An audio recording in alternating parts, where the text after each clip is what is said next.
Du soir, Radio Télé Planète Compas live avec résultat élection yo. Serviteur à Walbarius, c'est Manio Cola. Kimoun Cap 47e président des États-Unis. Est-ce que c'est Donald Trump? And I'm hereby calling for the death penalty for any migrant that kills an American citizen or law enforcement officer. And I will immediately ban all sanctuary cities in the United States, which is sanctuary for criminals. Ou Kamala Harris. Are we ready to vote?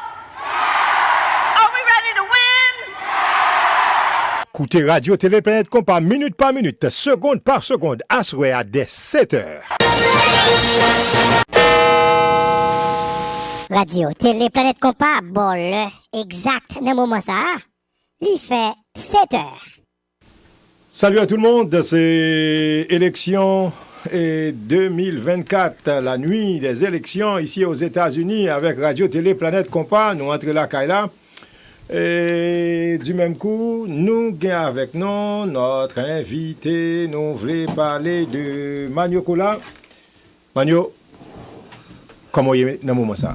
Eh bien, très bien, bonsoir. Bonsoir à tous les auditeurs et auditrices de Radio Télé, alors téléspectateurs de Radio Télé et Planète Compas. Are you okay? Ah, ok. Vous semblez trembler. Non, pas trembler. On connaît le suspense. Ouais. Pas grave faire de suspense, non? Ouais. Pas grave faire de Son suspense. son plaisir pour nous là, assoya une fois de plus, une fois encore, Harold. Bon, première projection, on a commencé avec première projection là. Mesdames et messieurs. Kentucky goes to Donald Trump. Donald Trump will win Ça, the c'est zone Commonwealth of républicaine. Kentucky Ouais. with its 8 electoral votes. And CNN C'est can also 8 project electoral votes that Vermont by Donald will Trump, go to Kentucky. Kamala Harris Kentucky, yeah. with its Et 3 puis, electoral Vermont votes. Kamala allait pour Harris Kamala wins Harris. the state of Vermont Vermont. gagne 3. It is too Ouais. early to project. Sans arrêter, oui, il in apparaît, Georgia, Indiana, Georgia. South Moi, je Carolina, t'allais comme ça. and Yeah. Virginia. Let's take a look at the electoral mais- map now oui, to see on garde where encore the pour candidates stand. Pas oublier, 270 Trump electoral gagne 8 votes votes. are needed to win. Et Donald Trump has Harris 8. gagne 3. Kamala oui. Harris has Ou gagne pas, 3 pareil, papa. electoral votes. Let's bring you a key Non. race alert now. Indiana. Nous pas de problème. Donald Trump in the lead there with 60.3% of the vote. Kamala Harris, Harris has 38.1% of the vote. Donald Trump Et puis, dans has an Indiana, il a commencé à compter vote. C'est 11 votes qui viennent dans 86,829 Indiana. vote lead. That's with an estimated c'est 13% républicain of the vote Hein? in. Let's go to John King now at the C'est Magic Wall. républicain John? encore. And so, Jake, now we wait, right? You have the states that we've projected, Kentucky and Vermont. Those are the ones Donc, you pendant ce expect. temps, But so what are you going to get here? You see some first votes in Florida. Look at that. Let's just Vermont, take it out. Harris Okay, prend to the Vermont, south pas here. oublier ça. Harris prend Vermont, qui gagne 3 votes. Et puis, Trump prend Kentucky, OK? Kentucky, 8 votes. Qui gagne 8 votes, ouais. Eh ben, en attendant que l'autre chiffre paraît sous nous, et Manio, m'a salué dans le moment ça, et c'est comment sentir dans le moment ça, parce que c'est sans arrêter, oui, là. C'est Ils le- sont entrés et n'a baillé, Oui. Manio comment ça. Oui, c'est Donc, le jour J, Harold. avant de commencer, Manio n'a parlé de collège électoral. Combien vote pour chaque État, second titre en cas dit Mounio, c'est combien l'aide n'entendait de paraître tel state là déjà connaît, mais combien vote que y a bail Exactement. pour moun qui gagne state. Allez. Ouais. Eh bien, on connaît l'élection présidentielle aux États-Unis, il est vraiment différent de toute l'autre élection qui a gagné, côté que des majorité populaire là, c'est au gain. Pourtant, aux États-Unis, sont l'autre système qui est lié, donc au besoin, on doit gagner un vote populaire et puis ou pas gagner, parce que ça dépend de qui État qui a gagné. Mais, On a commencé avec premier État, parce que qu'on est chiffre pour le paraître sans arrêter, nous pas capable, nous pas dans ralenti, non? ouais, voilà. Et on a commencé avec premier là, c'est Andy Mouno avant nos État de 7 h du soir, il fait 7h04. Mais qui côté qui ferme Kounia, il pas qu'à voter. Zone qui pas qu'à voter. Ouais. Georgia. Il voit le chiffre là comme ça qui peut apparaître dans telle zone pour Georgia. Indiana. Bureau de vote fermé Kounia. Kentucky, comme vous entendez, Donald Trump gagne Kentucky, 8 votes qui étaient là. Et puis South Carolina, fermé dans le moment ça. Il fait fermé. Vermont, il fait fermé que Harris gagne dans le moment ça. Ouais. Et Virginia. Donc là, c'est là que nous y a un moment. Et puis à 7h30, mais l'autre côté qui peut le fermer. Zone qui intéresse moi d'abord à 7h ça là, c'est Georgia qui plus intéressé moi. Georgia, Georgia C'est avec Pennsylvania. Non, on va parler. OK. Et puis à 7h30, gen le trois côtés pour le fermer, c'est North Carolina que réellement focus sur lui. Ohio, on connaît pour républicain, on prend ça. West Virginia, regardez pour moi en Virginia, West Virginia, est-ce que là pour démocrate connaît capable West Virginia son swing state, c'est oui. Pendant ce temps, en Georgia qui fait Mekounia, Indiana et South Carolina et Virginia, on connaît Virginia capable d'aller pour Kamala Harris. OK. Et South Carolina, zone ça, c'est zone républicaine. Oui. Pur et simple. Et puis, moi, c'est Georgia plus ou rappelons, c'est ça qui est le problème, qui, jusqu'à présent, Donald Trump dans la côte, à cause il demandé pour joindre 11 000 combien votes pour aller pour le remporter l'élection. Donc, c'est zone ça. Et puis après ça, m'a rappelé, à partir de 8h du soir, c'est Alabama qui a fermé, Connecticut, DC, Delaware, Florida, Illinois, Maine, Maryland, Massachusetts a fermé à 8h, Mississippi, Missouri, New Hampshire, New Jersey, Oklahoma, Pennsylvania, Rhode Island, Tennessee. Voilà, au fur et à mesure, majorité État, c'est après à 8h a fermé. C'est ça, allez-y. Well, donc, qu'on y a, c'est alors, peuple a voté, il a voté grand électeur. Alors, pour gagner élection, quand on gagne, c'est, depuis, moun qui gagne, candidat qui gagne, il tout gagne quantité grand électeur. Et donc, il doit gagner moins moun qui vote, c'est la délicatesse là, il doit gagner moins moun qui vote dans l'État, et puis État, gagne plus grand électeur. Parce que grand électeur est défini à partir des capacités, valeurs, état, ça, richesse qu'il gagne. Ouais? Donc, il y a plus de monde qui vote dans l'état, et puis, il y a moins grand électeur. Quoi? Qui état qu'on va gagner? Donc, mais alors, monde qui bleu, ouais, Donald Trump qui a gagné Kentucky, non, ça c'est républicain. Non, c'est ça, non, ça me dit, il y a un state, c'est rouge, il y a un state qui bleu, justement, il y a alloué à démocrate, ça bleu, ça qui rouge, qui alloué à républicain. Mais ça plus important, c'est ça que les swing states, et ta balance soit à all, ça veut dire, même, il n'y a pas ni bleu, ni rouge. Donc, c'est, discours candidat, c'est programme qui a fait le chavirer, et c'est cette État, cet État clé, ça qui toujours fait la différence et qui fait chavirer bonnet élection à all. Donc, comme tu dis, je m'a rappelé que il y a 538 électeurs, ou besoin à faire 270 pour candidat à gain. 270. Ouais. Pendant ce temps, et dans 270 là, m'a rappelé chaque État, si vous gagnez tout vote pour ou prend et collège électoral là, excepté même avec Nebraska. Nebraska a gagné 3 lui-même. Oui. Et démocrate bon côté par eux, on a commencé avec démocrate avec 260, ça veut dire zone yo connaît y a gagné. Et républicain même j'entends des Kentucky avec là etc. Indiana, même j'entends des zones ça c'est républicain. Yo compter tout ça yo connaît républicain et il gagne à gagner à qui? So, c'est 235. 260 démocrates, 235 républicains. Ouais. Donc, il y a 43 states qui tossent. Tossent là, il peut aller pour n'importe qui. Il peut chavirer dans n'importe qui. Et comme nous disons, Harris, bon côté Pali, les besoins ont à faire, bon, autant des démocrates à 260, mais ils viennent mettre le coup à 225 pour Harris, Trump 219. Ils viennent descendre. Et 45 Harris besoin pour gagner l'élection et puis 51 Donald Trump gagne pour gagner l'élection. Swing state, on a parlé de swing state, c'est un coup Nevada c'est un swing state, Arizona c'est un swing state, Wisconsin c'est un swing state, Pennsylvania swing state, North Carolina, Michigan. Donc ça c'est swing state. Donc nous sommes certains c'est là que Battleground, c'est là que bataille là fait à terre. Swing state là mon créole ça veut dire que so état balance il pas ni rouge On prend Et pas ni rouge ni bleu. on prend exit poll pour nous tendre et Georgia qui fait kounya là comment ça compter résultat, comment situation y est, les opposés voteurs yo question mais qui ça yo dit. With the black vote, what we saw here. Look at younger voters under the age of 30. Harris is winning them. They make up 18% of the electorate. Harris is winning them 60% to 39%. She is doing better with young voters in Georgia than Joe Biden was doing against Trump 4 years ago. Trump got 43% of the youth vote in Georgia 4 years ago. He's down to 39% now, so that'll be something to watch. And then non-college white voters. This is obviously Trump's base. 32%, roughly a third of the Georgia electorate, are white, non-college educated voters. Trump's winning 81% of them. That is a bit better than he was doing 4 years ago, though 4 years ago, it was 35% of the electorate. So as a share of the overall electorate, it's come down. Harris is winning 18% of them, a tick under where Biden was 4 years ago.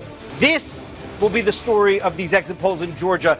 Independent voters. They make up 31% of the electorate. That is a slightly larger share than what they made up 4 years ago. Trump is winning them by 11 points in these early exit poll results, 54% to 30%.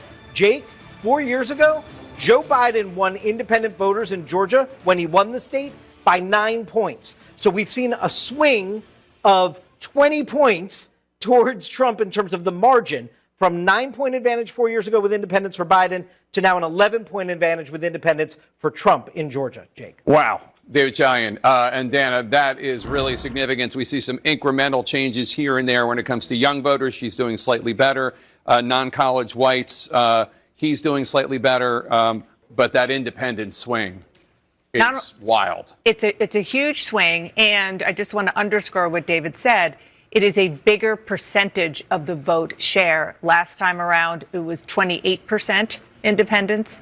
I made up 28% of the Georgia vote, and now it is 30%.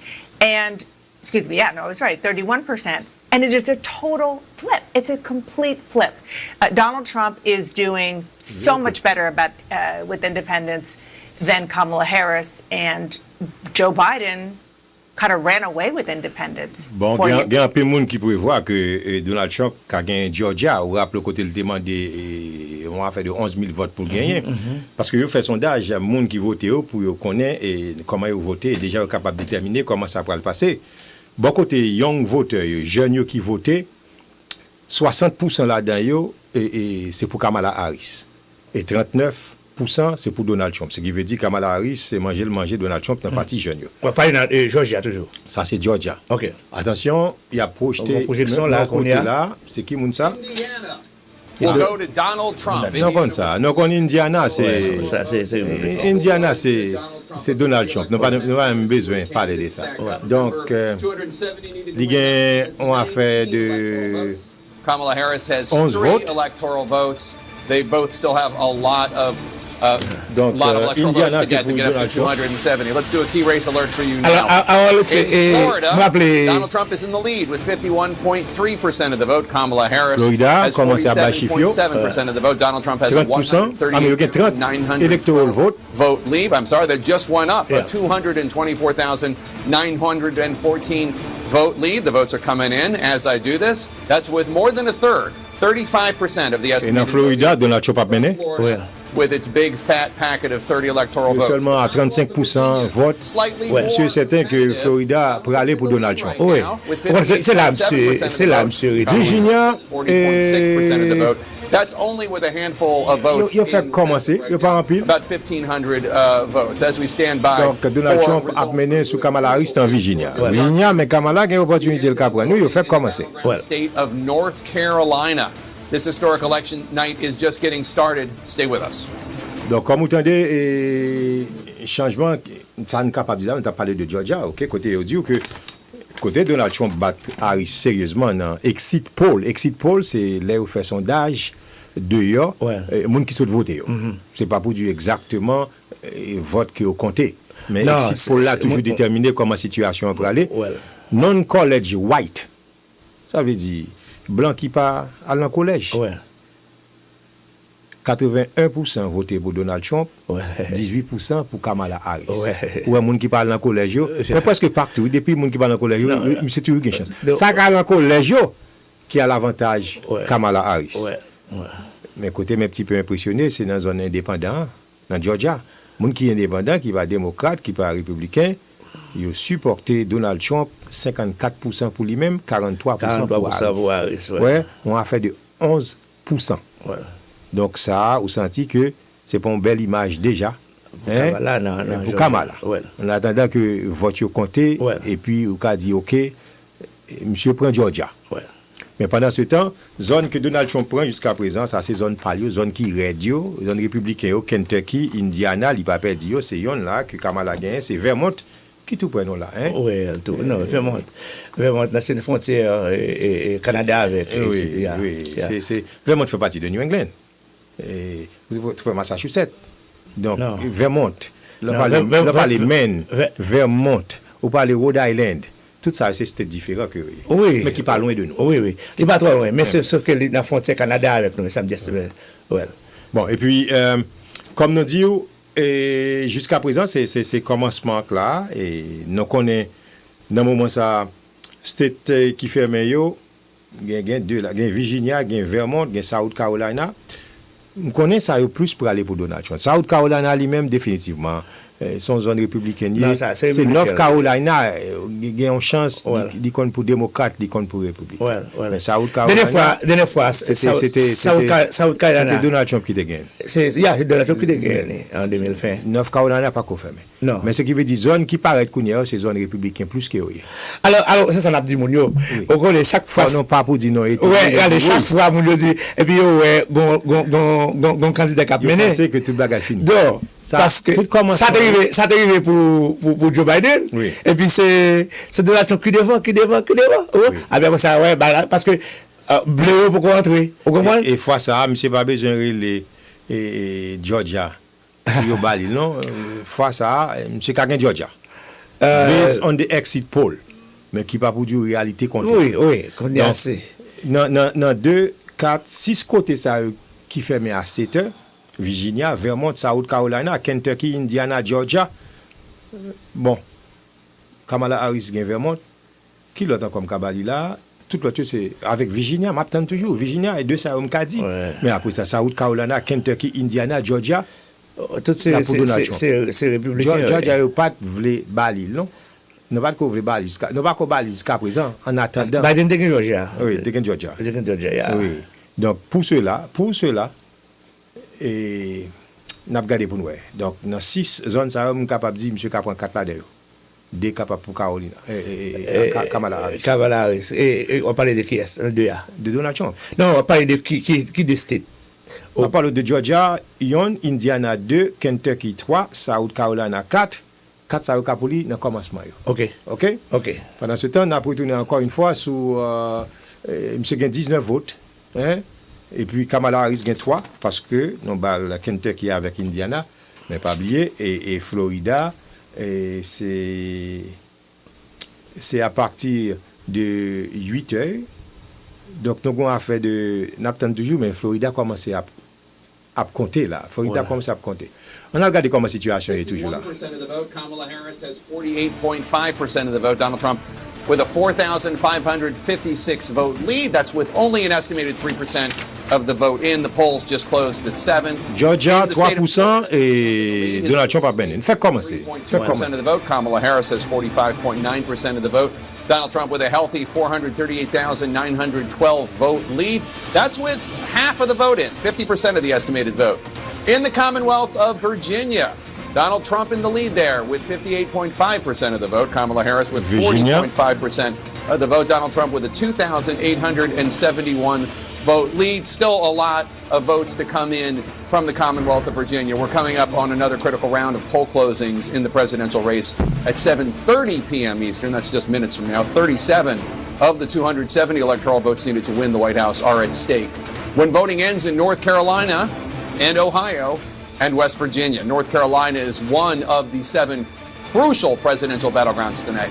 as its changing demographics have made it more competitive for Democrats than in some past elections. Ça, c'est North Carolina, monsieur a parlé. Comme nous dit, North Carolina vient aller comme ça, mais pas qu'on et pendant ce temps, n'a pas qu'on que sous l'autant des States, mais combien collège électoral vote qui gagne? Alabama gagne 9, Alaska c'est 3, Arizona gagne 11, gagne Arkansas c'est 6, Californie c'est un gros state démocrate que lié 54, Colorado 10, Connecticut 7, Delaware 3, District of Columbia 3, Florida, t'as l'air comme ça, oui, Florida côté Trump a mené là, il gagne 16.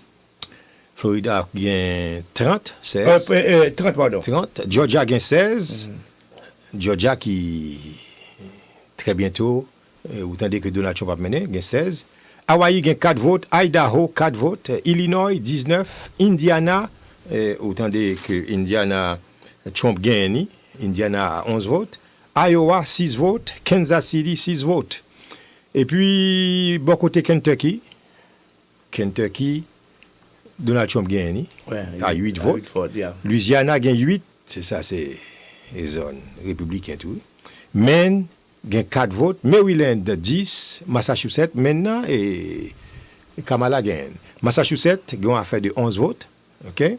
Michigan 15, Minnesota 10, Mississippi 6, Missouri 10, Montana 4, Nebraska 5, Nevada gagne 6, New Hampshire gagne 4, New Jersey 14, New Mexico 5, New York 28, North Carolina 16, et puis North Dakota 3 votes, Ohio 17, collège électoral vote, Ohio, Oklahoma 7, Oregon gagne 8, Pennsylvania 19, ça c'est zone, on l'autre gros battleground, oui, parce que moi-même c'est 3 ça que me compter depuis des blue wall, depuis Kamala Harris gagne, la bail problème à Donald Trump pour qu'il prenne l'élection. On parle de Pennsylvania, Georgia et... Non, on ne parle pas de Georgia, pas tant, moi, c'est au même cas à faire. Ah, ok. On parle de Pennsylvania, de Blue Wall, Pennsylvania, Wisconsin, avec Michigan. Okay. C'est 3 ça, yo. Ok.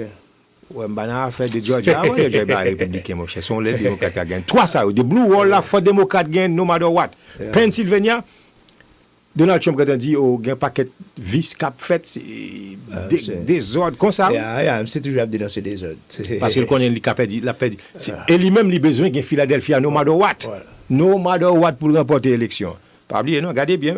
Ouais, jusqu'à présent pas parler. C'est les moi Pennsylvania, moi Michigan et moi et Wisconsin, Kai Dick Cheney etc. et c'est là 3 ça yo. No matter what, il faut le gagner. Historiquement, tout président qui gagne? Oui, historiquement, non. Pour démocrate, c'est où doit passer par là pour aller dans le cimetière. Oui, pour aller dans celle-là. Par contre, celle-là, pas là, dans le par contre, pour celle-là. Et puis, donc, c'est ça, on m'a surveillé. Pendant ce temps, sortant de Donald Trump a bien gagné, etc. Ça, c'est bagaille républicain qui est. Bon, nous avons Oklahoma 7. Qui c'est encore? Rhode Island 4, qui tout prennent là. South Carolina 9, que monsieur a bien ça à tout. Et South Dakota 3, mais mon l'autre encore. Tennessee, ouch. Républicain plus, ça, c'est zone KKK. Ça, c'est zone Donald Trump a bien. Et puis Texas, 40. Mais ça, son gros. Oui, ça, monsieur certain l'a bien ça. Pas facile. Non, Texas. Démocrate qui est parti ça. Non, pas facile. Et puis Utah, il y a 6 votes. Vermont, il y a 3, Virginia 13, Washington 12, West Virginia 4, Wisconsin 10, et puis Wyoming, Wisconsin non, et ça m'a suivi, Wisconsin, Philadelphia, et puis Michigan. Zone ça yo, c'est zone interdit yo là, et que Kamala Harris pas qu'à perdre, 3 ça yo. Parce que c'est pas to victory, zone pour remporter la victoire yo. Et si que Trump gagne là-dedans, donc Kamala pourra chercher dans les zones red state pour les qui ça le capra. Donc ce qui veut dire. En tout cas, et pendant ce temps, je me rappelle à 7h30, t'as les constats 7h30 et zone qui gagne pour fermer là. Et côté, je pourrais dire, mais comme situation à 7h30, c'est North Carolina. Côté Kamala Harris, a une chance quand même, dans North Carolina. Ohio, ça c'est pour Donald Trump. et West Virginia. Donc, 3 ça yo à partir de 7h30, sous ajouter combien collèges électoraux sont à faire de 37 qui dans zone ça yo. Oui, attend toujours. Après ça, à 8h, il y a 171 electoral votes qui pourraient venir à partir de 8h du soir. Ok. Oui, alors, c'est un pile suspense puisque c'est un jour que tout le monde attend.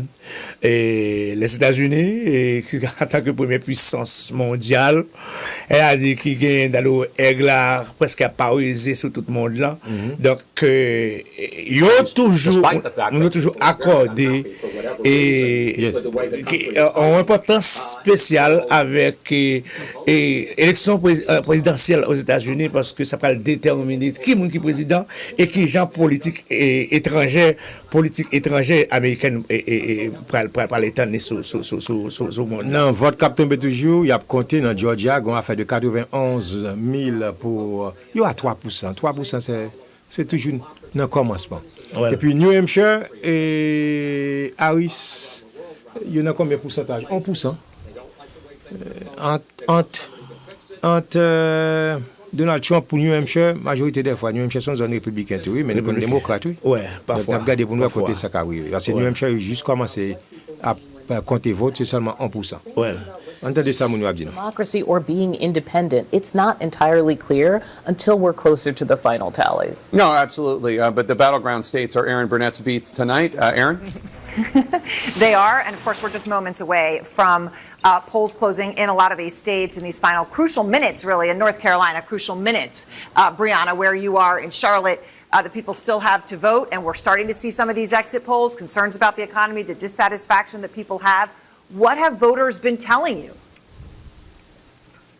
So, il y a pas de Kounia de Charlotte, North Carolina qui pourrait le faire, mais il y a besoin de connaître qui ça que voteur dit concernant North Carolina. Attendez. % for Joe Biden in 2020, and this is going to be very important to see the result here to see how Harris performs compared to how Joe Biden did in 2020. I'm joined now by a voter, Brian Flores. You just voted. I did. And who did you vote for? For Harris. And tell me about how you came to this decision. So I wasn't going to vote at all until my girlfriend was blowing up my phone telling me to go vote. And if I didn't, she was going to break up with me. So now I'm here. Was she seriously? Monsieur a voté parce que girlfriend dit s'il va voter, il finit avec. So she asked you to vote for Harris. She did. And so you voted for Biden in 2020, but what were you going to do this time? I wasn't going to vote at all. You were just going to stay home. I was going to stay home, eat some chips or something. I don't know. Yeah. And so you came just before polls closed. But here's the thing. How long did it most people have been saying it's taken them 5 or 10 minutes. Tell us how long it took you to vote. So I got off of work at 4:30, drove here about 30 minutes. I think I walked in like at 5:05-ish, and I was waiting for about 2 hours. I just walked out. Brian, 2 hours to fix your address, right? 2 hours. Brian Flores, thank you so much. Aaron, back to you. Well, that's devotion. Eh bien, pendant ce temps, That's devotion. 2 hours to fix the address and to stay there. Pendant ce temps, et comme vous entendez, et la situation pour de près là, c'est comment m'a playé et nous connaissons, il a analysé côté vote a sorti dans quelle direction au juste dans Georgia parce que Georgia jusqu'à présent 3%, Georgia Trump 132 719 alors que Harris avec 112 000, donc on a fait de 5%. Qui côté vote a sorti entendez et les macabano détails. Georgia, the one battleground state where we do have some results right now, and you have a very narrow lead for Donald Trump, or that's, I guess, better than that. Lead for Donald Trump, 54,000 votes now. I say narrow and it grows. That's what happens on live television. You see that right there. But this is very, very early in the race. We have 7% estimated reporting. So you're looking at the map. You see the red filling in the small rural counties. That is the bedrock of the Donald Trump movement. He wins big in rural America. The challenge for Harris is to run it up here. We have nothing from Fulton County. Saw Victor Blackwell earlier tonight in Gwinnett County. Very early on. You have a little more 1,000, 1,100 votes there if you add that up. So we have a long way to go. Just for comparison purposes, Joe Biden gets 58. So can the vice president keep it there at 59 as we move through the night? Again, that's an incredible early rationale there. But that's what you're looking at, right? Are you at least matching the coalition of the last guy to win the state? And that would be Joe Biden 4 years ago. And if you're not, if you're losing in some areas, can you make it up somewhere else? So that's where we look at Georgia right now. All it tells us we have a very competitive race. Virginia used to be a battleground state. It's reliably blue now, but it will give us some pretty important clues tonight. It will. Because if you look through right here, only 2% of the vote in. Again, you see, 45,000 to 43,000. This is a state that's going to be around 4 million votes, maybe even higher than that by the end of the night. So this is very, very early on. It's 2% of the vote. But you look at the map and you say, are there any surprises here? This would be a surprise. Prince William County in the suburbs. You see, D.C. is right here. Very blue suburbs here. Fairfax County, go back 20 years, Republican leaning. Now you come out here to Prince William County. Again, it's only 5% of the vote. Trump up by 6 points there. Just go back and take a peek. This was blue, and it was decidedly blue. So it's very early. That vote total could be one precinct, could be one Republican area. It's just a thing we keep an eye on. Ça, c'est breakdown qu'il a fait de Georgia. Pour dire c'est qui côté qui pour démocrate, qui côté républicain, qui côté vote a sorti juste pendant qu'il a compté.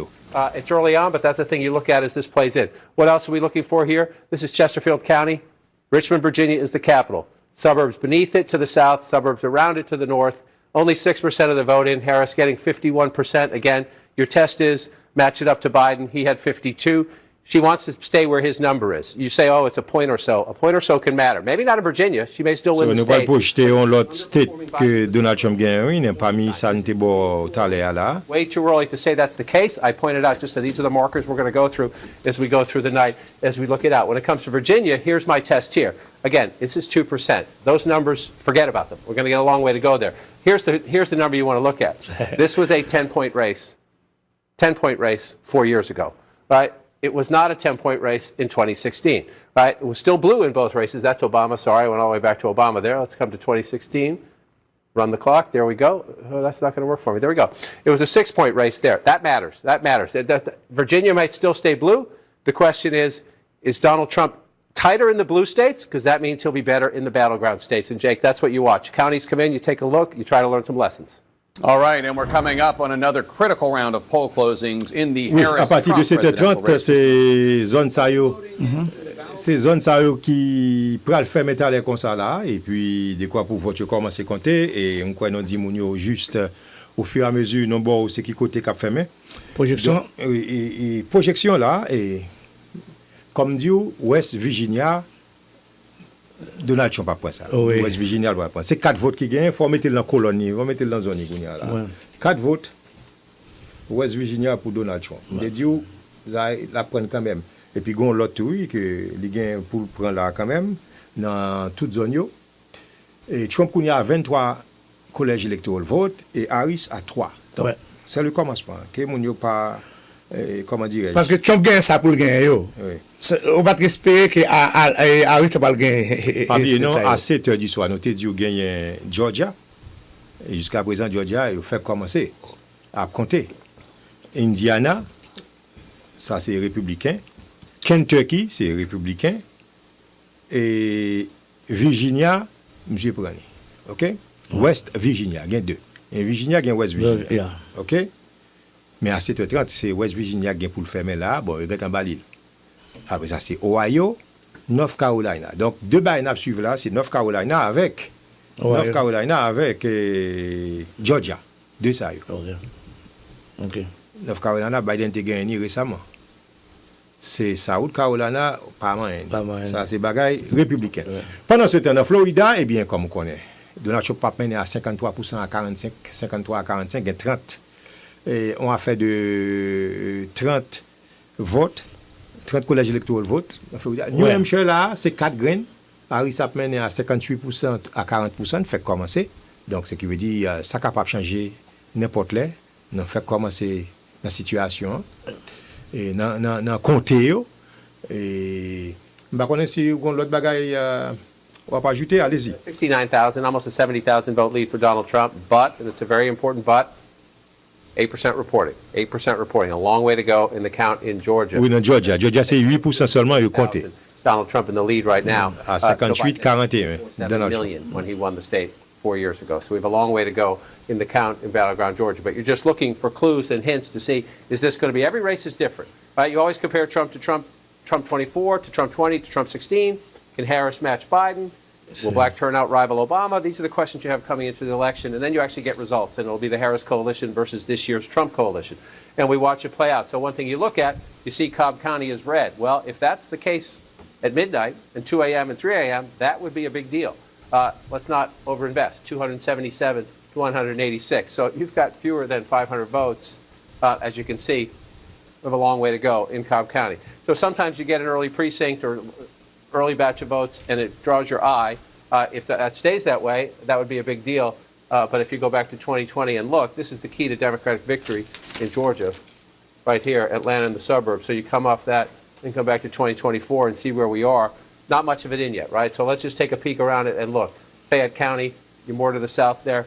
60% for Harris, about 37% of the vote in, so they're getting some votes in there pretty quick. A ways to go, but let's just match it up. Harris gets 60%. Let's see how President Biden did there when he had a narrow victory, right? President Biden lost that county at 46%. So that would be, if it stays that way, a net plus for Harris. You're trying to flip counties. Anytime you flip counties, you're helping your math.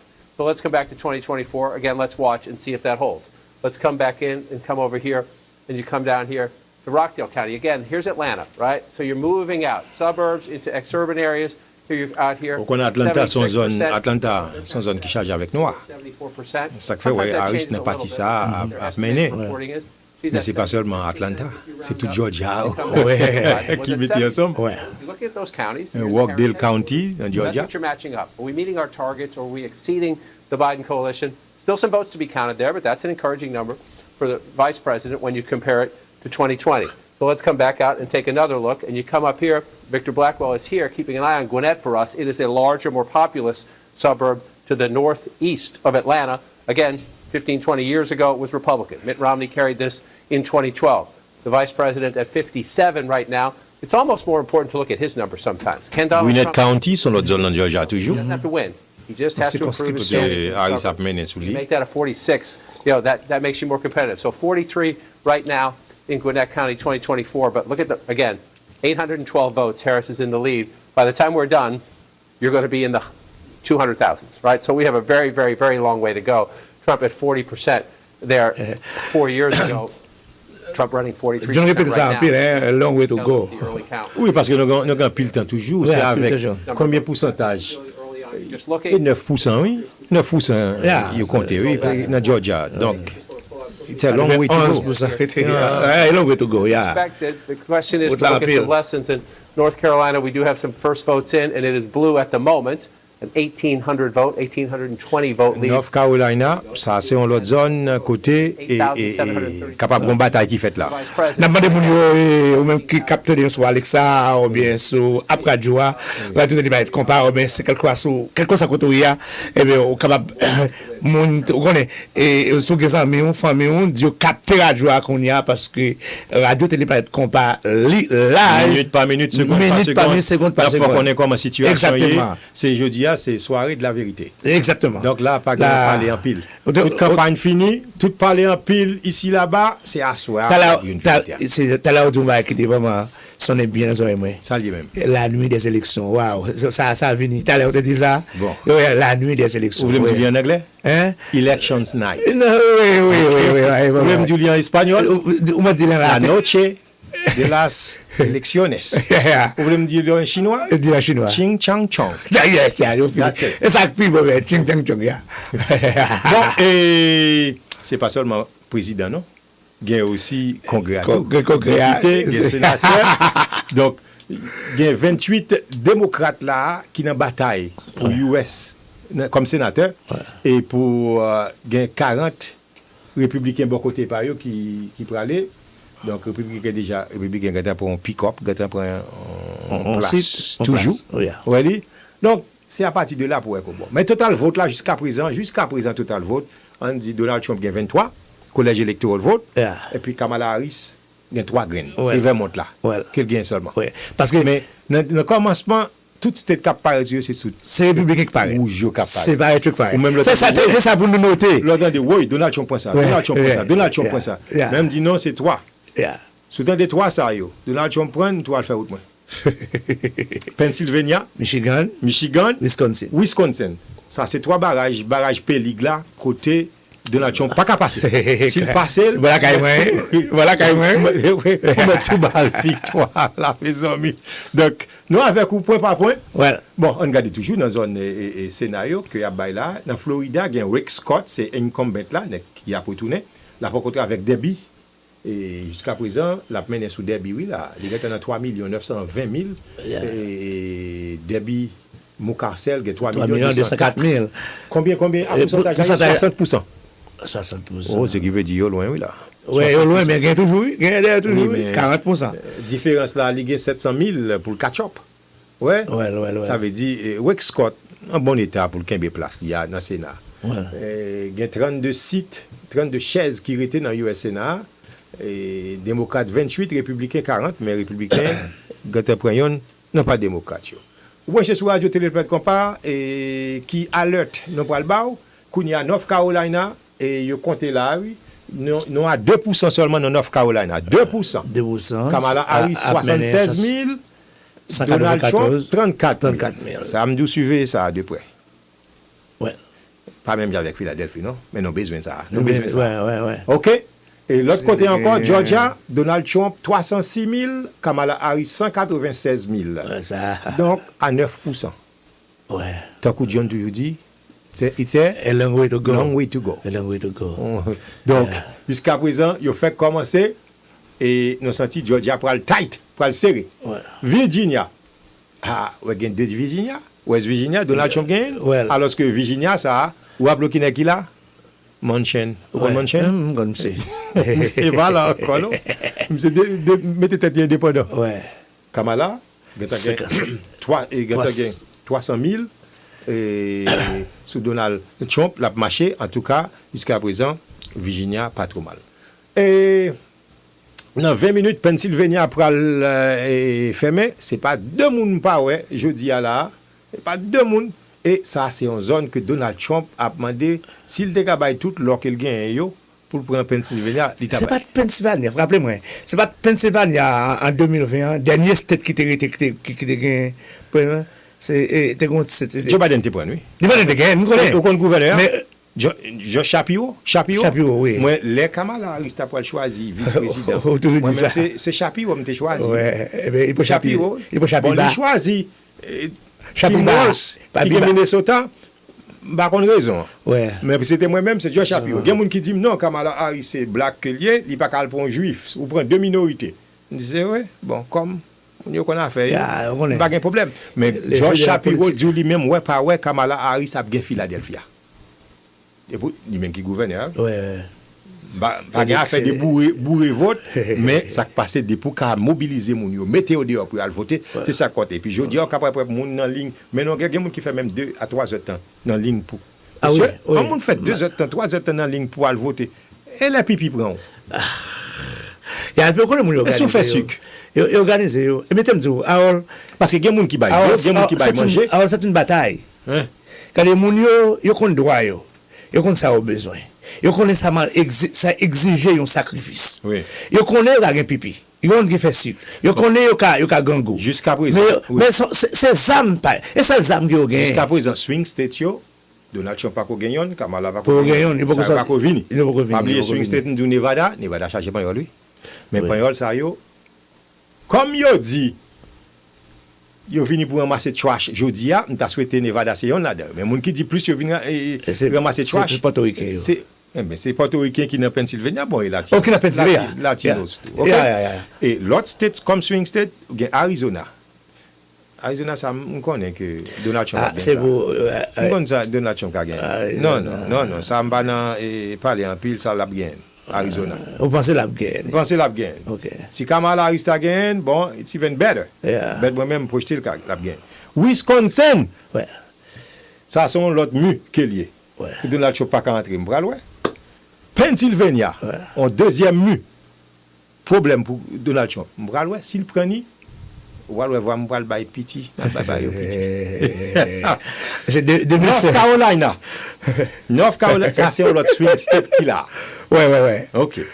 Alors comme ça Michigan. Wouh! Michigan ça chargé avec mon Palestinien. Puis faut là et plusieurs rallyes que Kamala a fait.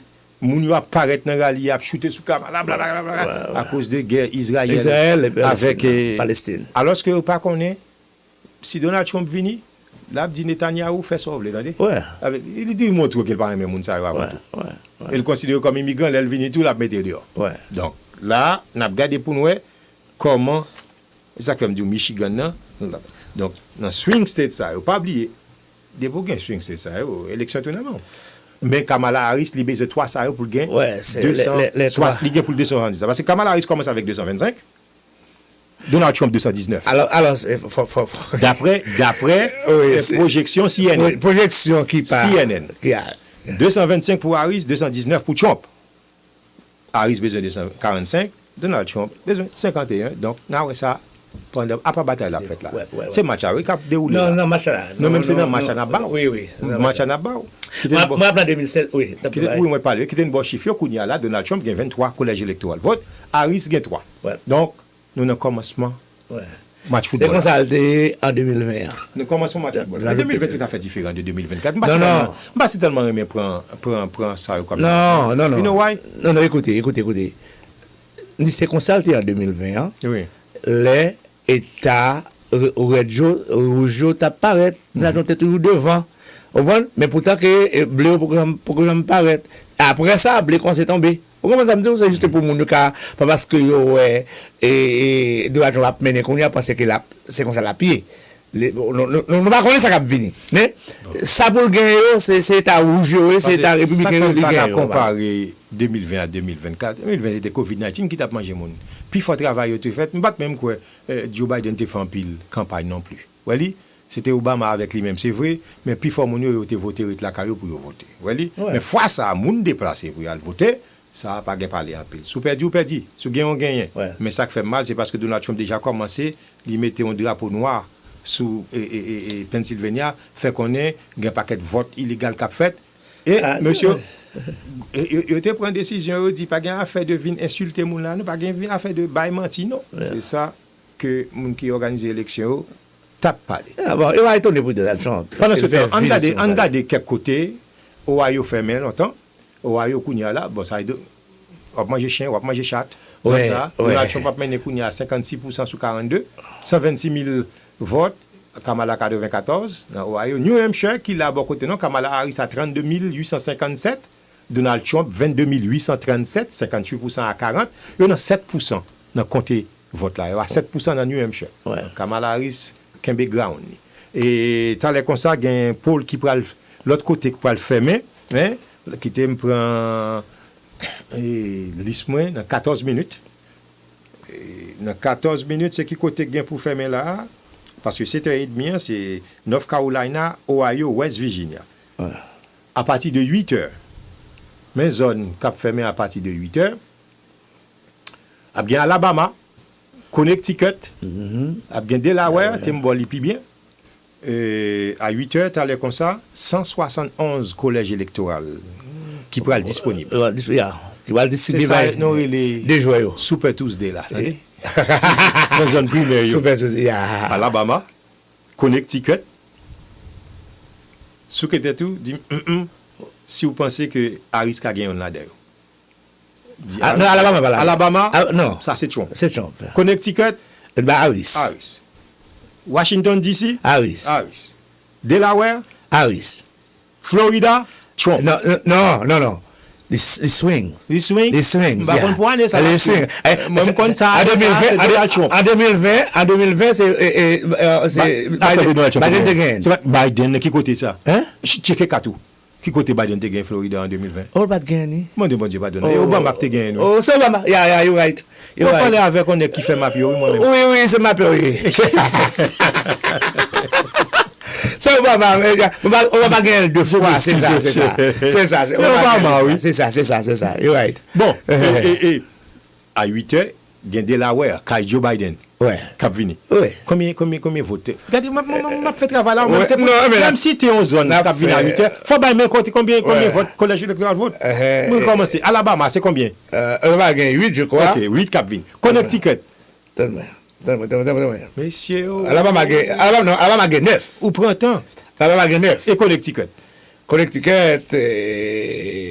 de collèges électoraux? À lancer. Lancer là. Et Connecticut a gagné 7. Washington DC. Cap vini à 8h. Ouvrez juste la W. À 8h. Et Washington, d'ici, oui, il y a 12. Delaware, Kaj Joe Biden, il n'y a pas grand pile ça. Ça n'a pas grand pile. Oui, Kaj Joe. C'est ça que fait, c'est petit comme il mettait token pour la travail. Combien, 3? Delaware, 3. Même d'où ça, 3. Florida? Florida gagne 11, je peux regarder, non? Ok. Florida 11. Non, pas 11, 30. Florida gagne 30, non, c'est Massachusetts gagne 11. Kai Obama, Illinois. Illinois, et tu vas aussi tout petit. Ah, vous pas. Faut le gagner, non, 11, 12, 15, 17, yo. Mais c'est... Oh, ou gagne, il y a 19, oui. En fait, il me gagne, ou dégage, oui. Faut familiariser. Illinois. Ça, c'est à 8 heures la venue. 19. À 8 heures encore, men. Bon, puis là, gata gagne, men. Yo gata dit que c'est Kamala gagne. Non, Kamala gagne Vermont. Kamala gagne Vermont. Men. Ça pense de men. Républicain ou démocrate? Non, mais c'est des démocrates, oui. Démocrate? Démocrates, oui, le plus souvent. Maryland. Démocrate, Massachusetts, à 8 heures. 10. À 8 heures. 11, Massachusetts, 11. Non, mais on a 8 heures qu'a fait, mais ça, on fait même Joe Biden Donald Trump. Mississippi. Non, ça, c'est red. Missouri. Tout ça, c'est red, oui. New Hampshire. Ça a compte changé lui-même. Ça a compte changé. New Jersey. Ah, ça a démocrate. Combien il y a un collège électoral, votre oui? Oh, il y a un bon, oui. New Jersey gagne Abdiou. New Jersey, ouais, 14. Vote électoral. Après, toujours à 8 heures, c'est pas de vote qu'il a, non? Oklahoma. Ça, c'est red. La République. La République, lié. Ah, à 8 heures, t'allais comme ça, me pour une respiration. Pennsylvania. Ouais. À Vincennes. Vous comprenez combien? 27. 19. 19. Regardez ma poids, 19 liés. Où elle n'a pas là comme ça? Bon, pas même besoin de garder. Ouais, c'est ça. 19 liés. Rhode Island, à 8 heures. Rhode Island, ça c'est démocrate lié. Tunisie, ça a une quelque bon. Non, c'est vrai. Dans la zone, il y a les exit polls, mais comment il dit et peuple a voté? Entendez comment le peuple a voté. Démocratie, c'est lui-même qui est en tête à 33%. Mostly legal or illegal? 64% of Pennsylvania voters, nearly two-thirds, say it should be legal. Pennsylvania, pour Pennsylvania. Illegal. Mais comment we also voter? asked for a view on fracking in Pennsylvania. You want to understand why Kamala Harris changed her position on this? 55% favor fracking, according to the exit polls in Pennsylvania. 36% oppose it. And Biden's handling of his job, a tick higher than we saw nationally. 43% of Pennsylvania voters in this election tell us they approve of Biden's job performance. 56% disapprove. All right, David Chalian, thanks so much. And Chris, at least it's based on this exit poll, slightly better terrain in Pennsylvania for Kamala Harris, with democracy as the number one issue, 33% as opposed to economy at 30%, a strong majority supporting legal abortion. And Joe Biden's approval rating is bad, but not as bad. I think it's night and day. I mean, as compared to Georgia and North Carolina, 48% of people in Pennsylvania said either abortion or democracy was the most important issue. Seems like a very different climate than North Carolina and Georgia. And that's the point. She doesn't have to win all of the states that Joe Biden won. She just needs to win enough to get to 270, and the blue wall and the blue dot and Nebraska is enough. Yeah, I mean, if you look at Pennsylvania, these numbers would, if you ostensibly be pretty good for Kamala Harris if democracy is the top issue, but the economy is right underneath that. Yeah. That, as we know, has been a big headwind for Kamala Harris. Don't know yet, and what I'm really interested to see is what Caitlin and Kristen are reporting on. Bon, and that is la continue bon chiffre very pendant ce large, temps. not only Latino South Carolina, population, comme on but the connaît, Puerto Rican population in Donald Trump places dit Hawaii. like Allentown and Reading, whether or not Et Florida, jusqu'à présent, il y a 38, c'est 30 collèges électoraux. Oui, c'est ça. 73%, nous mettons by Donald Trump, Florida. C'est là le tout. Mar-a-Lago et pas ça. Mar-a-Lago. Et là-dedans, on va pas retirer la main là. She had Fat Joe. Georgia, jusqu'à présent, Donald Trump 62%, Kamala Harris 37%, et dans 19%. So Georgia, je suis en bonne position pour le remporter là. À moins que côté qui gagne dans Georgia, Atlanta, il n'y a pas qu'au compter.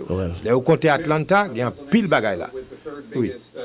Population in the mainland behind only Florida and New York. Back to Aaron Burnett following the action in the Battleground states. Right, of course, chief among them right now, you're talking about it, Pennsylvania. So let's go to Kate Baldwin in Bensalem, where you have been throughout the day, Kate, and now we're seeing. Reporter dans Pennsylvania qui ça l'a dit sous dernier bagage qui a passé dans Pennsylvania. Many thought it would, the must-win state for Kamala Harris. Oui, ça son state Kamala doit gagner.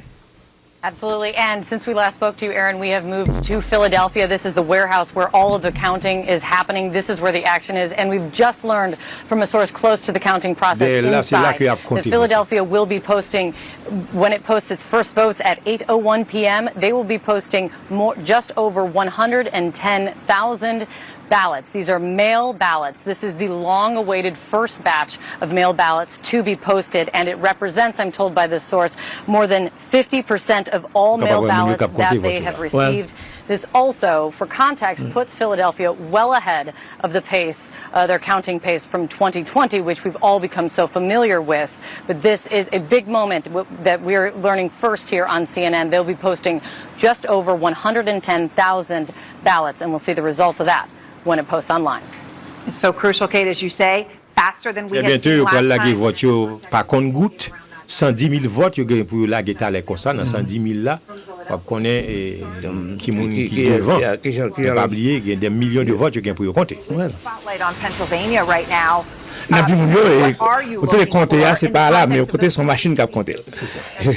So you have the early votes that are about to be reported shortly after 8 o'clock, and then you have the overall turnout. And sources I'm speaking with there in Pennsylvania and on the ground in Philly say that turnout in Philadelphia and some other places across the Commonwealth have exceeded expectations. So let's talk about that Democratic stronghold of Philadelphia and what I'm being. Moun qui déplacé à voter dépasser ça a été pensé. Et monsieur certain que Kamala Harris débarquer moving moun yo suivre sorti à voter c'est un bon signe. While they don't have an exact number for voter turnout today, they just don't have that data right now. That turnout has certainly exceeded expectations. Two sources at the state and local level in Philly tell me ballots had to be replenished today in several polling places there in this Democratic stronghold. Overall, one state source speaking to election officials in Philly said it seems the turnout there was, quote, quite high and seems through the roof. Let's look at the swing county here of Northampton. The state official also tells me at Lehigh University there, lines were up to 4 hours long. I'm told this is not because of any glitches in the system or issues, just that the turnout there was stronger than they had anticipated at this university where there are a lot more younger voters. Now, I'm told right now as it stands across the Commonwealth, there are 600,000 fewer mail-in ballots compared to 2020, but officials aren't done counting the total number.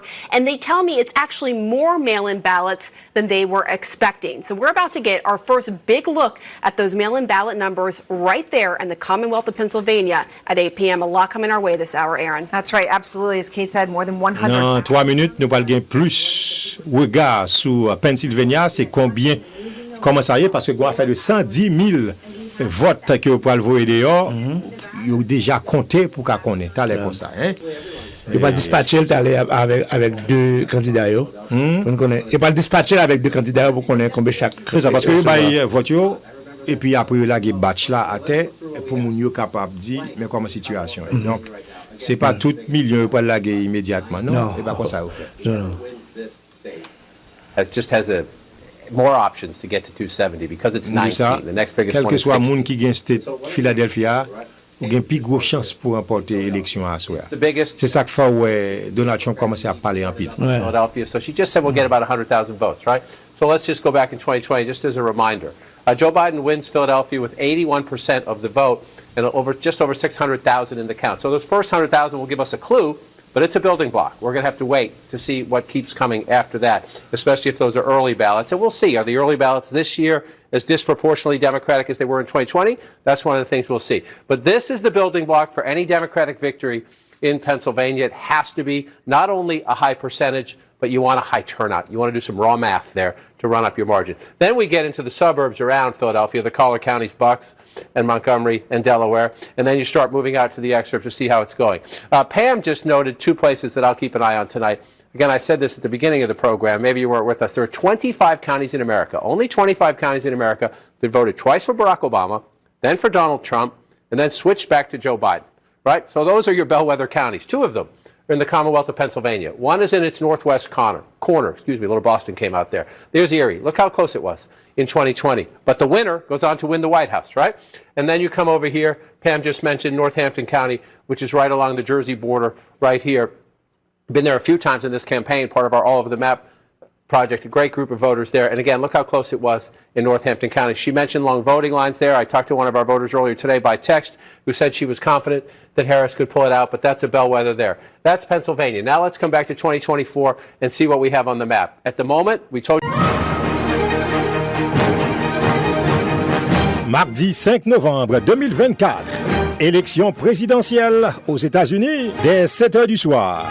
Radio-Télé Planète Compas live avec résultat élection yo. Serviteur à Walbarius, c'est Magnocola. Qui moun cap 47e président des États-Unis? Est-ce que c'est Donald Trump? And I'm hereby calling for the death penalty for any migrant that kills an American citizen or law enforcement officer. And I will immediately ban all sanctuary cities in the United States, which is sanctuary for criminals. Ou Kamala Harris. Are we ready to vote?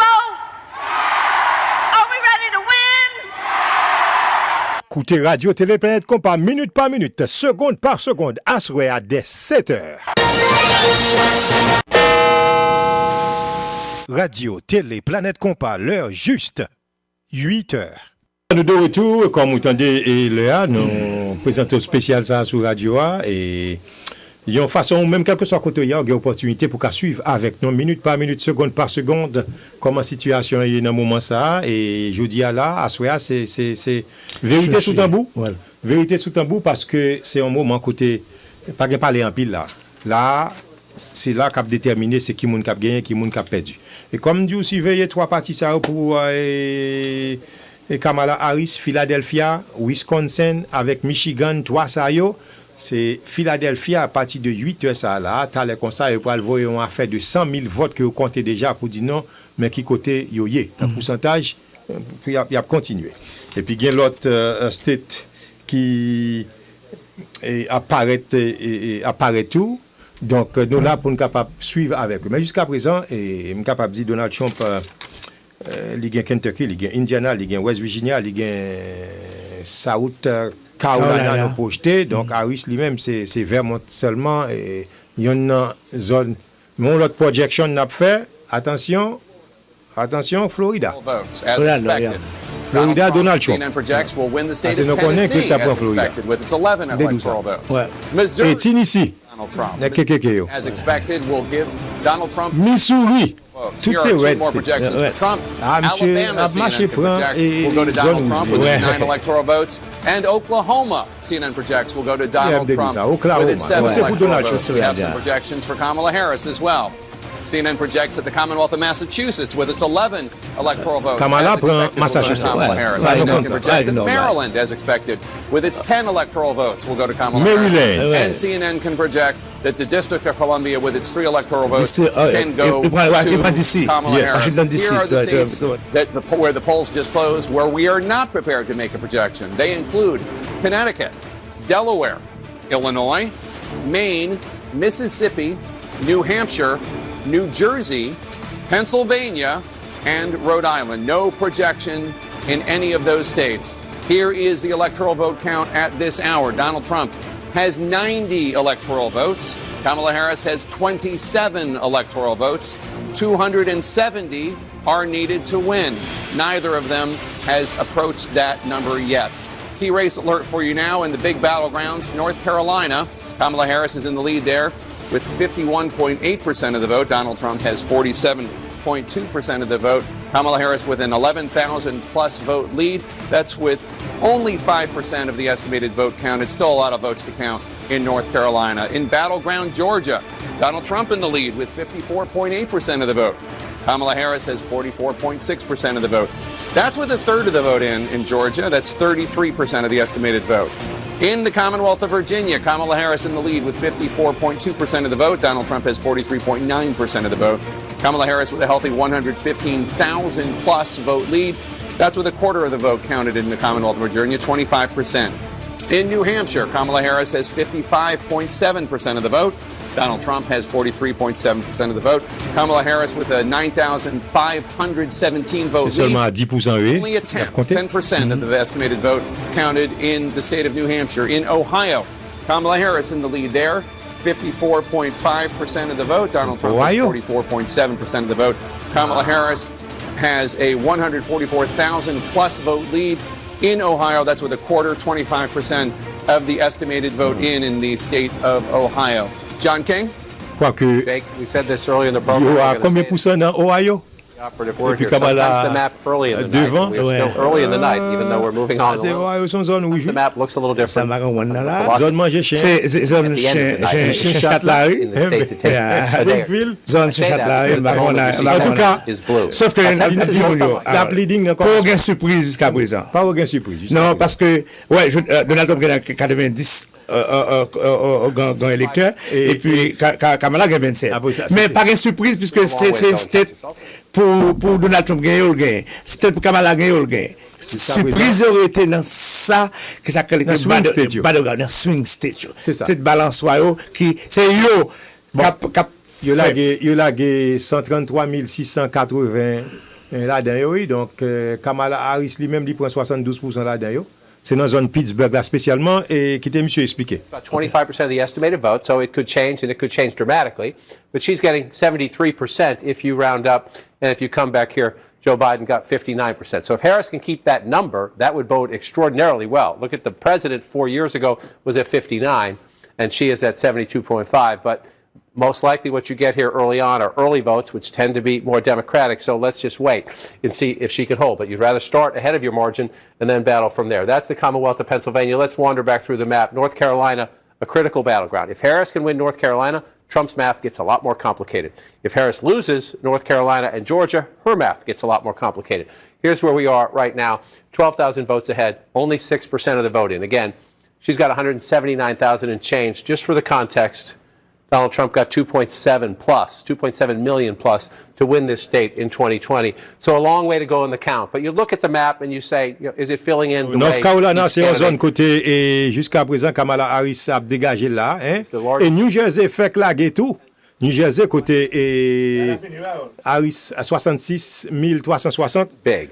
The African American community, the suburbs around it. If you're going to compete in North Carolina, you start in Mecklenburg County, in Charlotte, so 60. North Carolina, il y a 6% dans vote qui comptait. Harris a mené à 179 000. Former Vice President Joe Biden when he ran. This gets a little confusing. Ohio, son Harris, bagage pas de penser, mais jusqu'à that's présent. what you want, right? You want to run ahead of where he Il y a was. 29%, ou pas, j'aime connaître, t'as conseils qui doit un batch, un groupe de vote, ben, ouais, tu vas monter dans Ohio. Ohio, still pas sûr The suburbs. que Then you Kamala a remporté. Still. Wayne County, which is Raleigh, the second largest population Ohio center in the 17 state. électeurs, Again, c'est ça. we're only at 7%. So this is just a glimpse, and then we check back.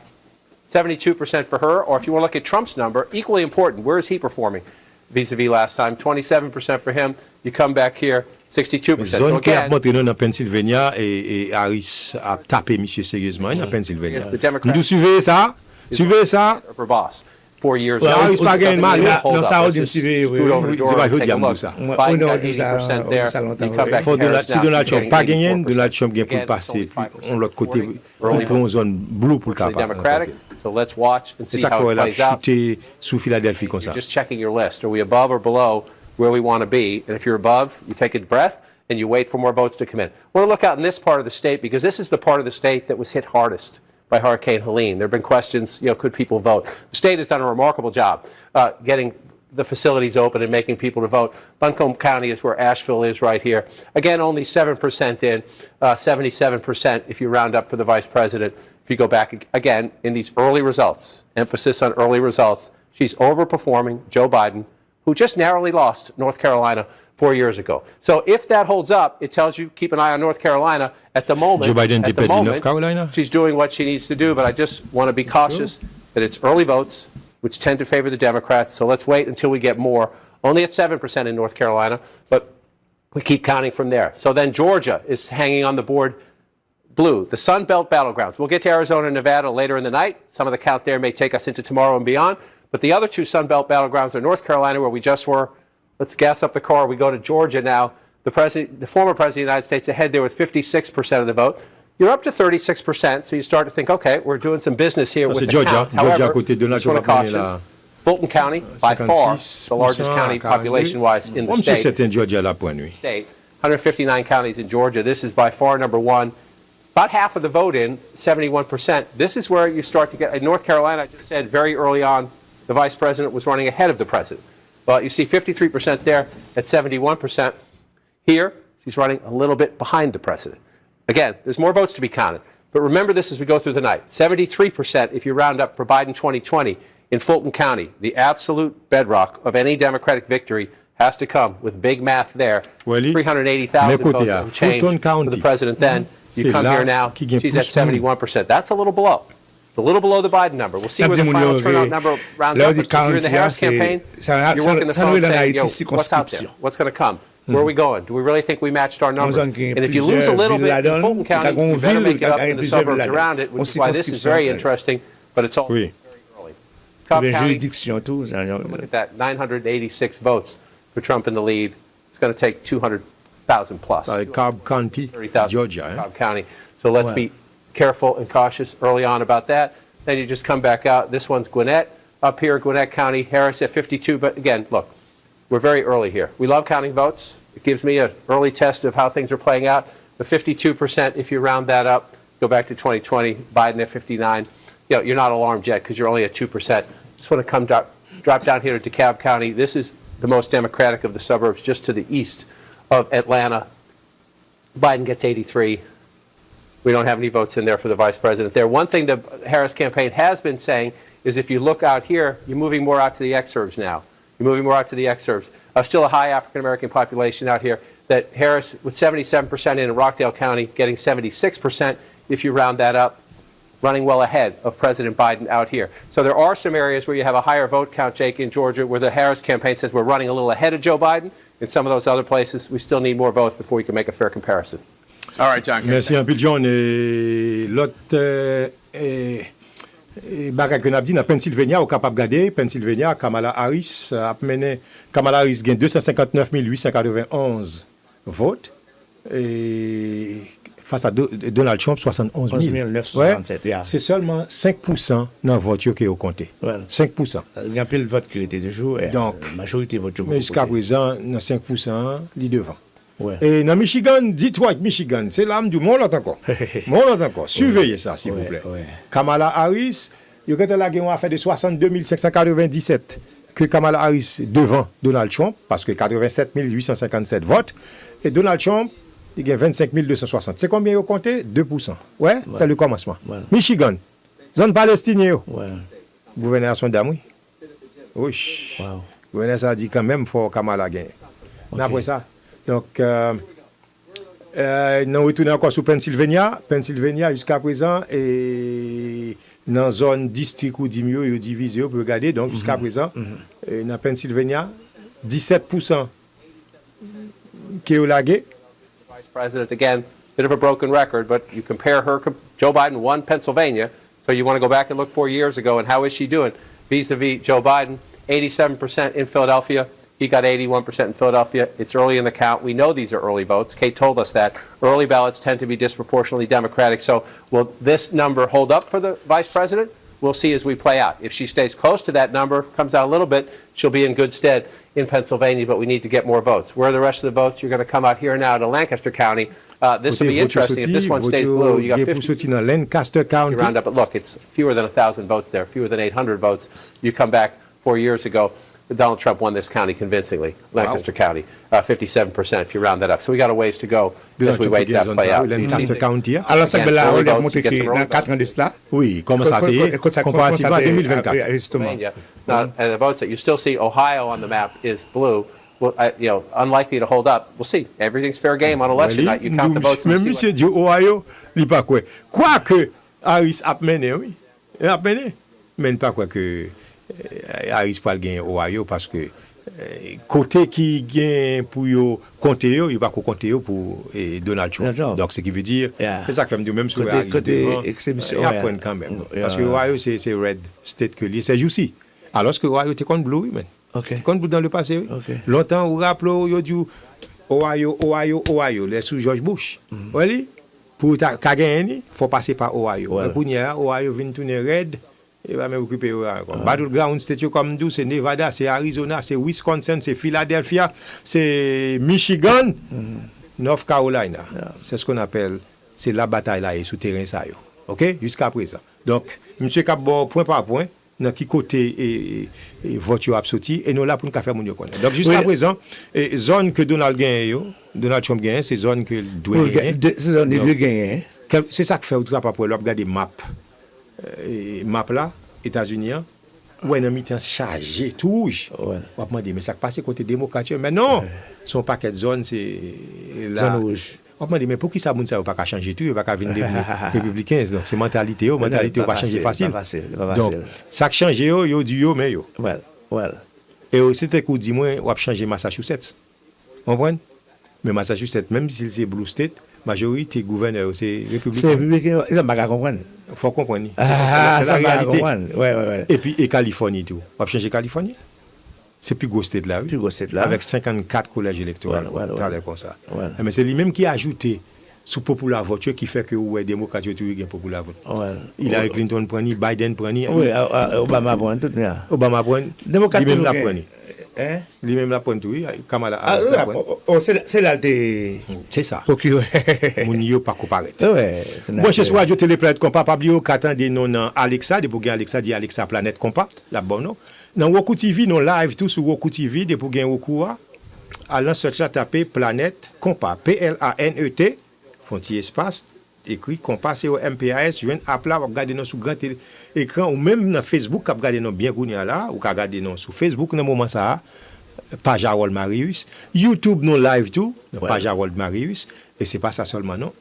planètecompas.com, P-L-A-N-E-T-C-O-M-P-A-S.com, dans Planète Compas, ou attendez non et ou garder non tout. OK, toutes deux ça pour dans planètecompas.com. Et sous senti que pas qu'on ka joindre toujours, prends pas téléphone, non cell phone oui. C'est pas téléphone là non, cell phone. Sur Verizon 605 781 97 64. Mais projection, mais ça y est projeté. Florida there, incumbent Senator Rick Scott, the Republican, Rick Scott, former Congresswoman Debbie Merkersdale-Powell, sénateur.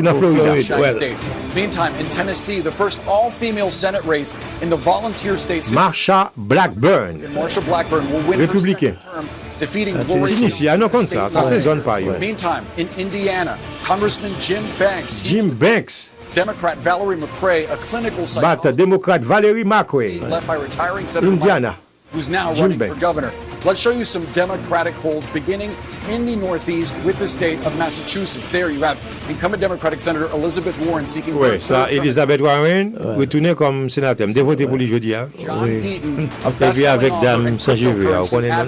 Staying in the Northeast, another projection to bring you for Democrats. Presley gagne pour le gagner quand même. Connecticut, there. Chris Murphy, retourné comme. Chris Murphy will win his third full term in office as he defeats Matthew Connecticut. Corey, a bar owner / teamster who's run for statewide office now 5 times. The 5th time, not the charm for him. Murphy wins re-election in Connecticut.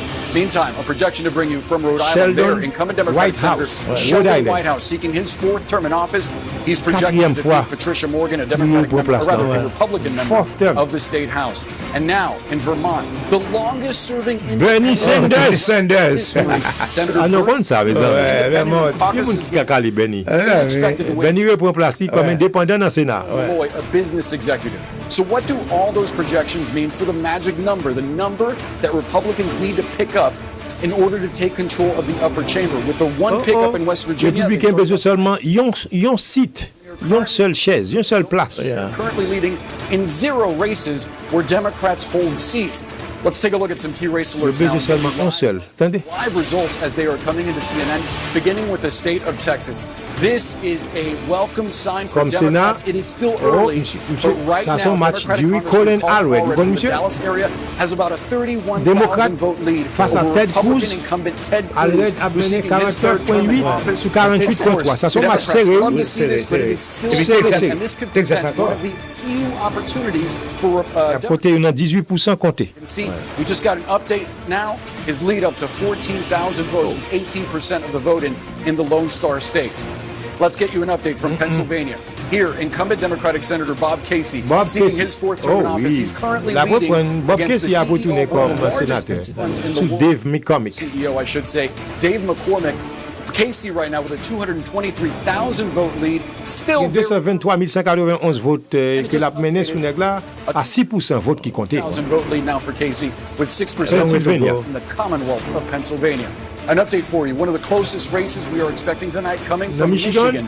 Their Democratic Congresswoman Alyssa Slotkin, Sénateur démocrate Elissa former Slotkin Republican Mike Rogers, a mené par 60 000 votes left by jusqu'à retiring présent. Democratic 3%. Il fait comme Moi, démocrate, on mène un peu loin à Michigan. Oui, mais ce qui veut dire républicain besoin de gagner un seul. Si vous perdez un seul républicain pour le Sénat, power for the U.S. Senate. on Those are seul the lui raw besoin numbers. pour le Democrats Sénat. hold 32 seats, Republicans 42 with that one important pickup in West Virginia, but 26 seats. 32 démocrates, 42 Open républicains, contest right besoin now in seulement the un U.S. seul Senate. We grain. need 51 seats to control that chamber. All right, Boris, thanks so much. We're awaiting more votes in the crucial presidential battlegrounds of Georgia, North Carolina, and Pennsylvania. We're watching those very early votes from Michigan as well. We're also looking ahead to C'est Battleground qu'il a.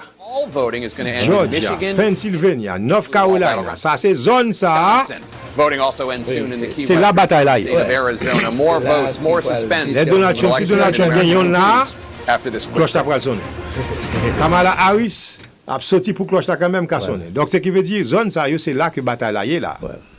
North Carolina, Pennsylvania, Wisconsin et puis l'autre que yo bon là. Donc pas oublier non. À 8h30, tu allais comme ça dans 10 minutes, c'est Arkansas. Arkansas, monsieur certain c'est républicain. Arkansas. Qui pourrait paraître dans le concert à 8h30, il y a seulement 6 Electoral votes. À 9h pile, Arizona. Ouais, ça c'est. Biden te gagné, mais c'est un républicain. C'est un républicain. Ouais. Arizona, à 9h, Wisconsin, c'est ça, m'attend tout. Ouais, Wisconsin est déterminant. Michigan, mais yo. Ouais. Moun ba yè ou al paraît tout. Colorado. Colorado, qui côté la gueule là, républicain ou démocrate? Bon, moi plus connais que républicain. Colorado. C'est là républicain. C'est côté nek ça oui, nek l'évangile bagay yo. Comment il est? Les mormons. Mormon. Ou appelons Mitoumni côté lié? Oui, c'est zone Mitoumni ça. Colorado. Et puis, à 9h, gagné Kansas Cap-Vini, Iowa, nous parlons vraiment parce que Gon Damio dit qui est exact. Les l'a fait sondage, Donald Trump a gagné Iowa par 10 points et il montre que c'est Kamala Harris qui a 3 points dans la zone ça. Iowa, nous parlons vraiment ça, dit si c'est la vérité, mais comme dit ça, Kamala Harris besoin pour remporter la victoire là. S'il gagne ça, il finit. Philadelphia, Michigan, Wisconsin. Alright. Mais swing state, North Carolina là dans tout, c'est pas is even better. Ouais, me dit Florida, forget about Florida, nous va gagner. Ou bien Florida. Non, Florida, et la caille Donald Trump, mon cher Mar-a-Lago. Et puis, il y a Kansas, Cap Vint, comme ça, à 9h, il y a Louisiana, ça c'est républicain, Minnesota. Non, moi, je suis Tim Walz, oui. Minnesota, oui. Tim Walz, c'est gouverneur Minnesota, oui. C'est lui-même qui, Kamala a choisi ce vice-président. Sauf dit là, oui. Sauf dit républicain, mon cher. Qu'est-ce que je regarde? Bah, du vin encore pour ta boire? Là, tu vas boire du vin. Vous voulez boire crémasse? Il m'a pris la bonne crémasse, oui. Bon, là, hein? Si vous voulez crémasse, moi, boire crémasse, oui. Non, Elections Night, là. Faut que je nous calé. C'est moi du wake-up. Faut que tout bon, oui. C'est smell de coffee. Parce que moi là avec où j'ai calé. Faut que tout bon, oui, pour peuple là. Minnesota, c'est Tim Walz. OK. À partir de 9h, la 20 août, comme ça. Ça, monsieur, certain, démocrate tout gain ça. Ouais. M'ba besoin de dire que si démocrate doit gain ça. Autrement dit, Tim Walz, vous pouvez tirer dans la place, ça, mettez chapeau. Non, Tim Walz pas capable. Mettez chapeau. Qui dit moi perdu. Il va perdre, mon cher. Oh, c'est pas deux moun non là, gain 163 collèges électoraux vote qui peuvent paraître sur là comme ça à 9h. Déterminant là parce que Nebraska, gain New Mexico, gain New York, Cap Vini à 9h. Ouais. North Dakota à 9h. South Dakota, attendez yo. North and South. Quoi des moun South capable républicain? North South. C'est quoi c'est ça? Non, North la capé. Et puis South le plus souvent depuis dans sud et plus républicain oui. Mais gon gros force. Mais on gros force. Texas. Texas la républicain lié. Hein? Texas, c'est républicain. On compte ça, oui. On va dire non, non. Très conservateur. Et puis Wyoming. Ça, c'est mon neveu. 163 electoral votes. Cap 20 à comme ça. Ouais. Pendant ce temps, on va regarder Michigan. Michigan qui voyait un peu dehors là, oui, et rapidement. Georgia, bon côté Pali. Donald Trump a mené dans Georgia. Et par 275 000 votes de plus, l'a mené sur Kamala, parce que il a 48%. Ah, de Georgia, moi, tout bail Donald Trump. Il faut ça, le parlement des votes encore, non? Dis bon. North Carolina, mon l'autre zone, Kamala Harris, Kembe Femri, là, 339 000 à 302 000. Ouais. La mené sous Donald Trump à 36 000 seulement. Nous avons 11% de vote. Ce qui veut dire qu'il y a assez de temps pour North Carolina et une situation. Virginia, il y en a 34% compté. Kamala Harris a mené par 58 000 votes de plus dans Virginia. 788 000 à 730 000, donc Virginia te fait il est un petit peu serré. Virginia te fait l'histoire. C'est zone Munchen. Et puis l'autre côté toujours jusqu'à présent et Donald Trump jusqu'à présent 54% à 44%, 54% pour lui, 44% pour Harris parce que ça dépend de combien de pourcentage de vote que vous comptez. Mais en attendant et swing state yo Donald Trump pas comment yon là d'ailleurs. Même avec Kamala. Yon pas comment. Non. C'est là comment c'est pour swing state, c'est là m'bral que nous dans bataille. Non, c'est là ça. Mais ça caparaît kounya yo, nous connaît que tel monde te gain pour gagner. Ouais. Et puis c'est petit tout rentrer la caillou. On baille John la parole pour parler toujours. John dans la situation. John allez-y non. Oh, monsieur, c'est pas fait. Sorry. Pennsylvania, 19 electoral votes right there. The vice president at the moment with a big healthy lead, guess what? Pennsylvania is not going to end that way, even if she wins it. It's just too competitive a state. So why is it such a big lead? Because most of the votes are from right down here in Philadelphia and the Democratic suburbs, but can still be instructive. Number one, we're still at the same place, 87%, 17% there at 87%. We haven't moved in Philadelphia. She's ahead of where President Biden was 4 years ago, but that's a tiny percentage of votes, and they're early votes. So let's move up here. This is the most competitive of the three caller counties. It's Delaware, Montgomery, and Bucks. Bucks has become the most competitive. At the moment, the vice president is getting 66% if you round up in Bucks County, but again, it's 11%. If the vice president ends up above 60% in Bucks County at the end of the night, she's going to win the Commonwealth of Pennsylvania, but it is very, very early. Why do I say that? Because Joe Biden won it last time with just 52%. This is a very tough. There's a good, strong Trump base in Bucks County. So what you see at the moment is mostly early votes, but we watch and we see. Another place here is Montgomery County. Again, when I started doing this is where Ronald Reagan and George H.W. Bush won elections. No more. It's a Democratic stronghold now. But you see right now, it's very early on, 800 votes when you add that up. So we won't even bother with the comparison. Then you just pop down to Delaware County. Same issue, about 15% of the vote in. So we can take a look here. I was just here the other day in Delaware County, and you see it's overwhelmingly Democratic, but you do see some pockets of Trump support. This is one of the places, it's a key test. He's not going to win, Delaware County. Can he improve his standing in the suburbs just a little bit? That's Donald Trump's big challenge. Improve your standing in the suburbs just a little bit. 15%. He's at 24% right now. If you go back 4 years ago, he was at 36%. So if he stays where he is, he's in trouble in Pennsylvania. But again, these are very, very, very early results. So we've been looking at this from the vice president's perspective. Let's come back to 2024 and look at it from the former president's perspective, and that is these red areas out here. So this is Butler County. This is where the rally was, where the assassination attempt was made on the former president's life. Very small smattering of votes right here, but this is Trump country. This is Trump country. 81% of the vote at the moment right now. You go back 4 years ago, 67%. So let's see. Butler County, ça c'est zone monsieur ça. Jusqu'à présent, monsieur a dégagé lui, mon voté pour lui.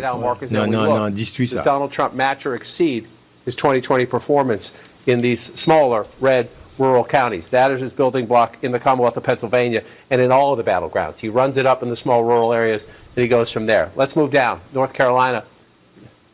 Jake, I'll take it back to you. I'll be back in a minute. That's right. I have a projection now. CNN has a projection. And CNN can project that South Carolina will go to Donald Trump. Non comme ça. South Carolina, c'est zone monsieur. Nous dit ça. Il y a pile monde qui voit que Donald Trump a gagné un pile côté, c'est côté rouge les amis. C'est zone ça que l'a gagné. Et quand les conservateurs il va toucher seulement Kamala. Parce que Kounia, Donald Trump a 99 collèges électoraux vote Et Kamala Harris gagne 27. Pas oublier, au besoin 270. Wander over for a minute. These are the ones, the states we have projected and called. And you see, as Jake just noted, 99 for Trump, 27 for the vice president. We're very early. It takes 270 to win. The thing you look at when you look at this map is, are there any surprises? And the answer as of now is no. That the states that are red, the states that Trump has won consistently in the Republican states, and the states that are blue are Democratic. We have no surprises on the map at the moment because those states, none of those states are considered battleground states. But you always watch on election night. Every now and then you get a surprise. At the moment, the map is filling in as expected as we await for the states that tend to be the swing states and the battleground states. Just one point I want to note as we look big picture. Last time we were here, just a few minutes ago, Ohio was blue. Ohio has turned red now. Donald Trump with a very narrow lead, but it's the trend as the election day votes start. Oui, Ohio, Donald Trump passé kounya là sous Kamala Harris. Comme d'où Ohio c'est red state. Trump now narrowly ahead in Ohio. We'll keep an eye on that as we do it. So let's look at the battleground states that will matter most. If that map fills in over there, who can get to 270? Georgia is one of the big pieces of the puzzle. And again, in a state decided by 11,779 votes, I believe, 4 years ago, Donald Trump ahead by more than 300,000 votes, or about half the count. Half the count is good, but there's still a long way to go. Just want to check. Georgia, this is where the Democrats have to run it up. Remember, Cobb County last time we checked. Est-ce que Georgia c'est une Harris is now winning. Swing state? Nope.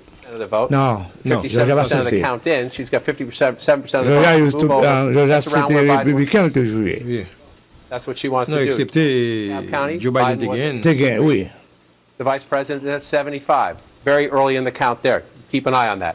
She'd have to make that would be a big, if she's underperforming Biden there, that would be a big deal. And again, just want to show you the Trump base. I'm going to just pick one randomly. Wilcox County, I did that one before, so let's pick another one. Pulaski County right above it, 95% of the vote in, 70% for Donald Trump. Not a lot of votes, but this is what he does in rural America, 69% 4 years ago. So a little bit. 100 votes here, 100 votes there can matter as you're trying to win a battleground state. We'll see how that one plays out. Let's just pop up to North Carolina.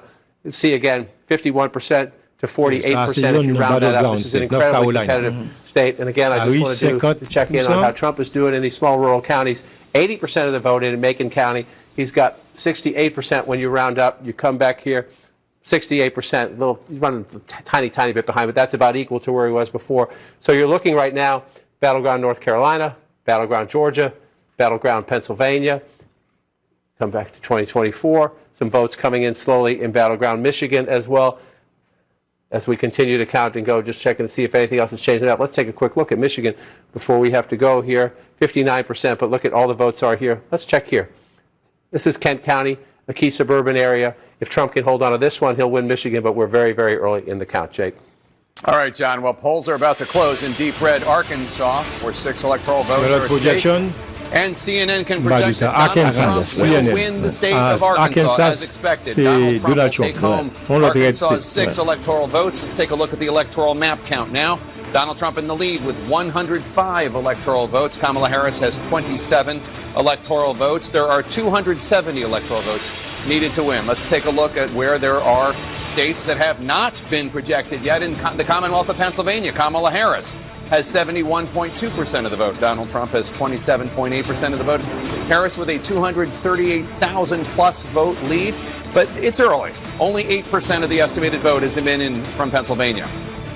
In battleground Michigan, Kamala Harris has 57.6% of the vote. Donald Trump has 40.5%. Kamala Harris dans Michigan gagne 50 000 votes de plus sous Donald Trump à 6% que vous comptez. Tandis qu'on a encore alors, c'est Donald Trump qu'on y a là, il a gagné 105 grands électeurs qui votaient pour lui. Quelqu'un pour que voter pour lui, mais qui gagne. On parle du collège électoral. Oui, ça veut dire grand électeur en français. Et puis, Kamala a gagné 27. Pas de surprise, parce que tout ça pour le gagner, on le gagne. Kamala tout ça, on le gagne. Pourquoi j'aime de surprise jusqu'à présent? With a healthy 322,000 plus vote lead, that's with more than half of the vote counted in Georgia. 53% of the estimated vote in Georgia counted. In the Commonwealth. Donald Trump pas besoin, non, il encore pour Georgia. Parce que là, pour Georgia quand même. Et Virginia, et 39% qui est au compté. Kamala Harris a mené par 30 984 votes sur Donald Trump. In the state of New Hampshire, Kamala Harris in the lead, 54.1% of the vote. Donald Trump with 45.3% of the vote. Harris with a 13,000 plus vote lead. That's with an estimated c'est New Hampshire. percent of the Il y a 18%. New Hampshire counted. Il y a 18%. In Ohio, Donald Trump in the lead.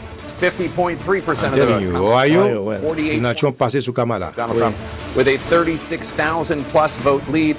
That's with an estimated 41% of the estimated vote in from Ohio. And now we can make a projection in a closely watched race for governor. CNN can project that Democrat Josh Stein will be elected governor of North Carolina. Stein is the current attorney general.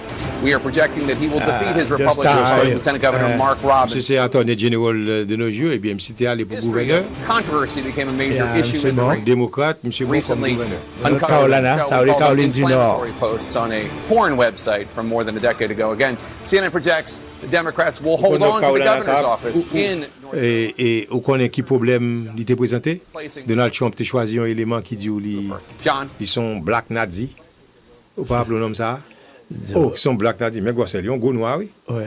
Pour gouverneur North Carolina, eh bien, monsieur tombé là, c'est Josh Lack monté. Robinson in trouble. Would Trump be impacted by that? So let's just take a quick look at it. You see North Carolina, this is the presidential race, very close at the moment. We're only at about 15% of the statewide vote counted, so a long way to go in a state we expect to be tight. It is tight from the get-go in the early count. I just want to switch over and look at the governor's race. Excuse me, it's down here. Look at the governor's race. So you have the Democrat here at 49.4, the Democratic candidate for president. If you look at the governor's race, Josh Stein winning 56% of the votes. So you have a lot of il y a besoin de 270 votes chaque candidat. Donald Trump gagne 105 jusqu'à présent et Kamala Harris 27. Well, and so at least at the moment, not the benefit that the Harris campaign was hoping for, at least no evidence of a giant benefit that the Harris campaign was hoping for in North Carolina from the scandal around the Republican gubernatorial candidates. Kamala marqué pile en Battleground, North Carolina, Georgia, then we go west, Arizona, and Nevada. 243. C'est un commencement toujours là. Oui, c'est un commencement, oui. We're only at 14% of the count. Et ça peut faire surprise, ça parle justement 73% for the vice president. Fait chavirer la balance. You just go back and check. Pourquoi j'aime projeter ou pourquoi j'aime fin côté. Élection en dehors toujours, surprise au dehors toujours jusqu'à présent. Charlotte in the suburbs, that's Mecklenburg County. The president got 67% when you round up 4 years ago. You come back here, she's getting 70%. So in the early count, it's neck and neck. This is one of the great tug-of-war states in the United States right here. And we'll continue to count, still at 14%. Let's pop down to Georgia. We're at 53%. We were at 50% last time. So we're moving up, but moving up slowly. And again, it's trademark Trump, just running it up in the rural areas. And so we pick one randomly. You come down here, Bacon County, 95% in, so we're close to the full count here. But look at that, 87% of the vote, right? This is how he does it. It's 4,000 votes to 600 votes. In a state this big, you say, oh, that's not such a big deal. When you do it in county after county, Bacon County, that adds up. 86% Donald Trump, 13%. 6%. So Donald Trump is at least matching his performance in most of these rural counties of 4 years ago when Georgia was incredibly close. So if he matches in the rural areas, all he has to do is improve a little smidgen in the suburbs or in the urban areas, and you're more competitive in the state. So let's just check the suburbs around Atlanta, because this is where if Trump is performing in the rural areas, as it looks like he is, turning out his base, then the race will be settled here by the margins in the suburbs. Only 16% of the vote in, so let's be careful. 60% for Vice President Harris, or again, more important almost is, can Trump move his numbers up? 39% in the suburbs right now, Gwinnett County suburbs, it was 40%. So at the moment in this one suburb, he's got some work to do. We'll see if he can do it. Let's move down here to DeKalb County. This is the most Democratic of the suburbs just to the east of Atlanta. 83% President Biden had in winning the state 4 years ago. The vice president running a little bit behind that right now, but look, that's not even 1,000 votes. So we have a ways to go before we have to worry about any comparison there. Let's drop down to Clayton County, the Atlanta airport just south of Atlanta. Big Democratic stronghold. This was critical to Biden coming back in Georgia as they counted the votes in 2020. Trump had an early lead, but as the count went on into the day after and the day after that, Clayton County was one of the places where Joe Biden got a lot of votes. And you see 85% for the vice president, about 3/4 of the count, 76% right there. So how does that compare to 2020? About the same, right? You got 85 when you round that up. You got 85 when you round that up. So here we go in Georgia again. So far as you go through it, you've got a very competitive race. So that one's competitive. Let's come out of there. I want to go up and look at Michigan. We haven't spent any time here yet. Only 6% of the vote in. So be careful about anything, but you're trying to look and see what happens. Again, this is Kent County. Both campaigns focus on Grand Rapids and the suburbs. Used to be a reliably Republican area. Trump at the moment, but look, again, We're under 1,000 votes right there. Trump at the moment, but here's what you're running against, right? Joe Biden gets 52%. If you go back to 2016, Donald Trump carried this with 48% in a state. If Michigan's going to be very close, it was 154,000. It was the biggest lead Biden had in any of the battlegrounds 4 years ago. But if you're going to be competitive for Donald Trump, you'd like to turn this red. If you can't turn it red, you would at least like to narrow that margin for Donald Trump. So we'll watch and see how this plays out in 2024. Come back to today's map here. It was just on the texting. I was going to say on the phone. It's texting. It's the same thing. With a key Democrat out in Michigan who said they're a little nervous about here, not Monroe County, but Wayne County. He said they're a little nervous about Wayne County. I think turnout among Democrats might be down a little bit in Wayne County. That would be a problem. The African-American vote in Detroit, the student vote, Wayne State, places like that, absolutely critical for the Democratic coalition. So we'll see when we get. Wayne County is always late to report, so it's going to be a while. We'll see if that's true, if those fears are true among Democrats that maybe turnout is down a little bit here. If it is, then the vice president has to make it up here. Oakland County, again, 20 years ago, a Republican suburb, 58% right now. We're just approaching 40%, 58%. Remember, Joe Biden carried Michigan 4 years ago to 56%. That would help. If you're above Biden, maybe you get a little math to make up if you're losing a little bit in the city. We'll see if that plays out as we thought. And I just want to pop down to bring this issue on the table as well. Washtenaw County, absolutely critical. Young voters were critical to the Biden coalition in 2020, even more critical. Ça, c'est une série de districts que monsieur a présenté dans Georgia. Mais son Georgia, et bon, monsieur est certain que Donald Trump pourra remporter le quand même, oui. Donc, Donald Trump a mené là. Dans Mississippi, nous sommes capables de dire Donald Trump à 4% que au comté. Et Donald Trump, c'est 26 512, la mené sous Harris. New Hampshire, qui l'a tout près, non, comment ça y est, Harris commence à augmenter, oui, là, il y a 20% Harris, 20% vote au comté, Harris 90 463, et puis Trump 74 000. On prend New Jersey, c'est zone démocrate, très bientôt, nous mettons checker que Harris a gagné New Jersey. Harris 656 000, Donald Trump 517 000. Hein? North Carolina, Donald Trump 640 831, Harris 575 000, la mené 52% à 46. Hein? Et la mené, il y a 21% dans North Carolina.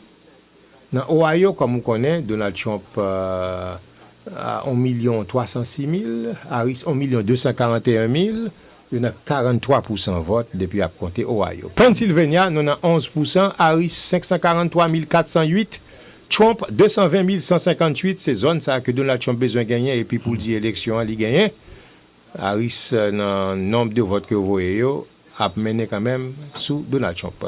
Et puis Rhode Island, c'est Harris qui a mené Kounia dans vote que il a compté dans zone ça. Donald Trump 105. Harris 27. Votes, obviously 270 are needed to win. We are far from that. Obviously, Donald Trump's still in the lead. But now let's bring you another key race alert. In North Carolina, Battleground, North Carolina, Donald Trump in the lead there. North Carolina, donc Donald Trump, ça c'est un swing state. 6% of the vote. Donald Trump, qu'on y a passé sur Kamala Harris dans swing state, North Carolina. With a 9,000 plus vote lead. That's ça doit gagner. Vote in 21% of the estimated vote in Battleground, North Carolina. And Battleground, Michigan, Kamala Harris in the lead, 56.9% of the vote. Donald Trump has 41.2% of the vote. Kamala Harris currently has 59,000 plus more votes. That's with 7% of the estimated vote. It's still very early. In the Commonwealth of Pennsylvania, the all-important Battleground, Kamala Harris in the lead there with 69.8%.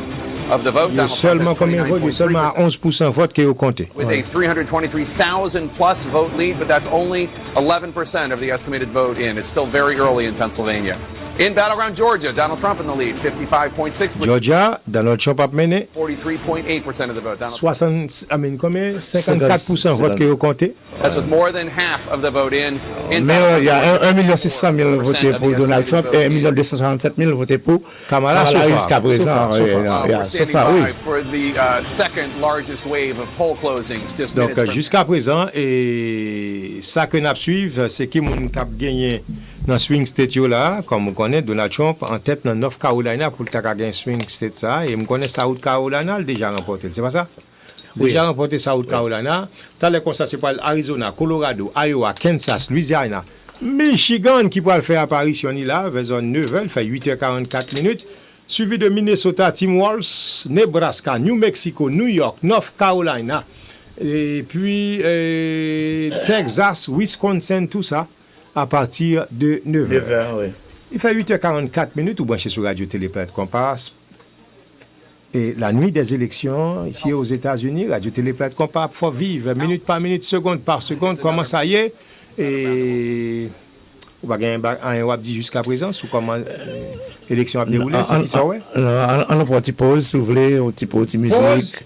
Un petit musique. Pas de pause, non, papa. Un petit musique. Pas de pause, papa. Pas de pause. C'est non-stop action. Non-stop action. Là, nous allons dans headquarter, là-bas, pour nous connaître comment headquarter Kamala Harris là, comment il a dégagé, est-ce que sous la sellette, ouais, sous tension? On allait pour nous, ouais. Pas qu'on gagne, non. Where this race is headed just yet. For that reason, they are really focused on the battleground of Pennsylvania because that really becomes the linchpin of a strategy to get to 270. If they get Pennsylvania, the rest of the path becomes much more clear. So as I've been talking to people tonight, they're really waiting to see how these results, as they are coming in, really shape the picture. But right now, it's really not that clear to them. And I just want to be transparent about it because they've got great numbers, but they're not willing to go out on a limb on any of this stuff just yet. In Pennsylvania, though, I think what I am hearing is a lot of optimism. They're seeing good numbers out of Philadelphia. The local officials there are suggesting that Harris could exceed what Biden did in that city. And if she's able to do that, that would make, again, her path to winning that state much more clear, Jake. All right, Abby Phillip, thanks so much. Let's go to West Palm Beach, Florida now, where we find Caitlin Collins. And Caitlin, what is the Trump campaign going to be looking for in the next round of poll closings? Well, Jake, you just mentioned Wisconsin, and that is obviously a state that they are going to be watching closely tonight. I've talked with several campaign officials. They're not expecting to get a real sense of those numbers until much later in the evening, but they will be watching Wisconsin very closely. They want to see how... Donald Trump lui-même, il visait Wisconsin plus, I swear. But Jake, one thing that former President will be doing... Michigan, Pennsylvania, et puis... is watching the returns come in from Wisconsin with someone who is also on the ballot in Wisconsin, Robert F. Kennedy Jr. He fought to get his name off the ballot, but the Supreme Court there told him no because it was too late. He was already on the ballots that people were getting in the mail. And I am told Robert F. Kennedy Jr. is at Mar-a-Lago with Donald Trump tonight, watching these returns come in. Obviously, the reason he fought to get his name off that ballot, Jake, is there is a concern that with the margin, as small as it could potentially be there, that it could have an effect. The margins are everything in this race, as we are starting to see in these numbers coming in. So Trump will be watching that come in alongside RFK Jr., both of them on the ballot, Jake. All right, Caitlin Collins in West Palm Beach with the Trump campaign. Thanks so much. Let's go to David Chalian now, who has some exit polls from Michigan, Wisconsin, and Arizona. Three battlegrounds we're hoping to hear from soon. David, what stands out? You look at the data from these three key states. Yeah, as the polls are about to close in these three critical battleground states, I wanted to look at Biden's approval rating just as sort of a baseline of the environment in these three states. Nationally, his approval rating has been updated to 40% in the exit polls nationally. In Arizona, you see here, Jake, he's at 43%. He's slightly above his national approval number in Arizona. If you look at Michigan, he's at 42% approval. Again, slightly above where he is nationally at 40. But Wisconsin's a different story.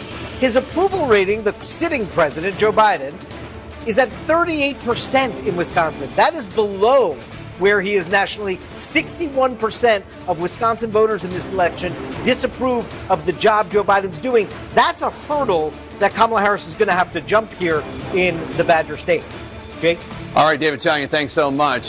This would have been a very different race if Joe Biden had stayed in it. I mean, if it ends with a Trump victory, and we have no idea how it's going to end, so don't misinterpret what I'm saying. But there's going to be a lot of finger pointing and recriminations and wondering.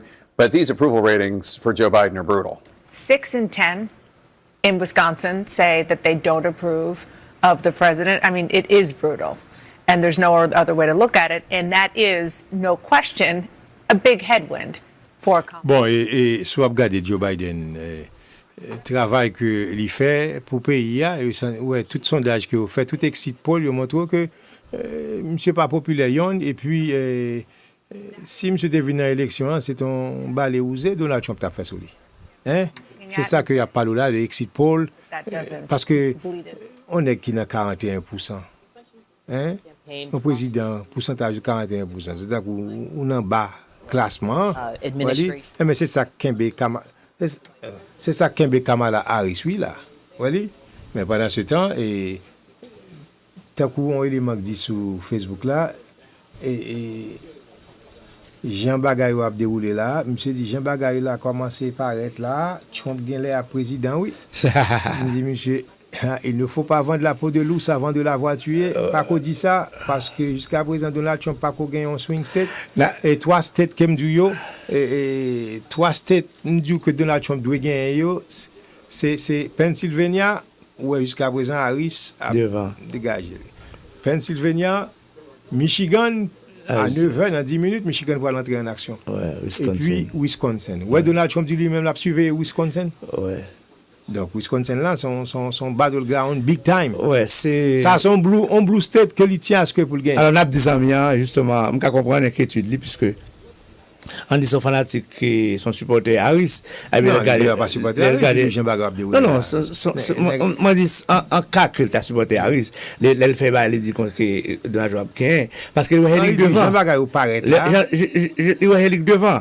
Mais ça pas veut dire consacré, c'est parce que Donald Trump il gagne state pour le gagner, nous dit ça plusieurs fois déjà. OK. Et n'a dit André Tracker. Wait. Il ne faut pas vendre la peau de l'ours avant de la voiture. Bah, la fait commencer. Ça, nous allons ça comme ça. Pendant ce temps, mes amis, continuez, non? A close race in Virginia, which has gone blue since 2008 and Obama, the last 4 cycles. And if you remember, Trump in late October, had a rally there, and people went, what's he doing in Virginia? That's a blue state.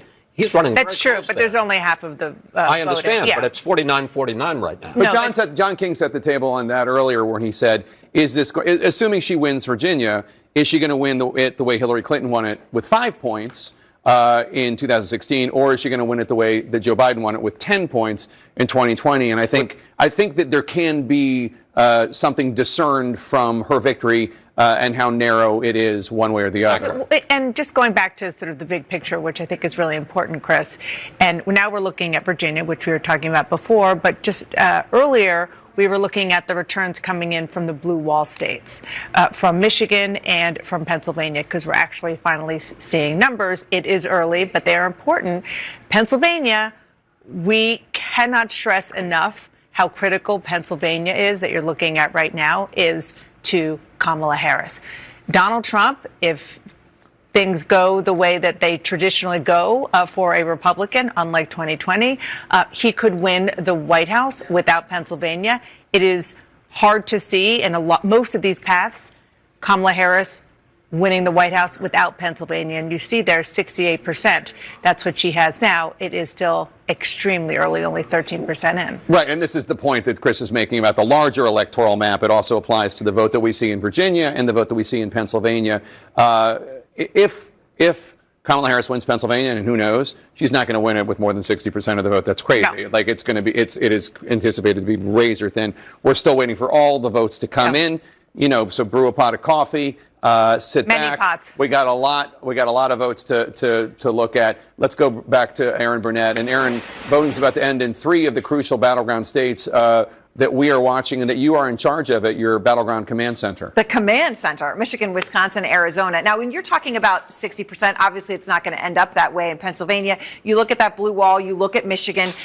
Jim Sciutto is in Detroit. And Jim, where you are now, this is the nuts and bolts that I think everybody wants to hear about, which is how the counting is actually happening. So tell us about where you are. This is an absentee ballot counting center.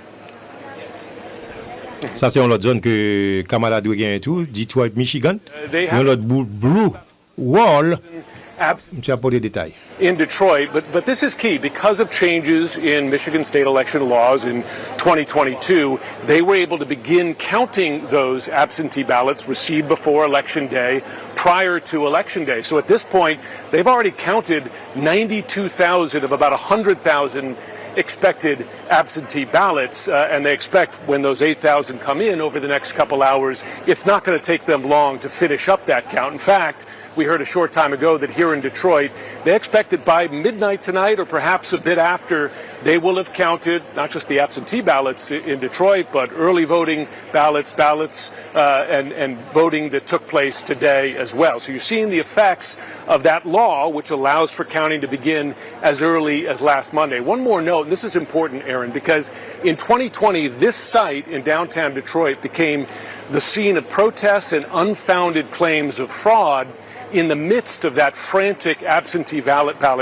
counting, in part because of you have that law, you were able to start early. We're not seeing any of those protests here now, and there's going to be a truck arriving in the next couple of hours, going to pull up at that door there with absentee ballots collected from drop boxes around the city as well. Again, that's not fraud, that's not vote dumping, that's part of the process of counting these votes here, and they expect it to move very quickly tonight. All right, very quickly, we'll see. And they have said they expect to be overall for the state of Michigan faster than last year, which of course was the day after midday. Secretary of State said she hoped it would be a little bit earlier than that. We'll see as the count comes in. Kyung Law is at a Maricopa County counting facility. Maricopa County, biggest in Phoenix, fastest growing in the country, as they say. Kyung, one of the most important counties for the entire election. For the entire election. That's why you have so many reporters here. That's why we're watching Maricopa County so closely. And let's take a look at the clock. We only have a few more minutes, about 7 more minutes before polls close here in Arizona. I want you to take a look at what we are watching, though, here at the county. What's happening here on that split screen, that other video that you're looking at, that's the inside of the vote count, the tabulation center. They are looking at the ballots. They are processing ballots. All of this is with the early vote. After the polls close, about an hour after polls close here in Arizona, we are anticipating to get the first results out of Arizona. That will be only the early vote, the ballots that have been processed up until Election Day. And then, as the night moves on, Aaron, those ballots that are out at the vote centers will be processed. They're counted, separated in there, and then brought over here to the tabulation center to be processed. And that information is going to start to come out as well. So it is a multi-step process. It takes time. There has to be signature verification. The ballots have to be cured here in Maricopa County. But something I want to address very quickly, because this is something that's happening right here in Arizona as we watch this clock wind down before polls close, is that there's still long lines at some of the spots that we are watching at some of these vote centers. At Mesa Community College, where we were at, and I'm going to check real quick, it's still an hour long line. If you are in line when polls close at 7 o'clock local time, Aaron, you will still be allowed to vote. All right, which is amazing, and it is amazing that people are doing that and waiting. That is something, as you said, that everyone should be happy about, but amazing to see. Bon, ça c'est Arizona, on a parlé que Arizona, et jusqu'à présent, il y a des gens qui sont en ligne toujours. Cap voté. Et montrer que ça a côté qu'on a assez faute bonheur, votre bonheur. Donc il a fait quand même après ça pour capable aller dans le monde qui vient voter. Pourquoi monter des dames t'as parlé là, fait connaître que et Philadelphia, no matter what, son zone pour Kamala Harris qu'a gagné. Sous pas gagné ni, donc libéral du pour lui, on doit pour pas le prendre encore pour arriver sous 270 là. M'entendez dit ça là. Fait connaître que Donald Trump côté pas, il ne doit pas gagner Philadelphia pour arriver sous 270 là parce que déjà si il est en route pour gagner North Carolina qui sont swing state quand même, oui. Et puis il est en route tout pour gagner Georgia. Genre situation y est là. Mais pour Carolina, on doit gagner zone ça yo, Pennsylvania, Michigan, Wisconsin. Alors que Donald Trump faut prendre Wisconsin. Il y a un blue wall yo. Ouais. S'il pas qu'à prendre Philadelphie, donc il pointe doit être sur. Et s'il pas prendre. Bon, s'il va prendre, il vient de pour Kamala Harris. Oui, voilà. Une situation difficile pour 270 là. Donc jusqu'à présent, nous sommes capables de swing state, c'est Nevada, Arizona, Wisconsin, Pennsylvania, North Carolina, Michigan. C'est ce qu'on appelle swing state. Swing state, c'est qu'ils sont capables de changer. Ils sont capables de blue, je dis, demain, bon, red. On dit tout ce qu'il m'a dit. Il a envie qu'on ait, après combien de temps, il prend le bail résultat. Eh bien, ces résultats qu'il y a bail là, mais il y a un côté qui va même confirmer. La paille des résultats définitifs là. Oui. Quelle est la politique qui vous gagne? Donc, c'est pas comme ça. Un peu de patience, be patient. Ouais. Parce que quand il y a là, il y a un commencement. Ouais. Ouais. Le commencement, il y a et puis allez ça va rappeler autour il y a pile monde qui vote bonheur. Monde qui vote bonheur, c'est pas seulement monde qui vient marcher vient voter non, monde qui voyait bah pas la poste qui mêle vote et mêle vote même si vous votez bonheur, si vous votez dans mois septembre même octobre ça il faut je dire pour compter vous comprenez je dis pour compter donc il prend petit temps et leur voter bonheur comme ça elle a dit faut ouvrir l'enveloppe là ouais leur voter qu'on y a on pour voter bah mettre la machine là mais pas l'enveloppe ça qui vient des millions. Vous dites bien oui, des millions qui viennent et il prend petit temps. Donc, et moun fait un pile, pays, les États-Unis sont pays, il y a moun qui pas disponible aujourd'hui, il y a moun qui a parti, il y a moun qui a dans travail, et puis, il va voter pour nous. Nous pourrons identifier radio, n'a pas tourné. Ou bon, sur Radio Téléplanète qu'on parle à l'heure des élections présidentielles américaines. We'll be back. Mardi 5 novembre 2024. Élection présidentielle aux États-Unis dès 7h du soir. Radio Téléplanète Compa live avec résultat élection yo. Serviteur à Walbarius, c'est Magnocola. Qui moun cap 47e président des États-Unis? Est-ce que c'est Donald Trump? And I'm hereby calling for the death penalty for any migrant that kills an American citizen or law enforcement officer. And I will immediately ban all sanctuary cities in the United States, which is sanctuary for criminals. Ou Kamala Harris. Are we ready to vote? Are we ready to win? Écoutez Radio Téléplanète Compa minute par minute, seconde par seconde, assuré à dès 7h. Zami, mettez-moi tout sous bon là. Il fait 9h. De retour, et avec résultat élection yo, que n'a fait vivre minute par minute, seconde par seconde sur Radio Téléplanète Compa, n'a tourné kounya là, n'a fait breakdown, n'a regardé comment Battleground yo et Georgia, North Carolina, Pennsylvania, qui jusqu'à présent, il va pas appeler, il va pas dire qui a gagné. Mais dans Virginia, c'est une zone qui est considérée comme un blue state, hein? Mais il y a un pile républicain là-dedans tout. Oui, mais jusqu'à présent, Donald Trump a dégagé là dans Virginia pour le prendre, hein? Parce que comme ouais, il a vu qu'on North Carolina, Donald Trump a mené qu'on est sur North Carolina, hein? Donc zone ça yo, je crois que son série de zones n'ont pas pensé qu'à changer pour Kamala Harris, mais jusqu'à présent, Donald Trump a béqué, oui, là. Ça fait sérieusement. 51,6 à 47,2, ça veut dire qu'il a fait de 1 million dans North Carolina, 1 127 000 de plus. Et à 9h, c'est là, ça en pile côté pour le fermer là, encore. Et comme nous dit déjà, mes projections. Will go to Donald Trump. The state of Texas, as expected, to Donald Trump with its big bucket of... Donald Trump get Texas. The North Dakota will go to Donald Trump, as expected. North Dakota with its three Dakota, South Dakota. CNN projects that South Dakota will go to Donald Trump. South Dakota, as expected, with its 3 electoral votes to Donald Trump.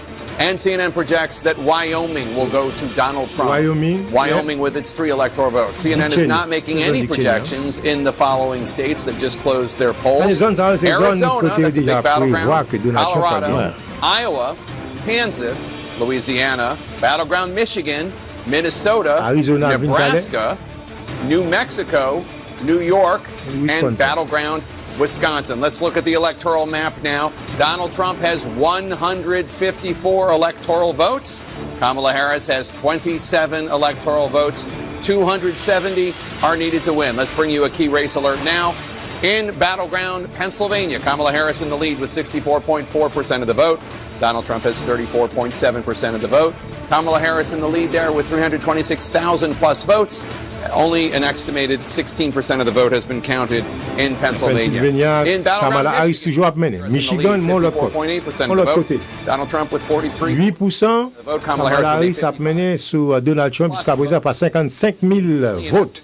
8% de votes qui comptent. Donc, deux zones ça yo, des blue wall là. In Battleground, North Carolina, Donald Trump in the lead there now. 51.8% of the vote. Kamala Harris with 47.1% of the vote. Donald Trump with a more than 106,000 vote lead. That's with 39% of the estimated vote counted in Battleground, North Carolina. In Battleground, Georgia, Donald Trump in the lead there, 52.8% of the vote. Kamala Harris with 46.6% of the vote. Donald Trump has a healthy 221,000 plus vote lead. That's Georgia, with an estimated 66% of the vote counted in Georgia. About 2/3 of the vote in Georgia has been counted. In the Commonwealth of Virginia, Donald Trump in the lead there now with 49.3% of the vote. Kamala Harris with 48.7% of the vote. Donald Trump with a 13,000 match là dû dans Virginia, 49.3 pour Donald Trump, 48.7. C'est seulement 16 461 votes. New Hampshire, Il y a 25%. Donc, match là dans Virginia a toujours son match qui est réellement un petit peu dur. in the lead there by roughly 16,000 votes. That's with about a quarter, 25% of the estimated New vote Hampshire, c'est Kamala counted in Harris the Granite State of New Hampshire. In Ohio, Donald Trump in the lead, 52.9% of the vote. Kamala Harris, donc, 0.3%. Donald Trump devant. Assez raide, c'était pas. Ça l'est, c'est Kamala qui est devant. Et c'est zone J.D. Vance, tout pas oublié. Ohio, 50%. Ohio pas qu'à perdre. Counted in dans Ohio. 50%. Let's go to John King at the Magic Wall. John. Jake, let's start with the context, what you just went through. I'm going to wander over to this wall here just to show the race to 270 at the moment. Là, on a Donald Trump a bien tout ça, là, on a dit oui. Donald Trump tout gagne. Be worried. Les cas gagnent, mais c'est pas ça parce qu'elle devant fait le gain. C'est ça qui vient derrière qui fait le gain. Vous comprenez ça me dit? C'est ça qui vient derrière. Regardez dans Illinois, Chicago, Illinois, Harris 25%, la mène 289 000 sur Donald Trump. Kansas, Harris 29%, Kansas, il y a 207 000 contre 186 000 Donald Trump. Non, Maine, bon, on regarde en bas, victoire là, il regarde projeter le gain. States in red and blue. So let's see, again, an unusual map at the moment, just because the vote count is early, or because we're going to have the most surprising election of my lifetime. But in Nebraska right now, statewide, you have the vice president winning, but you see most of the votes are out here. She's not so much worried about the statewide vote. She'd love to win Nebraska, don't get me wrong. Nebraska's second congressional district is right here in the Omaha area. Nebraska and Maine award electoral votes based on congressional district, the two states that do that. So eastern Nebraska is what matters most to the vice president. We'll see if Nebraska stays blue. Again, to its south, the state of Kansas, 29% of the vote in. But you see all this? That's, you know, if you're playing Legos, that's Donald Trump. That's how he builds his buildings right there, those small rural counties all across America, especially in the heartland here. So Kamala Harris, the vice president, ahead with 52% of the vote. It's all over here. Kansas City, Missouri, the suburbs here, the more blue areas, the college towns, and the more urban areas in Kansas is why she's ahead right now. It's only 29% of the vote. We'll watch as that map fills in. Again, Missouri, when I started doing this in 1988, spent a lot of time in Missouri with Michael Dukakis. It's not a battleground state anymore. But at the moment, it's 51%, but it's only 7%. And again, you see votes coming in the suburbs just to the west of St. Louis, suburbs just to the east of Kansas City. That's why the Democrat is leading at the moment as we go through it. So now let's get to the states that we actually think will be the battlegrounds in the end. We'll keep looking. We'll keep looking. Open to surprises here. But let's check in on the big ones. The Commonwealth of Pennsylvania, still at 16%. This is a 30-point race, just shy of a 30-point race in a state we know is going to be decided by 1 or 2 points. So we'll continue to watch to see. I check in on it just to see if the vote count has gone up. It has not in a while, still 16%. Same with Michigan. We come over, we're up to 10% here right now, 53 to 45. Again, if there's an 8-point lead in Michigan, then you have a blowout. You expect this to be very close in the end. We're missing a lot, right? Earlier tonight, Grand Rapids was red for Donald Trump. That's Kent County out here. Right now, you see it's almost a tie right there. This is one of the battlegrounds within the battlegrounds. Fiercely, formerly reliably red, now a closely fought suburban area around Grand Rapids. We'll keep an eye on that. But still nothing out of Wayne County, Detroit. I just want to come up here to Ingham County.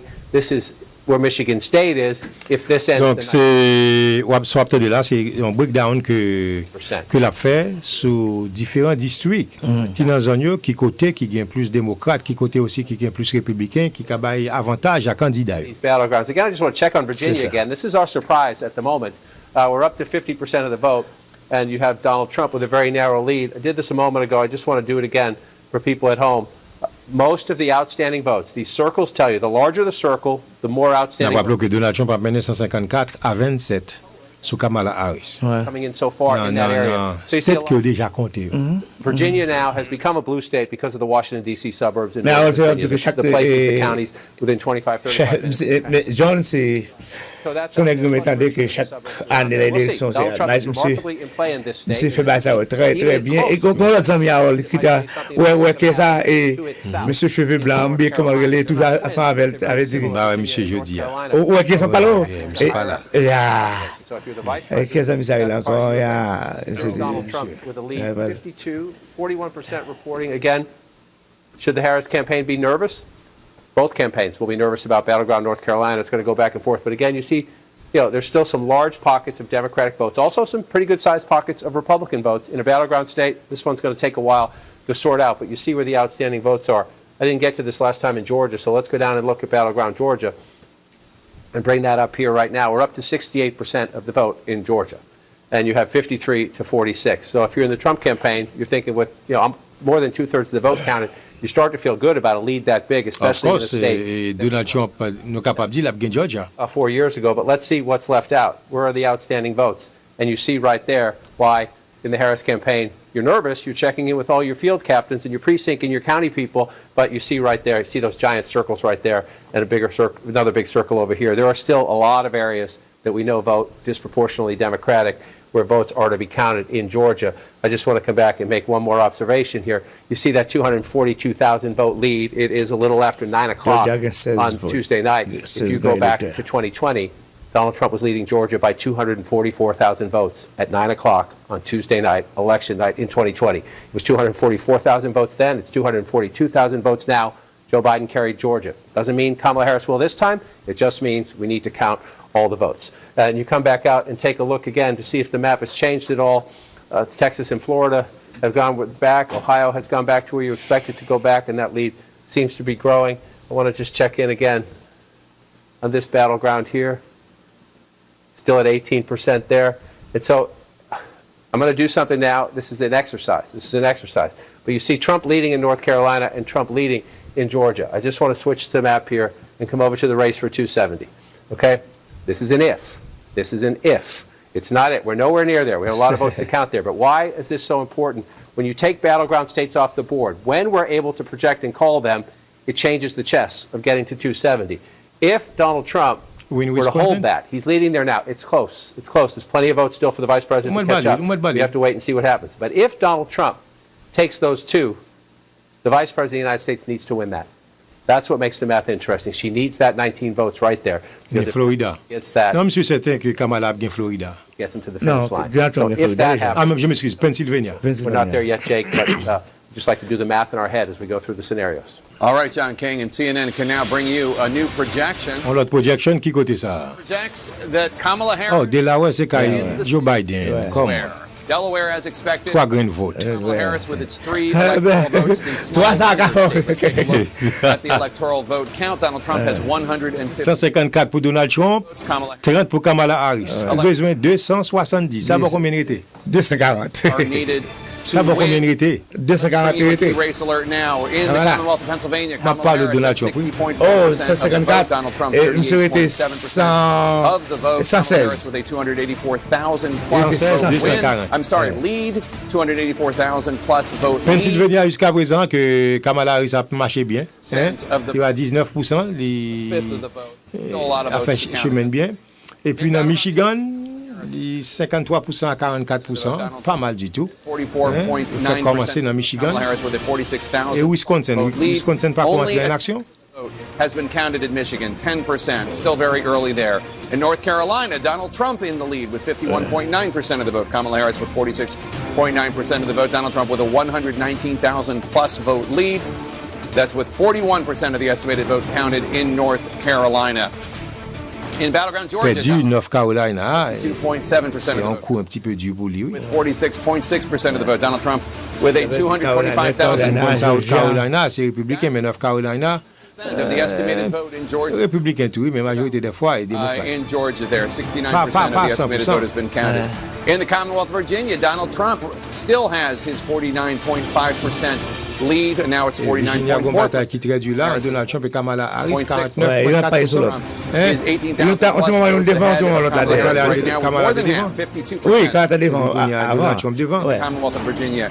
In New Hampshire, Kamala Harris in the lead with 53.3% of the vote. Donald Trump has 46% of the vote. Kamala Harris with a 17,000 plus vote lead. That's with more than a quarter, 28% of the estimated vote in the Granite state of New Hampshire counted. In Ohio, Donald Trump still in the lead there, 53.9% of the vote. Kamala Harris has 45%, 45.2% of the vote. Donald Trump with a 275,000 plus vote lead. That's with more than half, 52% of the estimated vote counted in Ohio. John King. Let's look at the map, Jake, and one of the wonders as we get into the 9 o'clock hour, and this will be in the 10 o'clock hour, 11 o'clock hour, I suspect into past midnight hours, but you're beginning to see more states fill in. Most of it is very early voting, but it's still, as you just see as the polls close and we go from east to west, you now see many more states reporting votes. Let's just take a peek. We've already projected this one to be for Donald Trump. I just want to show you in North Dakota, these states feel they don't get respect because they're not huge electoral battlegrounds. I like to wander through and look at the votes and just show people out here. You see South Dakota starting to fill in slowly, very early. Dakota, South et North. The vice president. So Donald Trump prend toutes deux zones. But we're only at 27%. And again, most of this gray you see from about here west. Même toutes zones républicaines, c'est Texas, North Dakota, South Dakota, il prend tout Kansas, et puis qui c'est encore, et so we're not there yet. il So when prend that plusieurs de l'autre happens, côté toujours. that number will change. Again, for the vice president, what you want to do is you want to be here. I'm just showing you Douglas County. It's the big piece of Nebraska's 2nd congressional district. This is where you want to win. The blue dot, they call it. If she wins the blue wall, Michigan, Wisconsin, Pennsylvania, I went backwards. But if she wins those three and she wins Nebraska's 2nd congressional district, she can get to 270 electoral votes. So we'll keep an eye on that as it plays out. First votes in Wisconsin, you see it's red at the moment, 796 to 479. Guess what? We have a long way to go in Battleground, Wisconsin. Just for context, when Joe Biden won it 4 years ago, 1.6 million votes. So we are in the infancy stages of counting the votes in Battleground, Wisconsin, and you watch as it plays out. One of the places we'll watch here, I'll just show you now, 0 votes in yet, the Green Bay area, Brown County. This is one of the key tests. Can the vice president hold on to the president's share of white working class voters? I just want to show you as we go back in 2020. Joe Biden did not win Brown County, but he got 46% of the vote. The margins within the margins sometimes make the difference in a battleground state. Wisconsin settled by 20,000 votes, right? You look at that 46% for Joe Biden, and then you move back in time, and you see 42% for Hillary Clinton. That makes the difference. She lost the state. He won the state. So one of the things we will watch as the 2024 results come in is not just can she turn out the African-American vote in Milwaukee, not just can she compete in the suburbs, Waukesha, just to the west of Milwaukee, but can she hold her own? Just be as competitive as Biden was in some of these blue-collar counties. A long way to go there. Let's pop over to Michigan. As Jake just told you, we're only at 10% there, so not a lot to look at. Just move it up so you can see it a little bit better at home. The vice president has pulled ahead in Kent County. That's Grand Rapids, but it's early. And again, you're looking down here. I told you earlier, one of the warning signs was Washtenaw County. This is where the University of Michigan is, Ann Arbor. If you move east here, Dearborn is over here near Detroit. Her question marks in Michigan are young voters and Arab American voters, right? You find the young voters here, University of Michigan campus, and again, you say, wow, that's a 30-point lead. What are we worried about that for? Well, you're worried about it because the President of the United States had that 4 years ago. It's a county where, if you want to win Michigan, Joe Biden won by 154,000 votes, so you could say she has some to spare, if you will. She can lose a little bit in the coalition, but you don't want to lose a lot. And I was at the Michigan campus just last week. They have a very aggressive young voter turnout operation there. We'll see later in the night if those numbers change at all. That's Michigan. Let's come back out and come over to the home state of Mr. Tapper, still at 20%. It's bumped up just a little bit there. So what are we looking at? Let's move it up just a little bit. We have some votes. Erie County, as I told you earlier, 25 counties in America, twice for Barack Obama, then to Donald Trump, and then flip back to Joe Biden. So it's a bellwether county. Doesn't mean the person who wins Erie County is going to win the Commonwealth and win the presidency, but that's what's happened in the last several presidential elections. So you look, we're just starting. Just getting started in Erie County, 512 votes. Just for context, it's going to take close to 70,000 votes to win that county. So we're just starting. That's one of them. Let's come back to 2024 and move over here to Northampton County, again, right along the New Jersey border, not terribly far from Allentown. The vice president ahead there at only 22% of the vote in. So that was, again, look how close it was. Joe Biden just barely carried it. Donald Trump just barely carried it 4 years before that. That's the way it tends to end up. So we'll watch as that plays out. Here's something we do want to look at, is Lehigh County. Only 20% of the vote in here. If there is an impact from the Donald Trump Madison Square Garden event, where so many insults were made about Puerto Ricans and about Mexicans and about Latino and Hispanic Americans. If you're going to see an impact, this is one of the places you might see it, right here. And that's why both Trump and Harris went to Allentown in the final days of the campaign to try to take advantage of it. We're only at 20% right there. But again, you're doing this for context. 62% for the vice president. You go back in time to Lehigh County 2020, 53%. If the vice president can overperform Joe Biden in Lehigh County, Pennsylvania, she's in good shape. So we watch that as it plays out. We're only at 20% of the vote right now. It would come down to it. That's only 20. It's only 20%. So then you come out more. Where else are you looking in Pennsylvania? Let's bring this up. You also had the vice president door knocking in Berks County. Berks County at the moment is blue. If Berks County ends the night blue, my bet would be on Vice President Harris winning Pennsylvania. Why? Let's look at it. Let's show you where it is. Here's Philadelphia. Here's the close-in suburbs around it. And then as you drive out, what used to be farm country, now you see the homes lined up, right? People moving further out because that's the only place they can afford a home. That's places like Berks County, Pennsylvania. Half the vote counted, a little bit shy of that right now, 51 to 48, right? Let's go back in time. That was a 53% county for Donald Trump in 2020 when he lost Pennsylvania, and it was a 53% county in 2016 when he won Pennsylvania. So if you're the vice president of the United States, you're keeping an eye on this one. If you can keep this blue, your chances to win the Commonwealth are improved dramatically so. Spent a lot of time there over the last year. It is interesting. You found a lot of Nikki Haley voters there, a lot of Reagan Republicans who don't like Donald Trump, who were kind of tormented about voting for Trump or voting for Harris. So we'll keep an eye on that one there. Then you move out here. This is the number 2 in the Commonwealth of Pennsylvania. Allegheny County is Pittsburgh and the suburbs around it, the labor vote, the blue-collar vote. A smaller African-American population, but the urban vote Democrats need. So she's at 68% when you look at that there. You come back in time, he was at 59%. So again, we're early. Let me come back to 2024 and come out. It's 40%. So it's early. These tend to be early votes. Et comme ouais, c'est John qui a fait tout le travail, même comme tout commenté, il aurait été de côté, juste pour attendre breakdown que Michel a fait, tel district. C'est qui ça qui a opportunité pour avancer pour bien cette tête-là. On s'est fait un sacré anticipation. Donald Trump getting 71% there, half the vote is in. Again, this is Donald Trump's secret, just runs it up in small rural counties across America, 75%. So keep an eye on that. It's early. We're still counting votes right there. But is the Trump base turning out in the same math numbers in a place like Pennsylvania? He needs to run it up in places like this. There's Bradford. Again, it's only 5% reporting, 75%. 71%. Again, even in these small rural counties, the early vote, there's not a lot of Democratic votes there, but a lot of it comes out in the early votes, if you're following along, when they count it. So let's be careful to not make any projections, any tough, lasting cement analysis, I guess I'll call it, but we'll keep an eye on that as we go through the Commonwealth of Pennsylvania.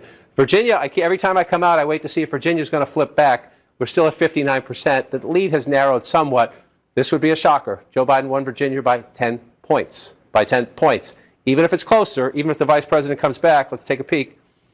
Yeah, the outstanding votes are still largely in Democrat. There's some Republican votes out there. You see the red dots, but the big circles are in Democratic areas. So the math is there for the vice president to recover. But even a close race in Virginia might tell you that it's a more competitive environment for Donald Trump, especially Jake, as we've talked before. Can he do well in the suburbs? And then you see, we're looking at Virginia as kind of it's interesting. What lessons can we learn there? Well, again, they're not exactly the same, but they're similar. You come down to North Carolina, we're above 50% now. It's close. This is welcome to North Carolina. This is what it's going to be. And so you just take a look and you say, what's missing, right? Where are they still counting votes? Again, Mecklenburg County, Charlotte and the suburbs around it, African American voters, upscale suburbs around it, key to the Democratic coalition. A lot of votes there. A lot of votes in Raleigh-Durham, the Research Triangle again. And so you see that happening right there. And let's see, we go back here and come back up to Virginia, and we see 49.4 to 48% there. Again, pretty remarkable. 17,000. Ou même cap côté retransmission la caillou sur radio Télé Planète Compas. Eh bien, élection 2024 là, entre Kamala Harris et Donald Trump. Italian, to get some insights now on the outstanding vote in Virginia, which is, as of now, a little tighter than I think the Harris campaign would like. Yeah, Jake, we're trying to determine how much of this vote we're looking at now is pre-election vote. Our estimate right now is that what you're looking at in Virginia, 39% of the vote that's in is pre-election vote. That, we think, at the end of the day, is going to go up to 52%. So there's still quite a bit of pre-election vote to come in here. And Kamala Harris is winning the pre-election vote by about 17 points. Wow. So as more of that early vote gets funneled into the count in Virginia, you could imagine there's real room here for Harris to grow, Jake. Wow. All right, David, and we have... Ça capte pour Virginia, par exemple, où Kounia là, aïe aïe, ils vont le mettre en l'autre projection. Attention, c'est tout côté. CNN can project De côté that pour Illinois Kamala Obama, Harris. Kamala Harris is expected to win Illinois in its 19 electoral votes. CNN can also project Kamala Harris gagne 2 sides. Kamala Harris, as expected. Kamala Harris will get the 4 electoral votes from Rhode Island. So where are we on the electoral map? As 154 collège électoral pour Donald Trump, 53 pour Harris. 3 electoral votes, 270 Gon fil on alerte bien avant qui alerte tu vois là, mais comment situation est? We have not projected in Battleground, Pennsylvania. Kamala Harris in the lead, Kamala Harris 57.5% of the vote. Donald Trump, 41.5% of the vote. Kamala Harris with a 258,000 plus vote lead. That's with about mené par 258 000 votes dans Philadelphie jusqu'à présent, 23% vote qui comptait. As of now, in Battleground, dans Michigan, Harris with c'est toujours zone que Kamala doit gagner. 4.3%. 12%, Kamala Harris gagne 64 000 votes de plus. Estimated 12% of the vote counted in Michigan. Still very early in Michigan. North Carolina, Donald Trump in the lead. c'est ça qu'on dit mon bien. C'est un petit peu tight là. 48.1% of the vote. Ça, North Carolina, il y a un petit monde pensé que lead. That's with more than half, 51% of the estimated vote counted in Battleground, North Carolina. In Battleground, Georgia, Donald Trump still holding on to his lead, 52.9% of the vote. Harris has 46.4% of the vote. Donald Trump right now with a 249,000 plus vote lead. I'm sorry, now it's a 255,000 vote lead. That's with an estimated 71% of the vote counted in Battleground, Georgia. In Virginia, Donald Trump in the lead as of now. 49.3% of the vote. Kamala Harris, 0.7% of the vote. Donald Trump is ahead by more than 15,000 votes. That's more than half, 56% of the estimated vote, but still 15 000 seulement que Donald Trump a mené sur Virginia. Et il faut connaître que faut qu'on ça ouais, la mené pas Andy 15 000 votes de plus sur Kamala Harris. Dans North Carolina, ça? Non, Virginia alors. Virginia, il était dit, mais son zone blue state liée, pour qui ça que Donald Trump a fait campagne là-bas? Il a raison, il a fait campagne là. Ouais. Mais attention, où est tout vote qui était fait avant vote jeudi, il a dit que Kamala Harris a mené dans vote ça par 19%. Donc là, on vient là, dans ça là. Ouais, elle a fait différence. Il y a une grande différence dans Virginia. Ce qui veut dire qu'on sort de relief. Ouais. Hein? Et pourquoi la guerre? Il va pour la guerre. Dans la zone Virginia, parce que Kounia soit regardé dans ça qu'il a compté là, après Donald Trump, 49.3, et puis lui même 48.4. Oui, 49.3, 48.8. Dans Virginia. Donc, jusqu'à présent, il y a une chance pour le Virginia. Not been counted yet. Right? You see the big circles, the biggest circles around the Northern Virginia suburbs, also Richmond and the suburbs around that. And some big Republican circles down. Zone bleue, c'est là que Kamala a une opportunité pour compter zone ça. It's up here, and just to show you why, you can say early on, you say, "Whoa, what's happening?" Virginia, il y a une chance pour gagner ça. When large population centers report their votes. So let's take Fairfax County. It's the largest of the suburban counties. It's the number 1 county population-wise in Virginia. The vice president's getting 66% of the vote, 63% of the vote in. Look at the number where she is, though, 250,000. We know turnout is robust, right? So we should be somewhere around 2020 when we end 2024. Maybe a little higher, maybe a little lower, but somewhere around 200,000 votes right now. Go back in time, you see 419,000 votes. So if she's winning 60+%, the president was winning 70% 4 years ago. You have Vice President Harris winning 66, a little below Virginia. Looks like it's going to be a little bit more competitive this year. But you can see just right there in that one county, there's a lot of votes still out, and she's winning disproportionately in the math right now. That can change, but it generally tracks when you get above 60% of the vote. And so just in that one county right there, the math, when those votes come in, the math can change. So doesn't mean it will, but there's more than enough Democratic votes still outstanding, or votes outstanding in Democratic areas is the better way to put it, for that to happen. So let's check in on the other battlegrounds as we go through. This one, again, go back in time.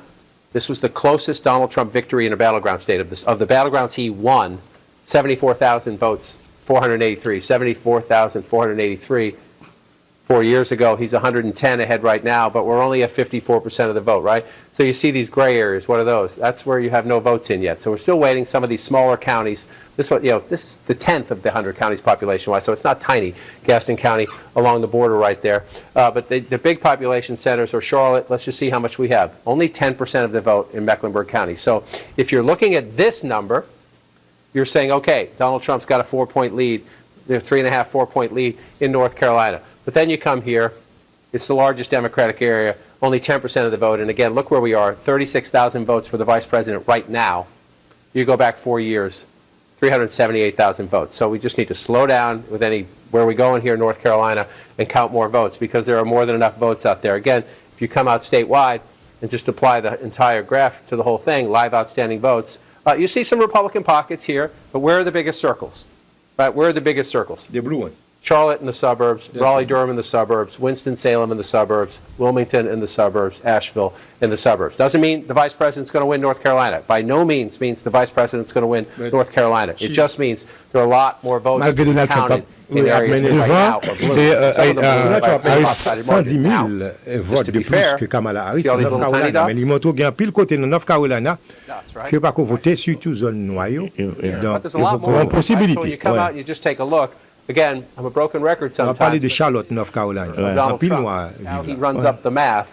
72% there, only 25% reporting there, but 72% in Rutherford County, right down here along the border here. Let's just go back in time and take a peek. 72%. Donald Trump is consistent. He is the constant in this race. In most places you look, he's getting what he got in 2020, and he's getting what he got in 2016. He's pretty constant and pretty consistent. But 24,000 votes there with 72% 4 years ago. And so then you come forward there, we're only at 25%. So again, if it comes in around the turnout of 4 years ago and it stays at that percentage, there's a chunk of votes there and in many of these other small rural counties still for Donald Trump, which is why we count late into the night and sometime into the morning. He gets small margins, but you add them all up, 20, 15, 20, 30 rural counties, you match them up against the one urban county, that's how you get a battleground state. Let's pop down to Georgia. We come down over here. This one here, again, in a state decided by 11,000 votes 4 years ago, with 75% of the vote in, Donald Trump's ahead by 241,000. You start to think, oh, we're about 75% of the vote.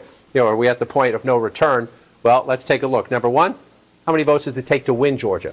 Donald Trump's leading right now with 2.1 million. Joe Biden won it in 2020 with 2.4 million and change, and we hear turnout is pretty good down there. So it could be somewhere around that, could be a little higher than that, number one. So you start there, and then number two, Jake, you just apply, what are we waiting for, right? And look at the size of the blue circles. Again, doesn't mean the vice president's going to come back and win Georgia. It just means everybody take a breath, and let's count votes. Because you see Atlanta and the suburbs around it, where most of those big circles are, which means in a place like 78% reporting in Fulton County. That's actually interesting. We'll see what comes out. It's a big, because of the population center, it's a big chunk of votes. But she's running at 73% right there. Look at that. Look at that. 72.6 and 72.6. That's funny. It's a mirror image right there. So I always look at the ones a little bit farther out. 80% now in Cobb County. It's 57.4. You go back here. It's 50. It's just she's running. The question is, can he improve? Is really the bigger question. I keep focusing on her. Can he improve in the suburbs? He's not there. Let's just come over here to Gwinnett.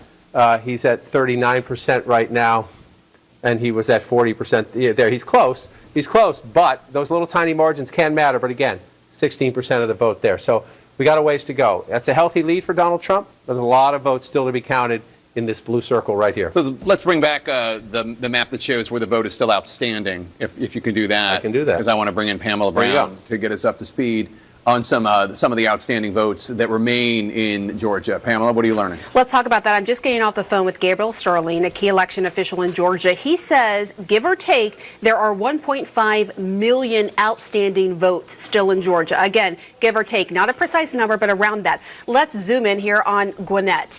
This is a Democratic stronghold. They are significantly delayed, according to Zach Manifold, who I just got off the phone with.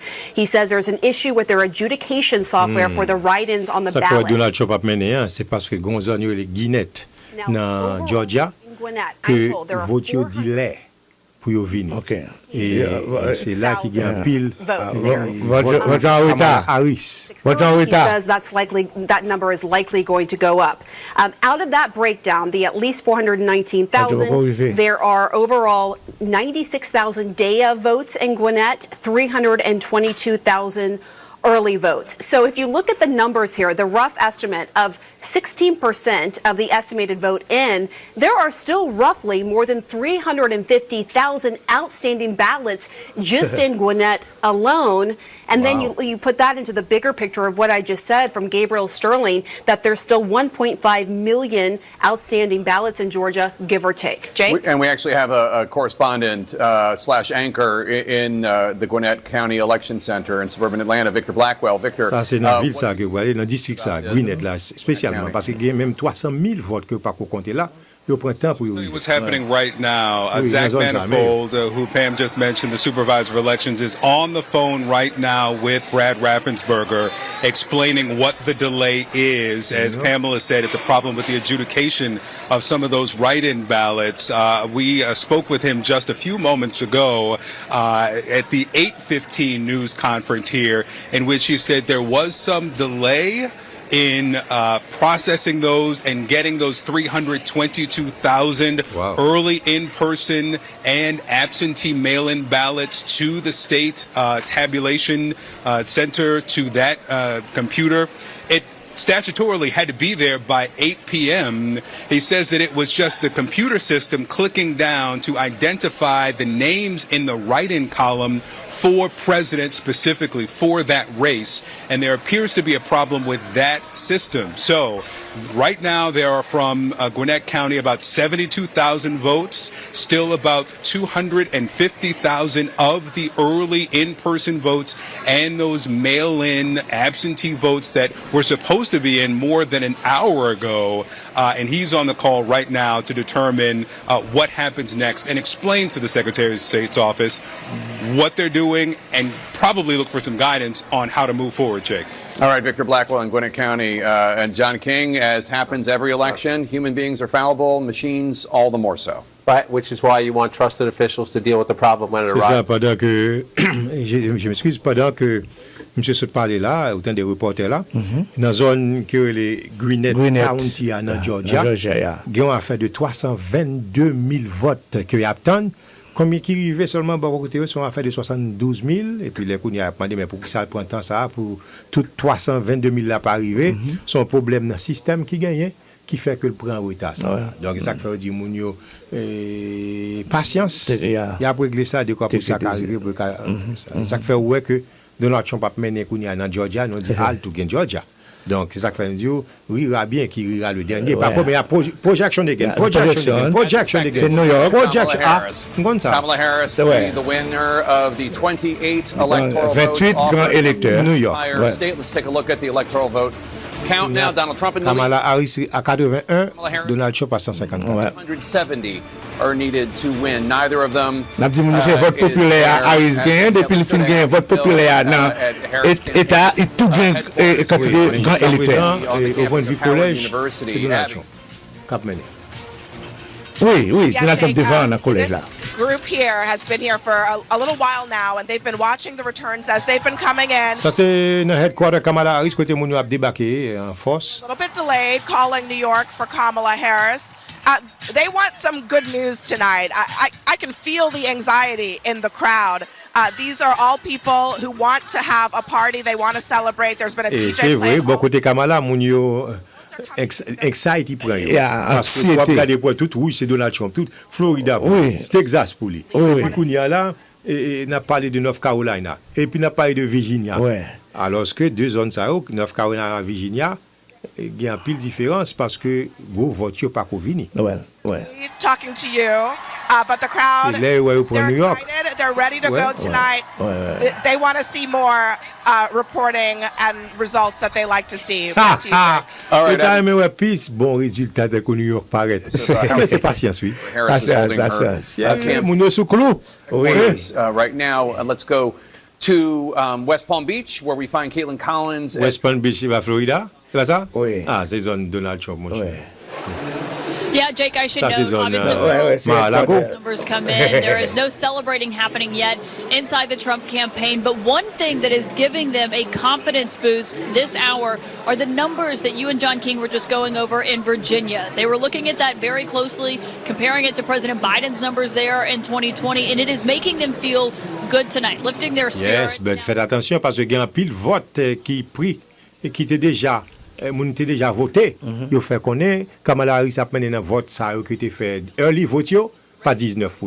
In Wisconsin and Pennsylvania in just the last few hours, as he's at his Mar-a-Lago club. He just spoke to supporters briefly, Jake, but as he's talking to the people who are at Mar-a-Lago, who's also getting constant updates from his own campaign team. And right now they are watching a few key indicators, including the turnout from black males in Georgia and in other states, but also just watching those numbers in Virginia. We'll see, Jake, of course, if that pattern continues throughout the night.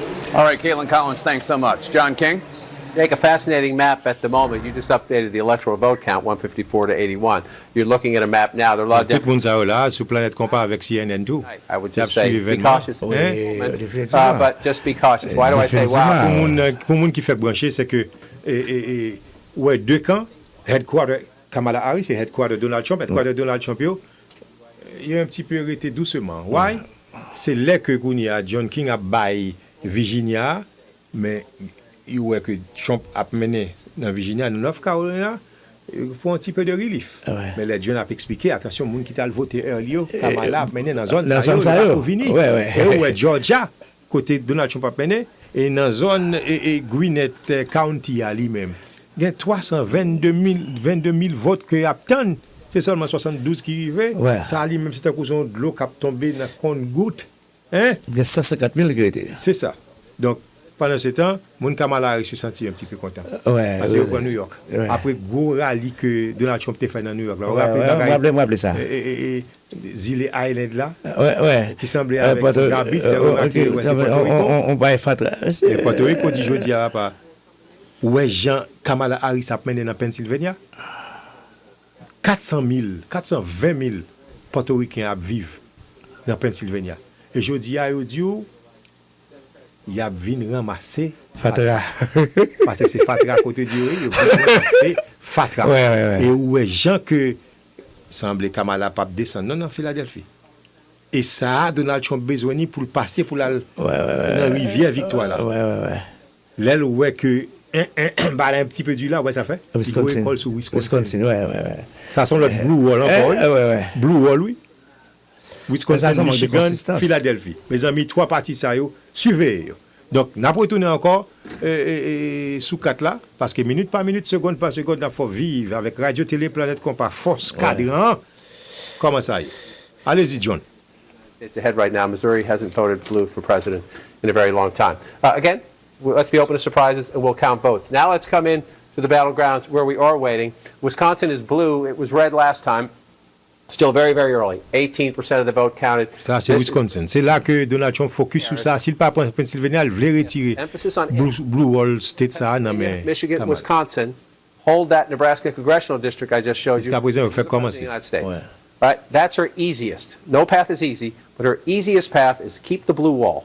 Pennsylvania, Michigan, Wisconsin. So let's move up Wisconsin. Pennsylvania, Michigan, et puis Wisconsin. Essayez pas perdre yon là dedans. On te fait une prophétie ça, oui. Tu fais une prophétie. Par contre, bon prophète, faux prophète. On te fait une prophétie. Faut analyser situation. That's where you want to be. You want to be ahead, but you've got a long way to go. So what are we looking for? I'm going to do this in reverse order. Because of the questions about young voters turning out, whether unhappiness with the White House over Israel-Gaza, Israel-Hamas policy would impact youth turnout. 38% in Dane County. That's the University of Wisconsin. Absolutely. Dane County, Wisconsin. Democratic win in Wisconsin. To run it up here, not just in the percentage, but with the raw math. So let's look. 38% of the vote. So a long way to go. Long way to go. Let's just compare it to the president. President Biden had 76%. Keep an eye on it.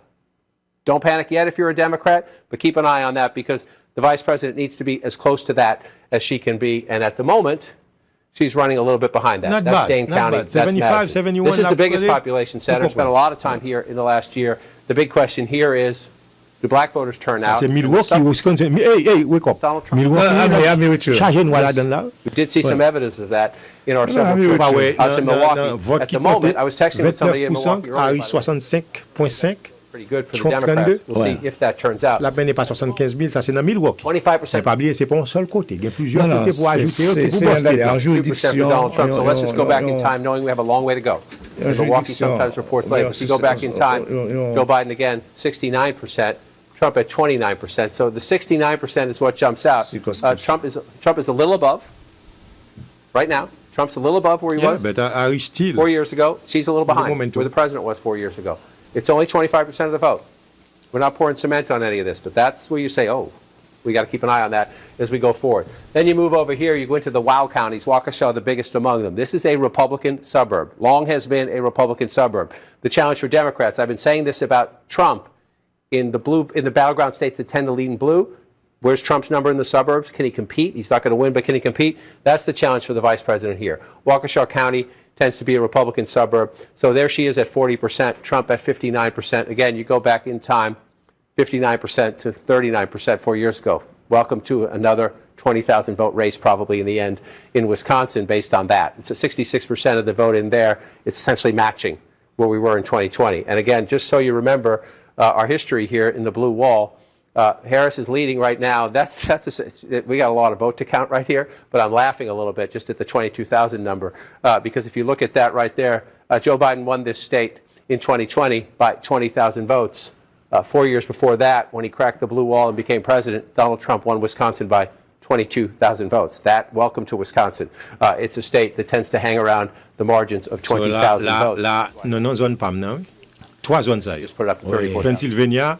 And there we go. Michigan, Wisconsin. Very early there. Donald Trump remarqué que Jean situation est là, Pennsylvania le capedil, mais il dit Wisconsin là, faut l'ouest il capre. If they stay that way, and it's early. It's early. Mesdames et messieurs, on va suivre spéciale élection présidentielle dans le 5 novembre 2024. C'est avec vous. Nous avons Harold Marius avec Manu Kola sur les zones de radio télé Planète Compas. En direct. Comme on connaît, dans Elections Night, la nuit des élections, ici, sur Radio Télé Planète Compas, ou qu'attendez-nous dans Alexa, des bouquins Alexa la caillou, quel que soit côté H, il dit Alexa Planète Compas. OK? Et ou qu'attendez-nous dans Roku TV, ou qu'attendez-nous sur grand écran dans Roku TV, hein? Des bouquins Roku, à l'ancêtre chat, tapez Planète Compas. Ou bien, appeler, clique sur lui, en grand écran la caillou. Ou qu'attendez-nous tout, sur Facebook, page Harold Marius, qu'on regarde nous kounya. Ou bien YouTube, page Harold Marius, tout. Nous avons sur YouTube qu'on regarde. Ou bien on aller sur planetecompas.com. Planetecompas.com, pour tendre nous dans la radio, c'est facile. Soit sur planetecompas.com, clique sur ça que dit écouter la radio ici, ou bien Bluetooth dans machine nous, bang. Machine nous up to date you. Oui. Of course, bang. Et deuxièmement, on vient Bluetooth. Ou qu'à garder nos tout sur télévision, ou qu'à garder nos tout dans télévision sur planetecompas.com. Et non seulement ça, même les gens qui ont un téléphone, si vous avez une opportunité, tout ça, mes amis, hein, ou des gens qui mourent là, ou besoin de vous aller, là, il y a un téléphone dans ce cas là. Make sure, depuis qu'il y a signal. Si c'est. Ah bon, après vous-même. Depuis qu'il y a signal, moi, attends des radios jusqu'à ce qu'elle arrive côté le bras. Il va y avoir un signal encore dans 7. Sur un petit mobile, métro PCS, 605, 615, 42, 18. 605, 615, 42, 18. Sur un Verizon 605 781 97 64. Pas oublier nous 24 sur 24 avec un programme bien balancé chaque jour pour. On retourne back encore une fois, sous minute par minute, seconde par seconde, pour nous faire mon vivre situation là. Et ma propre Donald Trump à 154 collèges électoraux vote et Kamala Harris à 81. In the close states, tiny can matter. We'll keep an eye on that as we go through the count in Michigan. And then one more, I was already over there earlier. Let's come back out and see. So the blue wall at the moment is blue, and the Sun Belt states, which used to be reliably red and are now battleground states at the moment, are red. So we'll just check in, see if anything else came in. Georgia's at 79%. President's lead is 204,000. It was 240,000 a little while ago. Jusqu'à présent, Georgia est 79%. I just want to remind everybody, in this hour, 4 years ago, Donald Trump was leading Georgia by about 244,000 votes. Joe Biden won Georgia when the votes were all counted. Doesn't mean that's what's going to happen this time. It just means you'd rather be ahead than behind. But we're not done Il yet. a mené à 204 000 et We're at 63. 4 ans de ça, il a mené à 224 000. Donc, ce Now, qui veut this dire, et puis Joe Biden gagne Georgia. 177,000 Pas oublier, il gagne pour compter triple digits in North Carolina. vote que nous avons voté avant tout ça. Hein? Closest. Donc, ça veut dire un peu de States facilité. Trump carried 74,000 Dans North votes then, Carolina, which is how Trump a close it mené was, 49,9. And so Ah non, non, je m'excuse, ça c'est pour 4 ans de ça. The blue Il a is mené the par blue then is where the blue is, 51,9. except for this one out here, I believe.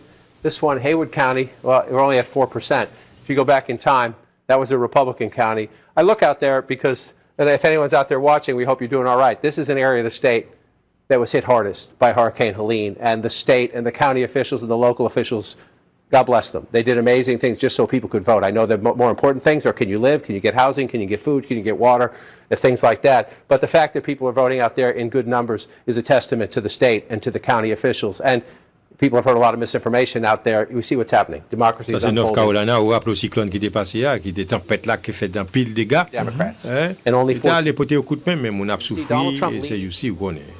But you see only 14% of the L'autre problème tout qui existait dans la zone là, mais il y a un pile de monde qui déplacé pour aller voter. See what En North happened? Carolina. It's 11% of the statewide population. The vice president's at 60% right now. So you go back in time. Et Again, au capable, this is- tout l'autre monde yo pour un backseat. Et tout commentateur yo été loin.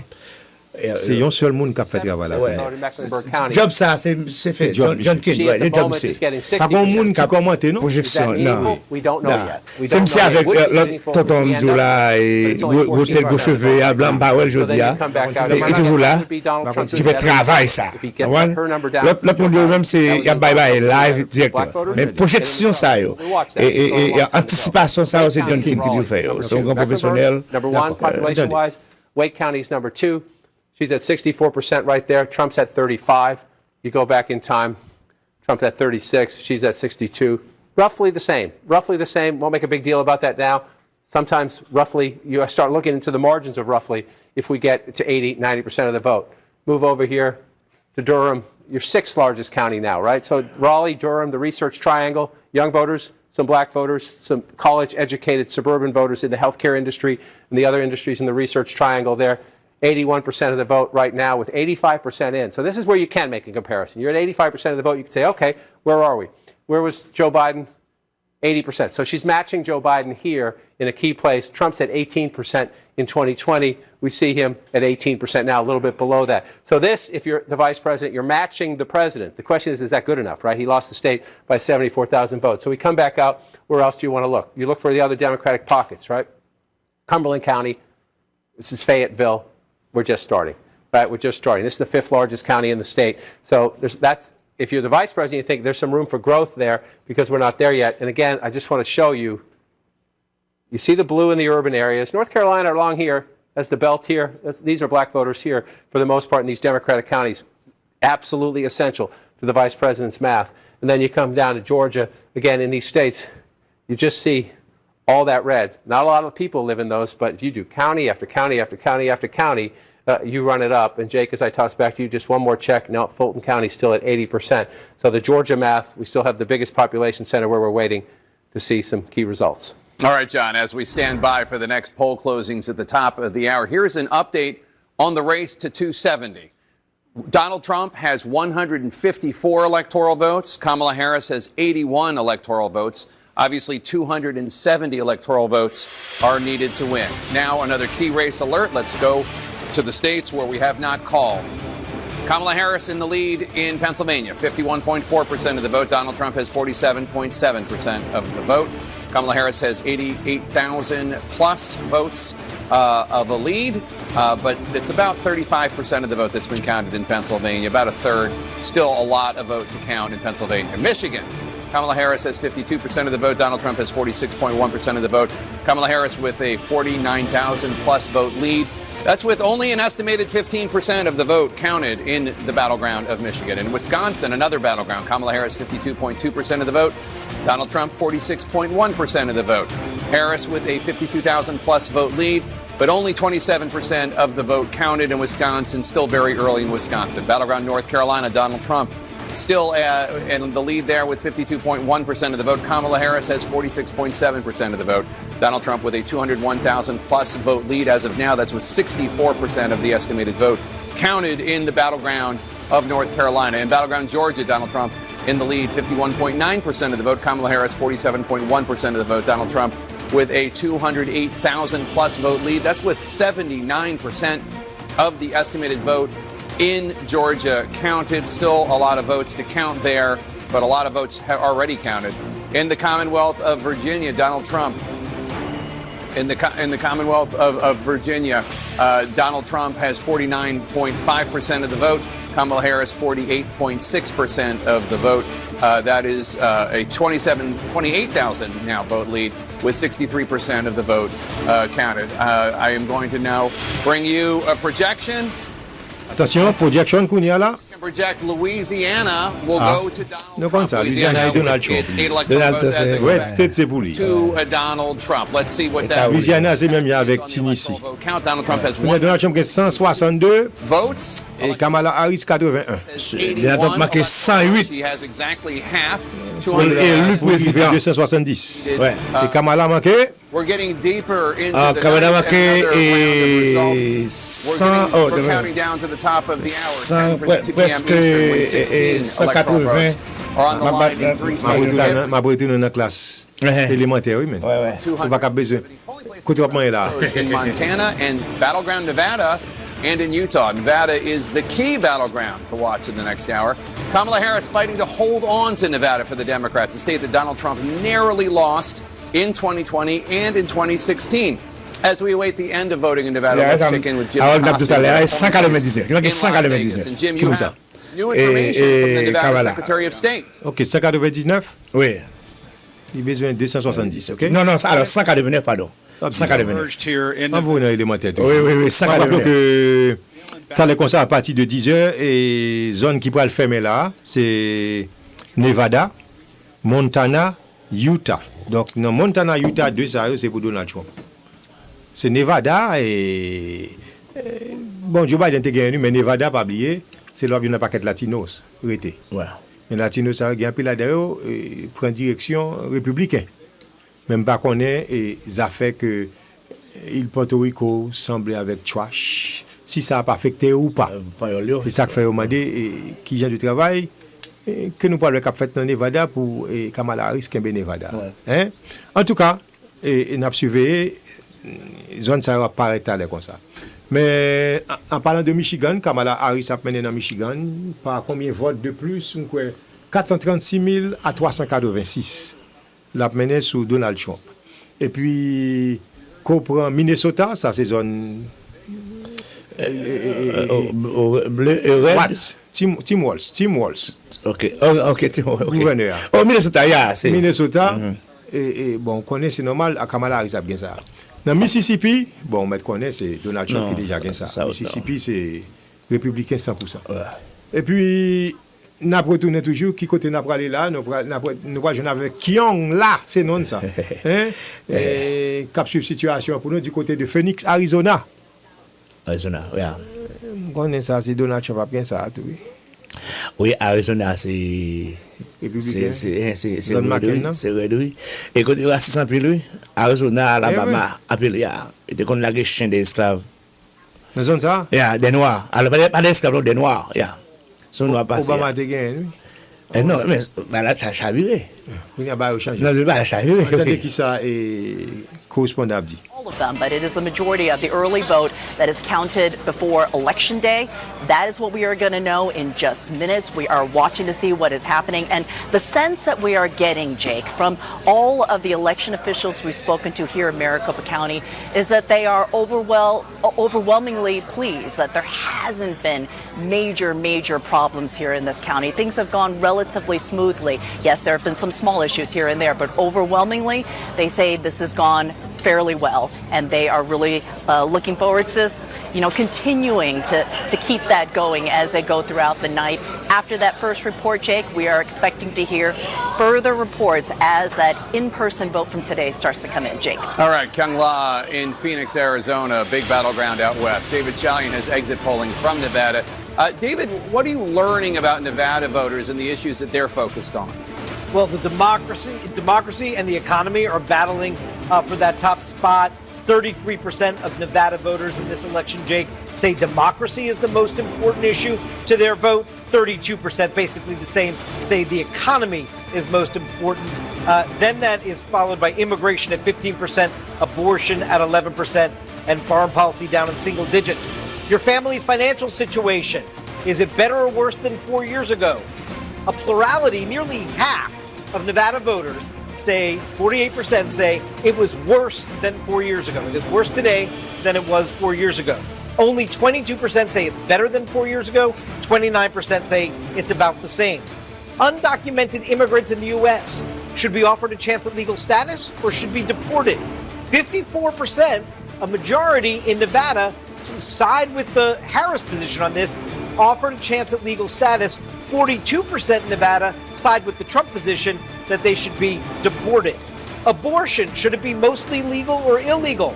68% of Nevada voters, nearly 7 in 10, say abortion should be mostly legal. 28% say it should be illegal. And Biden's job approval rating is at 40% in Nevada, 59% disapprove. That is about where it is nationally, Jake. All right, David. Thanks so much. Let's go to John King at the Magic Wall. Well, Jake, we're starting to watch now as we go further west. We have more states coming in. Some of the states we talked about earlier that we thought were aberrations or early votes, you see right here now, including Kansas. Kansas has gone back to being a Republican state. We expect it will finish out that way. There are some Democratic, pockets of support here. They're mostly in the eastern part of the state, Manhattan, Kansas. Well, remember, it was Kansas that sounded the first alarm after Dobbs when the amendment passed out there protecting abortion rights. So we'll watch the result margin. We expect Kansas will be a red state at the end of the night, but you will keep an eye on that to see about that. And then you keep coming forward. Here's the one that's interesting, and it's staying interesting, but we're only at 31% of the vote. Mardi 5 novembre 2024, élection présidentielle aux États-Unis dès 7 h du soir.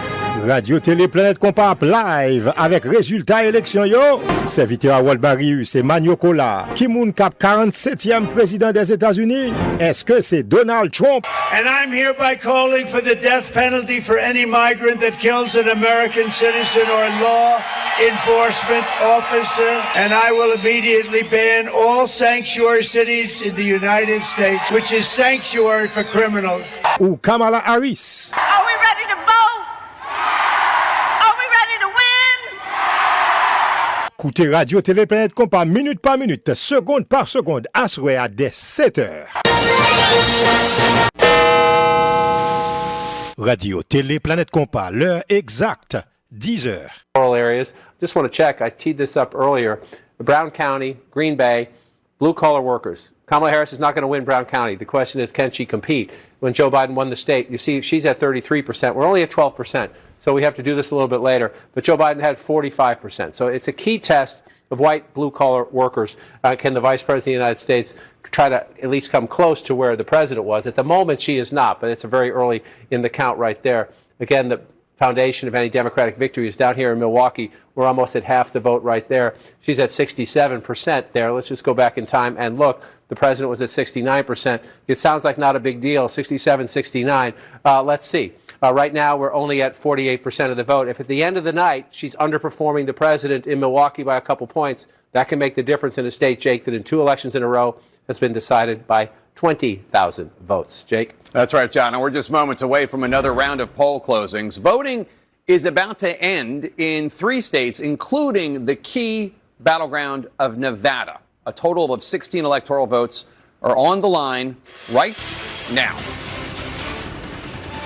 And CNN can project that Donald Trump will win the state of Montana. As expected, Trump gets Montana with its 4 electoral votes. CNN. Donc, comme nous dit Donald Trump, Montana, c'est zone palio.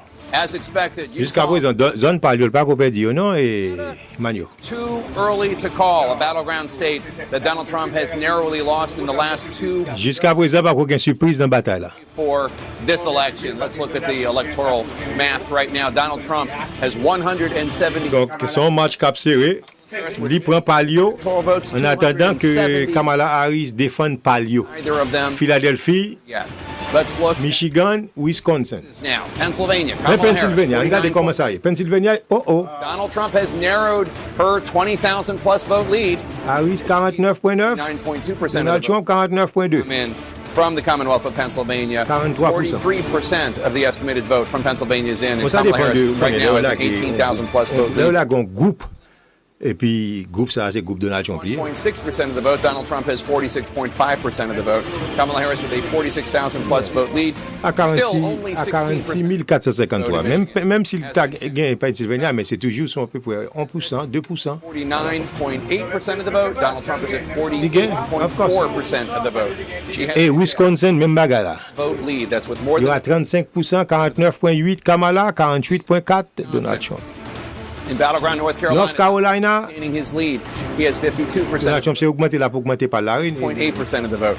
Donald Trump with a 196,000 plus vote lead.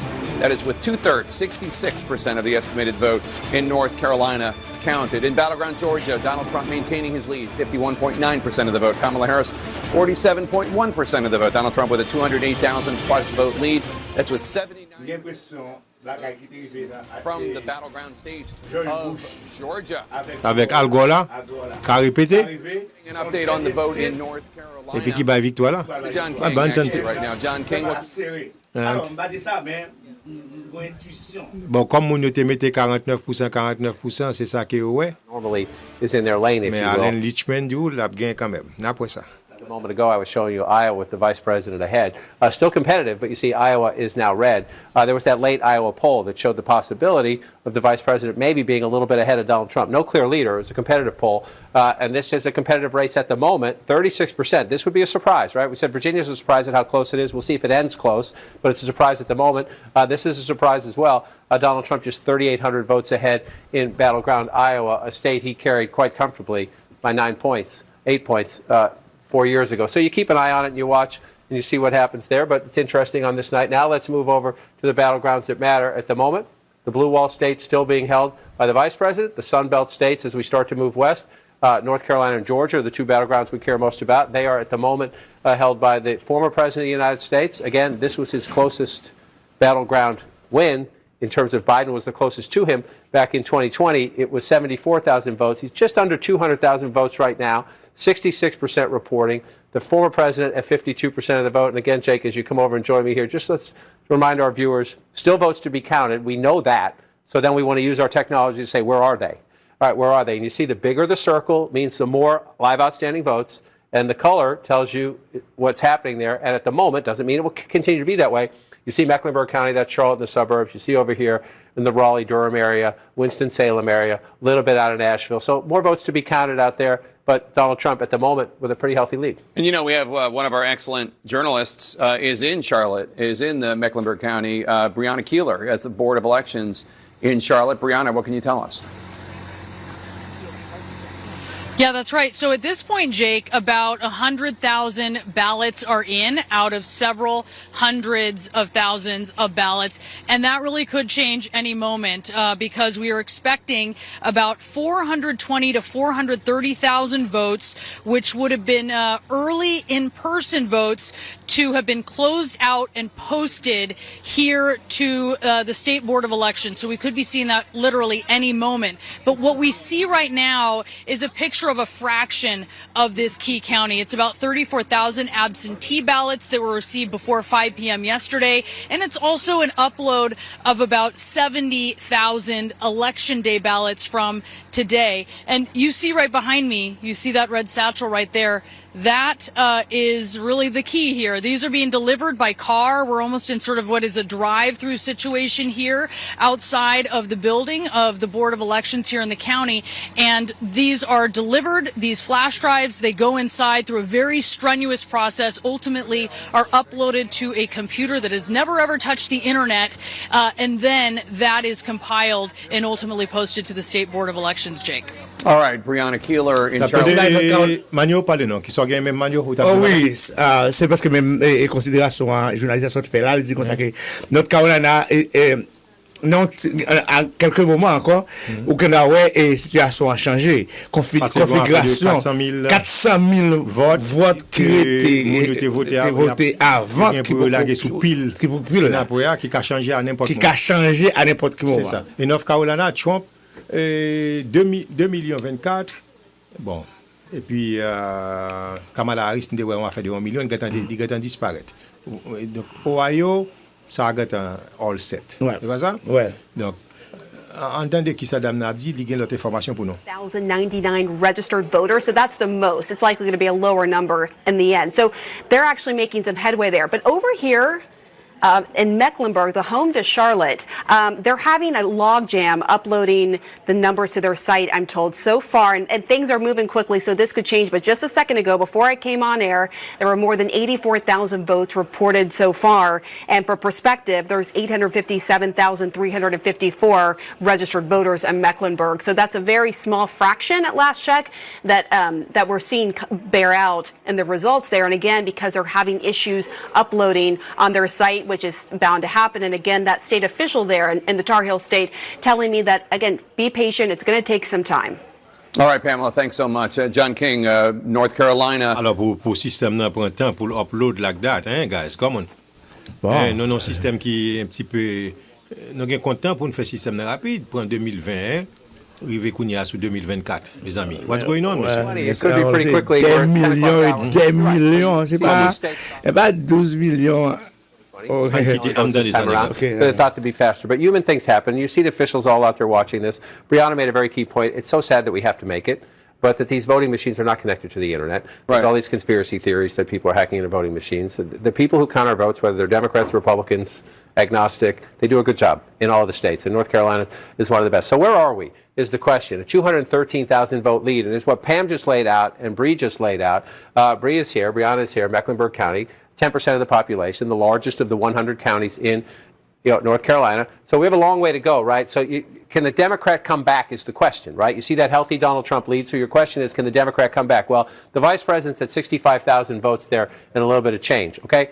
Mecklenburg County, the winner of Mecklenburg County is going to be over 300,000, close to 400,000 votes. So we have a very long way to go in Mecklenburg County. So the point you're making here is that Joe Biden pocketed a net of about 200,000 votes. Last time, a net of about 200,000 votes. Exactly the way to do the math. And we see right now, we're waiting for a whole lot of votes, right? And so she's at 61%, and he was at 67%. If it ends up that way, Donald Trump's going to win North Carolina. But there's that giant number of votes left out. So does the vice president's percentage? Remember, the president's 67.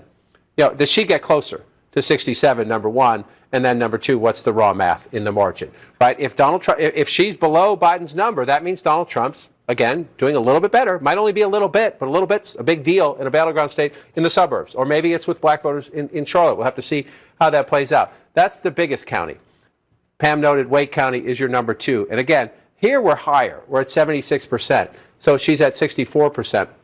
Remember, Joe Biden lost North Carolina, only by 75,000 votes, but he lost. So you're trying to figure out how do you match that up. So you come back here, and again, not a lot, right? You see the win, turnout might be up a little bit, so maybe the winner of the county gets a little bit more than that. But you see him at 393, and more importantly, at 62% of the vote. And then you come here. So she was a little behind the president in Mecklenburg County, which is the largest. So you don't want to be behind it where the most votes are. She's a little bit ahead of the president in Wake County, and we're waiting for that out. And that's one of the challenges, right? We compare her to Biden because that's the last election. Every candidate has their own coalition. Right. And so if she's doing a little worse than him with some voters, can she make it up somewhere else? Or is Donald Trump, matching his numbers and do that? If you can look at it this way if you want. Let's just come out and bring this in here. Where is Harris overperforming Biden in the state?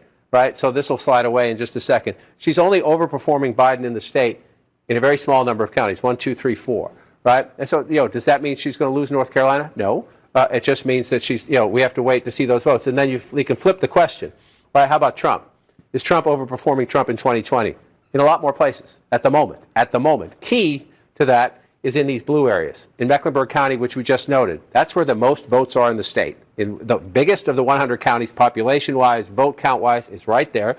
And Donald Trump's overperforming his 2020 performance at the moment. Remember how many votes are still out? At the moment.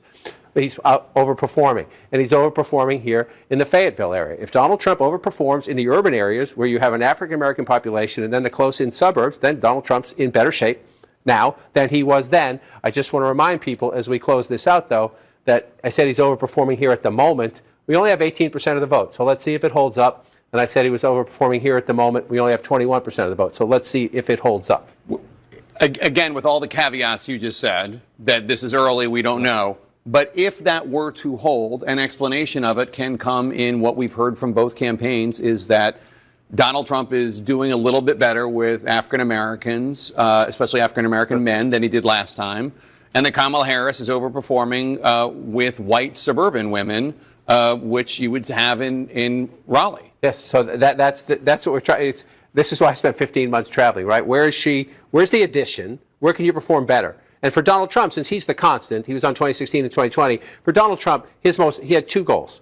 Number one, keep your base. In 2020, Donald Trump got more votes than he did in 2016, almost everywhere, right? His base came out. Where he suffered was in the suburbs because there was higher Democratic turnout. So if you're Donald Trump, yes, you want to pick up as many black votes and Latino votes as you can, and you want to improve your standing in the suburbs, and that includes women.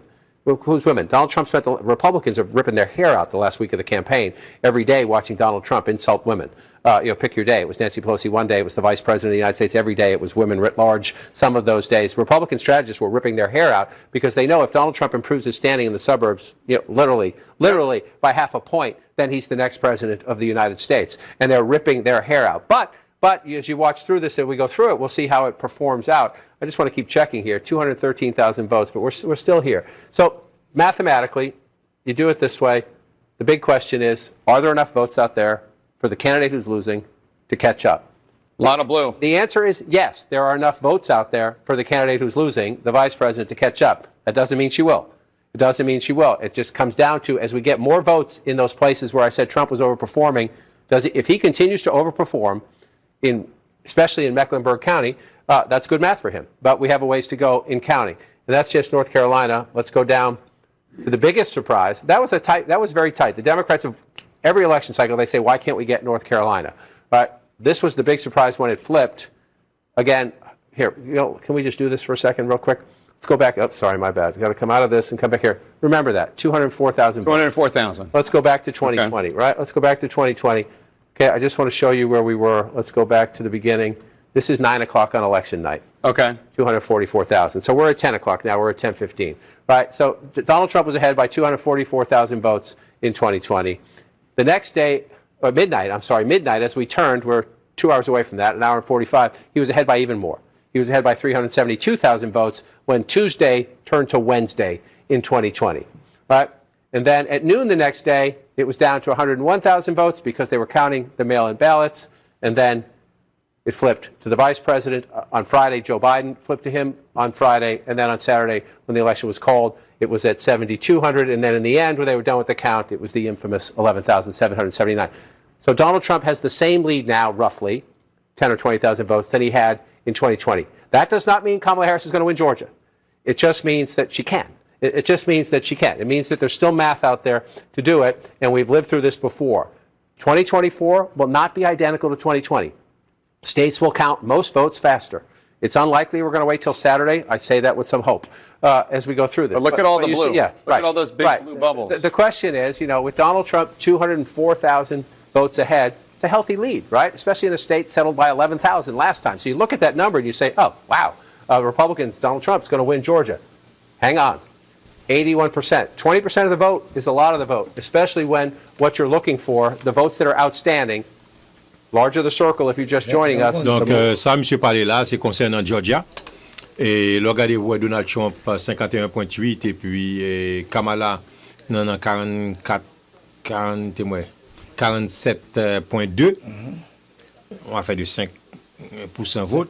Et puis, Kounia, on doit dire, ah bon, Donald Trump, attention, il a projeté on l'autre encore, on l'autre vainqueur. Colorado, as expected, will go Democratic. 10 electoral votes. Mississippi, as expected, Mississippi, and its 6 electoral votes go to the Republican. Let's bring in the electoral map right now.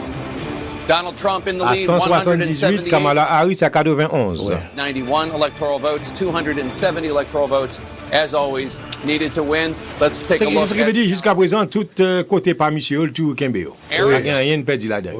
Mais comment situation, même qui fait que brancher sur radio, et pour Arizona, Kamala Harris Kounia là a gagné 15 000 votes de plus que Donald Trump dans Arizona. Il y en a 49%, oui, Arizona, 49% vote. Wisconsin, ça c'est une zone que Kamala doit gagner.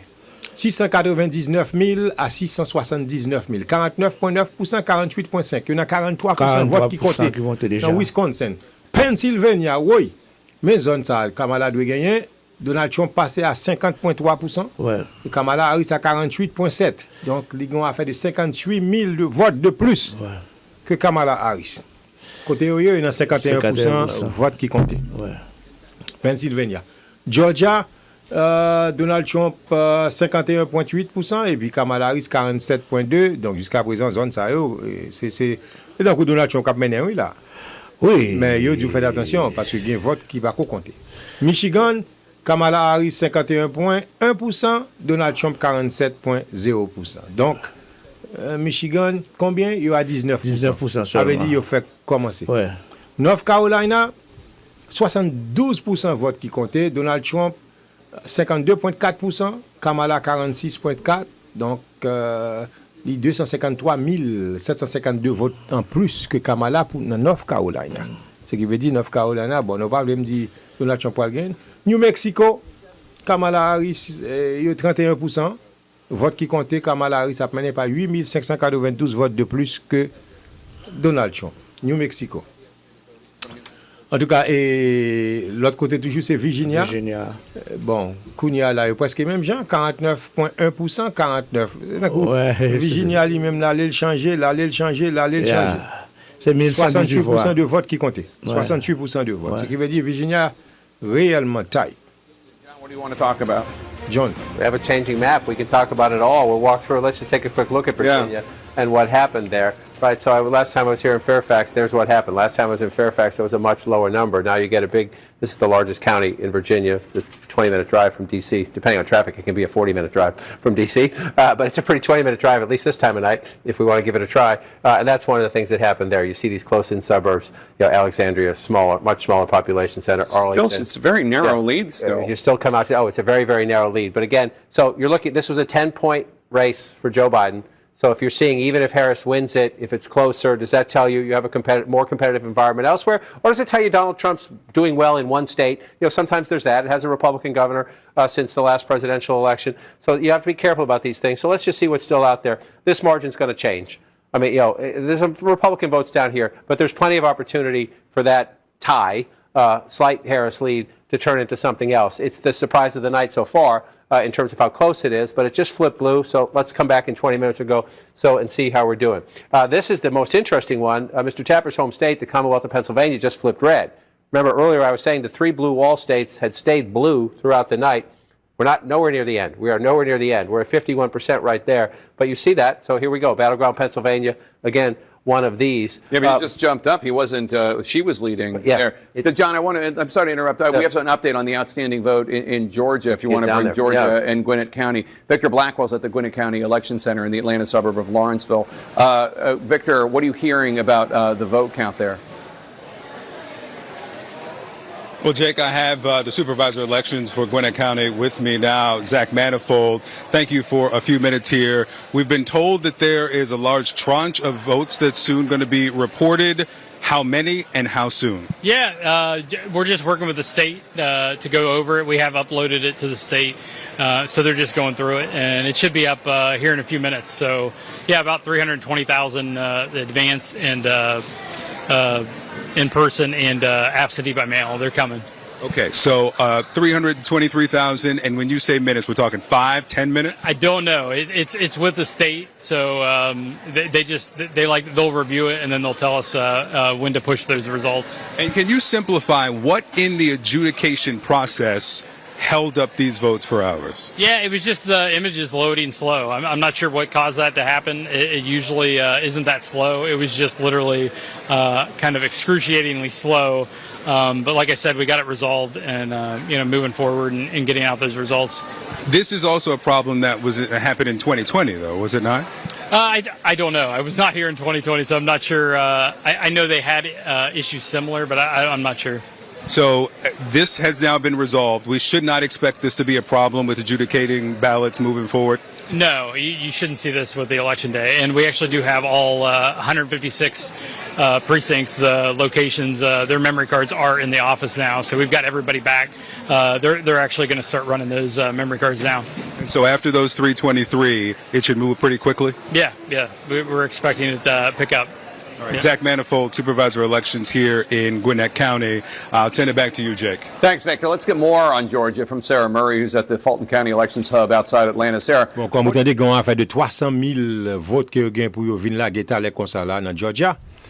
Mais, monsieur dit, le problème, c'est parce que le système est slow qui fait le printemps à cause de l'image, bagage ça, mais il y a pas dit, mais pour qui ça le prend tout le temps ça? Donc, c'est dans mes state là que lié.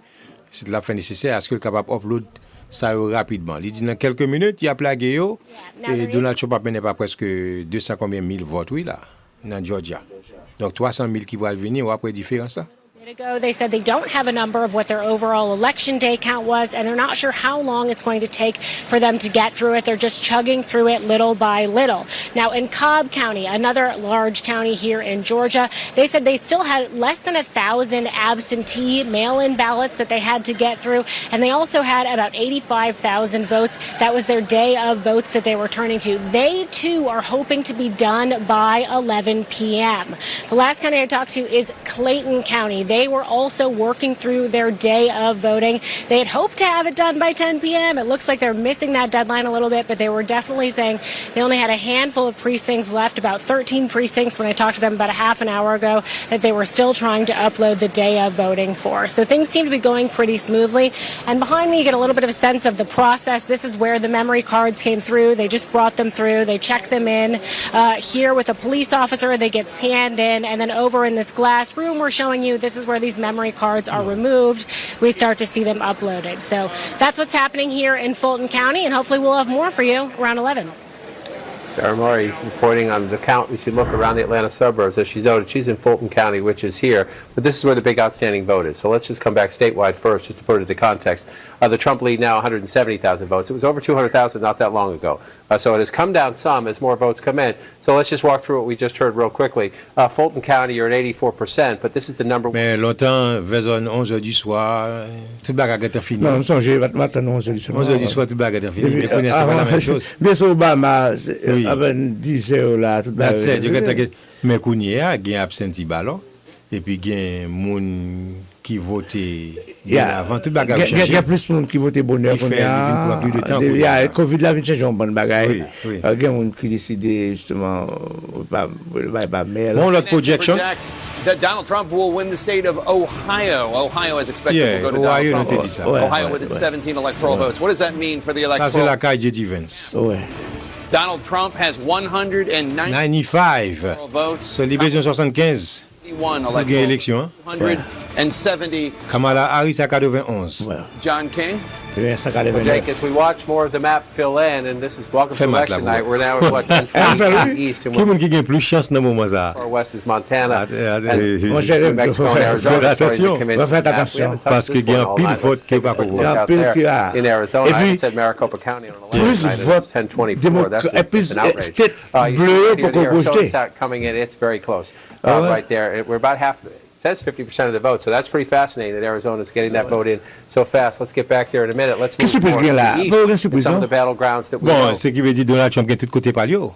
Oui. Et Kamala Harris côté palio gagne là-dedans, excepté des blue wall que n'abtan zone bleue. C'est ça. Pennsylvania, Wisconsin avec Michigan. C'est nous pourquoi. Jusqu'à présent, il montre que Donald Trump a mené ça on relève, on dit le compresseur. C'est ça.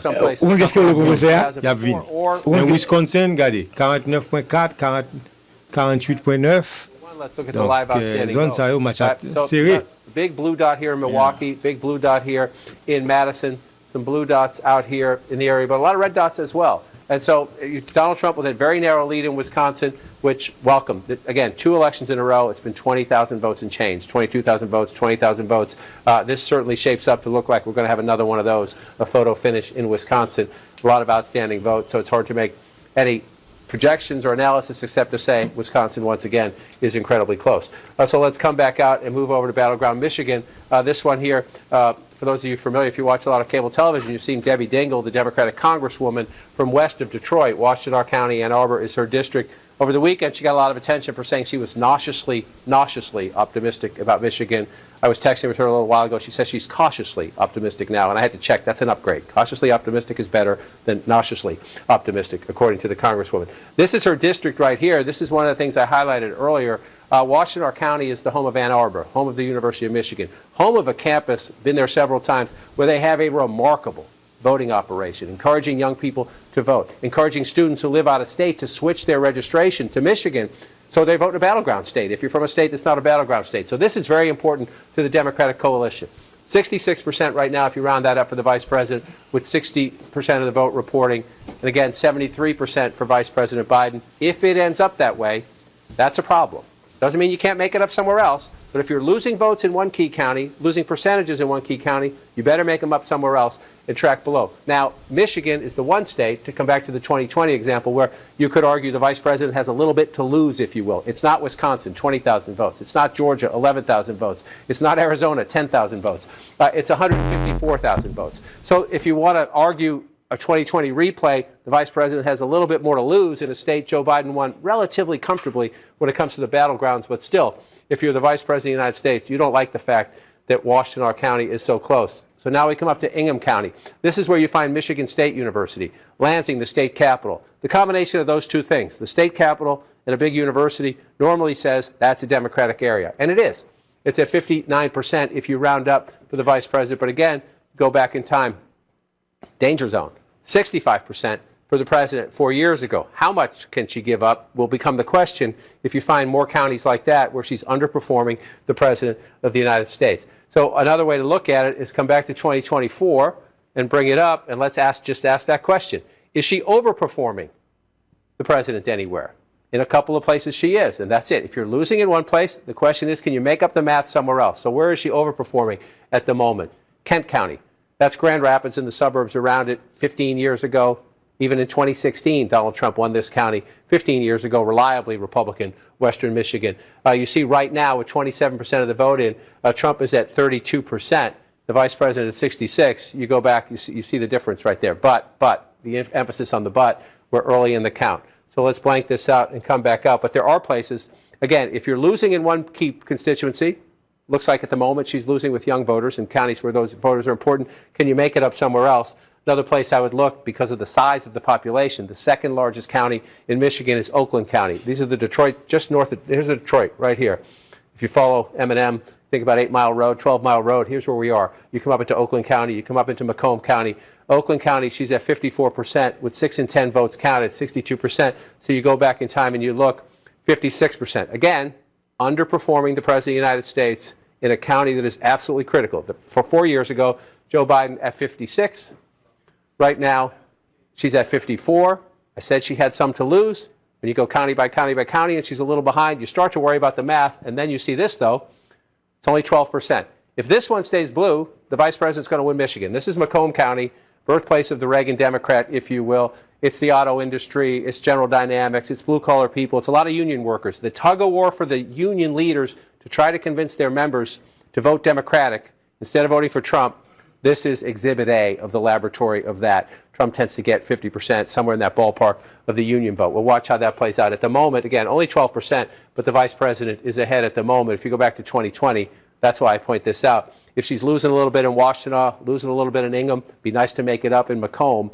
Joe Biden got 45% right there. The challenge, the vice president's campaign would have been happy, I think, with a 45 there, actually, if they're doing everything else somewhere. We'll watch as that one plays out, if she can keep her lead in Macomb County. Again, here's an aberration. Donald Trump is not going to win Wayne County. We only have, 6,000 votes there, a little more than 6,000 votes when you add it up. This is Detroit, but I will say, Hamtramck and Dearborn are here in Wayne County. That's where hundreds of thousands of Arab Americans voted for Joe Biden in 2020. He won that vote overwhelmingly, and they are mad at the White House because of Israel and Gaza and Hamas. And so let's see what happens. This is 1% reporting. Wayne County will be blue at the end of the night. But the margin in Wayne County will matter, and will matter huge in deciding who wins the state. Again, the President of the United States, Joe Biden, getting 68%, Donald Trump just 30%.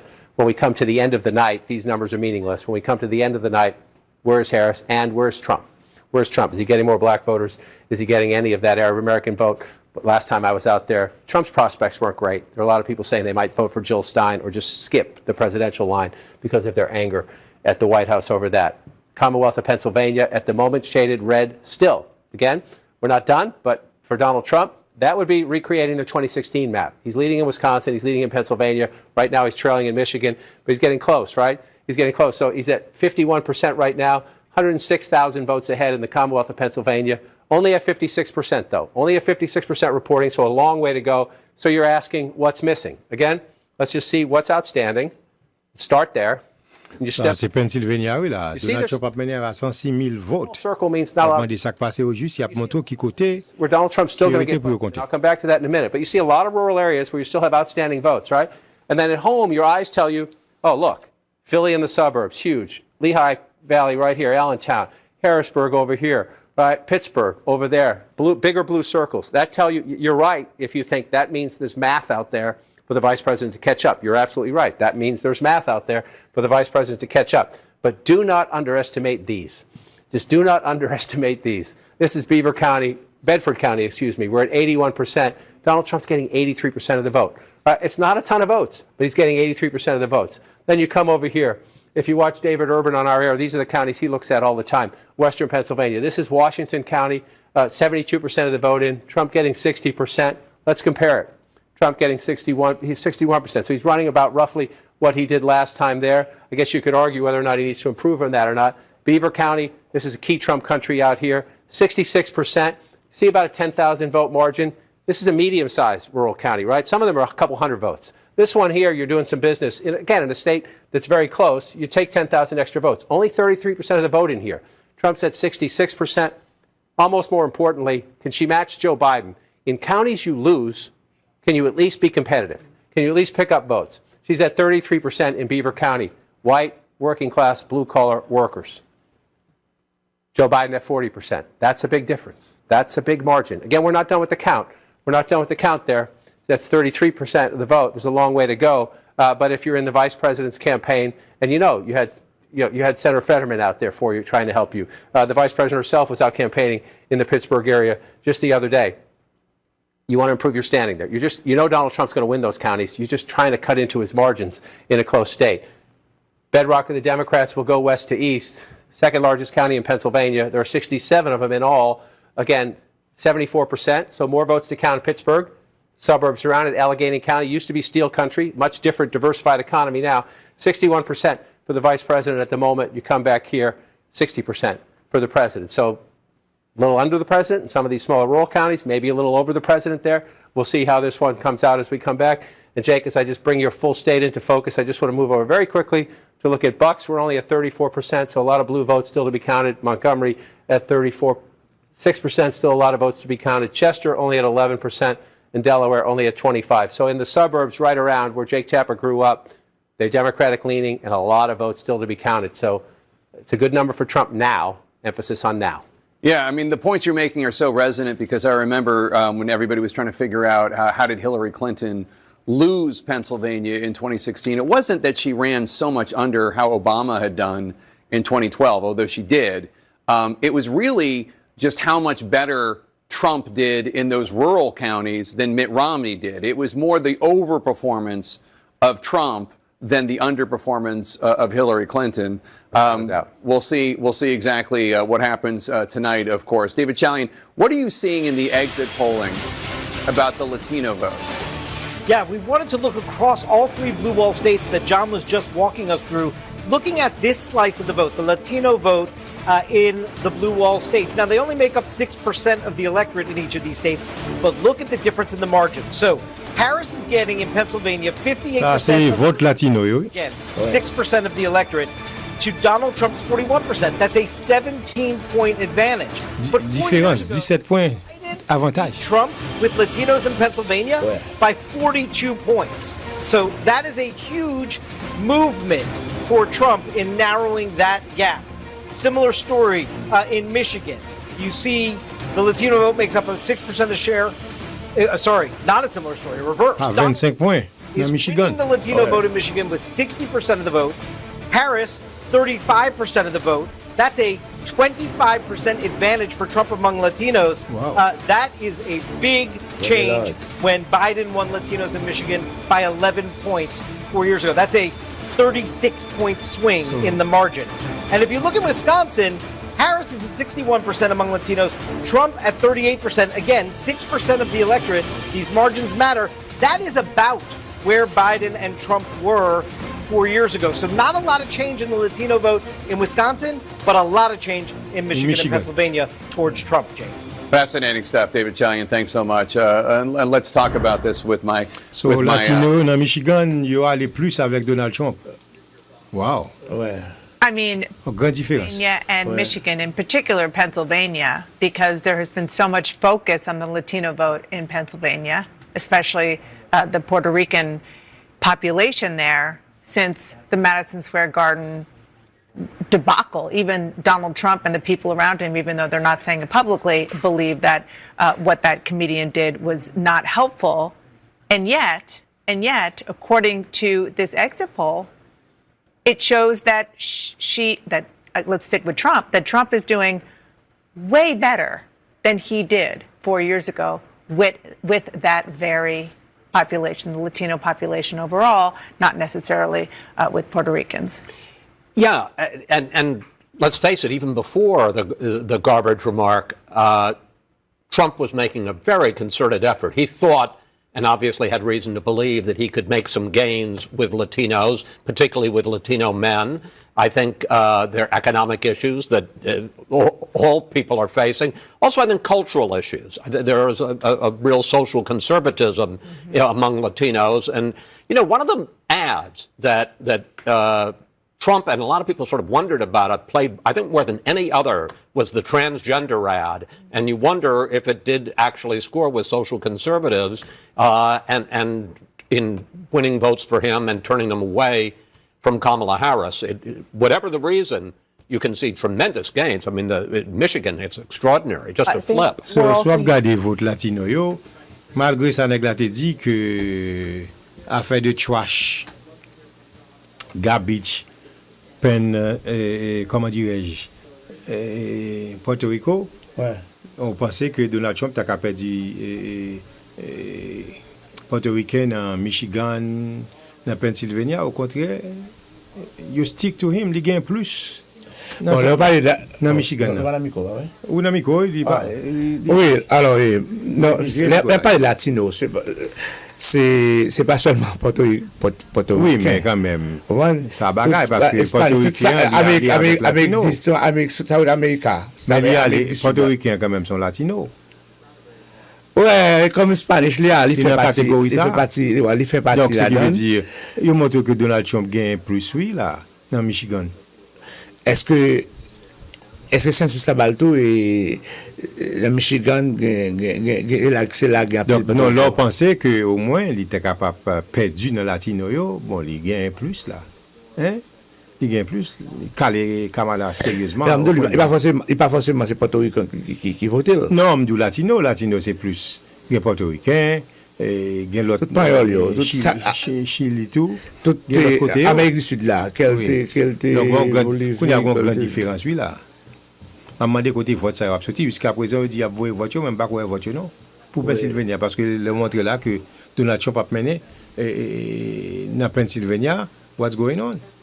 Hein? Mais vote beaucoup arriver à all. Et vous annoncer vous arriver. Quand on va faire Trump parler en pile. Oui. Le gars vers 10h 11 l'a mené et puis t'as l'air comme ça, il pas connaît lui-même s'il y a pas quelque autre vote qui va revenir, non. Les connaît, c'est monsieur ça a gain audace à de ça pareil. It was blue earlier, and we're at 92%. So maybe a little bit there, Jake. We'll study a little bit more closely as we go through this. All right, we have some projections right now. CNN can project that Iowa will go to Donald Trump as expected. Iowa go to Donald Trump. Ça veut dire dame qui te dit que Kamala tape mené pas 3%. Dame nan et projection n'a pas de bon. Parce que nous connaissons Iowa c'est républicain. Ouais. Donald Trump. So that's 12 additional electoral votes for Donald Trump, who now has 207 electoral Donald votes. Trump Kamala gagne 207. 91 Harris gagne 91. 170 Monsieur electoral seulement marqué 63 seulement. Boulon. Voilà, à Boulon. 207 Donald Trump, 91. Mais Californie Californie est comme ça à 11h Californie pour le paraître. When Democrats are expecting to claim a gold mine of electoral votes out west in California. That's all ahead. Donc, il y a besoin seulement comme 63 votes pour que le cas remporte la victoire. Donc, on y a là, jusqu'à présent, dans 63 là, où il y a North Carolina, parce que la mené dans North Carolina, et puis Virginia tout, la mené dans Virginia, mais qu'on y a Philadelphie ali devant, on attend que tout vote ça yo, qui pas qu'on venir, mais ça bail mon Kamala Harris yo, comment dirais-je, frisson. C'est pas même bagaille non? Bah au frisson. Parce que vous pensez que ça pourrait aller avancer pour Kamala bien avant que mon al dormi. Avant que le minuit. Bien que plus fort Blue State yo there. Oui, bon, combien Blue State qui était encore qui pour bailler en parlant de Californie, il y a l'autre toujours, etc. Parce que si ma prend regardez Blue State parce que nous déjà connaît Arizona, et pas ça? Arizona n'a pas de résultat. Bien sûr, certains cas aller pour Donald Trump. Wisconsin, c'est ça que nous attendons. OK? Il y a un Blue State. Dans Blue Wall, yo m'vle. Blue Wall. Michigan, c'est un dans Blue Wall. OK? Pennsylvania, c'est un. Donc, il dit s'il va gagner Pennsylvania, il faut gagner Michigan, mais la mené dans Pennsylvania, on y a. Quoi que gagne pile vote qui était. Il plus bon pour vous l'op mener que ou traîner. Parce que on va faire psychologie. Iowa, il dit qu'on fille qui fait sondage bien, il respecte lui. Il était by Kamala 3 points. L'autre jour, bon, mais Donald Trump gagne Iowa. On connaît Iowa, c'est républicain. Elle bat 3 points, ça veut dire. 3 votes, collège électoral vote. 3 votes. Il zone. OK. Kansas, nous connaissons gagne. Louisiana et Minnesota. Bon, ça c'est. Minnesota, nous connaissons, mais bon, mais démocrate qui était, Minnesota. Et gagne aussi Nebraska, ils prennent déjà. New Mexico qui était. New York, New York déjà. North Dakota, South Dakota, Donald Trump remporte. Texas, il remporte. Et Wyoming. Donald gagne. Donc, tout ça, le gain pour le gain. C'est que dit, monsieur, en bonne position. Bonne position. C'est ça, il y a bonne position. Parce que les palio, les tout le monde gagne, les chita là. Est-ce que ça veut dire, mon cas commencé à parler que USA pas pareil pour un fille président? En entend toujours. On va pas dire ça. On va dire ça. Parce qu'il y a un pile vote qui était. Ouais. Mais en deux moun sa yo, moun qui sous frisson, moun qui sous chaud, c'est Kamala. C'est Kamala, et c'est supporter. Parce que nèg la besoin combien seulement 63. Parce que il y a Montana, il y a Utah démocrate prendre, North Nevada, Utah, Californie. Bon. Pas grand pile non après ça Alaska, Hawaii et on attend toujours mes amis. Electoral votes. Kamala Harris. 207 pour Donald Trump, 81 seulement pour Kamala Harris. And 70 needed to win. The results, of course, are still coming in, and we have a key race alert right now. In Arizona, Donald Trump is in the lead with 49.6% of the vote. Donald Trump 49.5% of the vote. a mené. Narrow 1,046. Pas 1046, ça a changé. With 51% of the estimated vote in from Battleground, Arizona. And Wisconsin, Donald Trump a mené sur Kamala Harris par 4405 votes. Dans Wisconsin. Harris is 49.1%. 54% votes qui comptaient. 4,004 up, that just increased. So to a 5,000 to a 6,556 lead ahead of Kamala Harris with an estimated 55%. 49.4, 49. Pennsylvania, lead 50.9. Donald Trump a mené par 121 716. C'est 61% qui votent déjà. That's with 61% of the estimated vote in from the Commonwealth of Pennsylvania. In Georgia, Donald Trump a mené par 153 980. 1.2% of the vote. 86% vote déjà compté. Ce qui veut dire c'est Georgia sont zone que déjà gagné. With an estimated 86% of the vote in. In Battleground, Michigan, Kamala Harris in the lead. Michigan, ok, ça c'est un lot blue wall que faut gagner quand même avec Pennsylvania et puis Wisconsin. Vote lead. That's with 27% of the estimated vote in from Battleground, Michigan. In North Carolina, Donald Trump maintaining Il y a his lead. 84%, bon, monsieur, c'est Kamala Harris with 47.9% of the vote. North Carolina, 134,000 plus votes. North Carolina, oui, là. 84% of the estimated swing state in the Tar Heel state. In Virginia, Kamala Harris still in the lead, 49.9% of the vote. Donald Trump has 48.3% of the vote. Il y a 75%, Kamala a mené par 55 299 votes sur Donald Trump. 75% votes qui comptaient. And then in New Mexico, Kamala Harris with 53.2% of the vote. In the lead there, Donald Trump has 44.9% of the vote. Kamala Harris has 48,000. Kamala, right now with an estimated 65% of the vote. Oui, mais c'est pas qui tellement yon dans blue wall yo. And Boris Sanchez has a new projection for us in the fight for control of the U.S. Senate. Boris? Yeah, Jake, a handful of important projections to bring you, beginning with history being made in the state of Maryland. There, the executive of Prince George's County, Democrat Angela Alsobrooks, will defeat former two-term Republican Governor Larry Hogan. She becomes the first African-American person ever elected to the Senate from the state of Maryland. Another projection to bring you, this one from the state of Delaware. Congresswoman Lisa Blunt Rochester defeats Eric Hansen, a former Walmart executive, the Democrat here becoming the first woman and the first African-American person ever elected to the Senate from Delaware. A projection to bring you in the Northeast, this time in New York. There, incumbent Democratic Senator Kirsten Gillibrand, a former presidential candidate, she will win her third full term in office as she defeats former NYPD detective Mike Sapricone. Let's get you some updates on the Republican side, beginning with the Lone Star. Into the night, Democrats had optimism, flipping this seat from red to blue instead. Republican incumbent Ted Cruz wins re-election, cruising to his third term against Democrat Colin Allred, a congressman from the Dallas area, a former Tennessee Titans middle linebacker. Cruz here winning by a substantial margin in the Lone Star State. An update now from Mississippi. There, incumbent Republican Roger Wicker wins his third full term, defeating civil rights attorney Ty Pickens. Re-election for Wicker in Mississippi. An update now from one of the reddest states in the country, Wyoming. There, incumbent Republican Senator John Barrasso wins his fourth term as he defeats Scott Morrow, a union official who touts his black belt in Taekwondo on his campaign website. Barrasso re-elected in Wyoming. Some more projections to bring you, beginning in Missouri. There, incumbent Republican Senator Josh Hawley, perhaps best known for being the first senator to object to certifying the 2020 election results in favor of Joe Biden. He defeats Democrat Lucas Kuntz to win re-election in Missouri.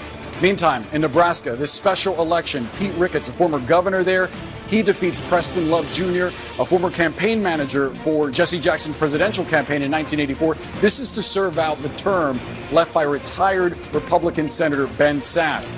An update from North Dakota now. There, incumbent Republican Senator Kevin Cramer wins his second term, defeating engineering professor Katrina Christensen. Cramer reelected in North Dakota. So what do all these results mean for the magic number that Republicans need to take control of the U.S. Senate? Remember, they started out the night needing 2 Democratic seats to flip the chamber. Right now, that number with a pickup in West Virginia is 1. And currently, as of this moment, Republicans are leading in 4 races where Democrats hold seats. But hold on, because that needs some context. 2 of these states are fairly early. One of them is Montana, and that race is expected to be competitive, but the other one is Minnesota, in which we're not really expecting that close of a race tonight. And there's also potentially a twist. I'll explain that in just a moment as we take a look at some key race alerts. These are live results coming into CNN right now. In Pennsylvania, this race has been back and forth all night. Look at what separates the former CEO of a hedge fund, Dave McCormick, from incumbent Democratic Senator Bob Casey. 0.1 percentage points, 44,000 vote lead for McCormick, with 61% of the vote in the Commonwealth of Pennsylvania. Meantime, the most expensive Senate race in the country, in history. Nearly $500 million spent on this race, and currently, Colombian-born businessman Bernie Moreno leads incumbent Democrat Sherrod Brown with 261,000 votes, 84% of the vote in Ohio, where now Donald Trump has won the Buckeye State 3 times in a row. And this is the twist I was talking about before. No one expected this Senate race in Nebraska would be this close You have Dan Osborne, an independent who has not said which party he would caucus with. In fact, saying that he would caucus with neither party. Right now, he holds a 10,000, almost 11,000 vote lead over incumbent Republican Deb Fischer, 48% of the vote in there. If he wins, it could change the math a little bit for what Republicans need to take control of the Senate. Let's step back and give you a look at the balance of power. The raw numbers: Democrats hold 35 seats, Republicans 48, again with that one pickup of West Virginia. But there are 17 seats still up for grabs. You need 51 for control of the chamber, Jake. That Nebraska race is fascinating. The presidential race is moving west right now, and we are counting down to 11 p.m. Eastern. That's when a total of 78 electoral votes are on the line. Most of them are in California. Polling places are about to close there, and also in Idaho and Oregon and Washington State.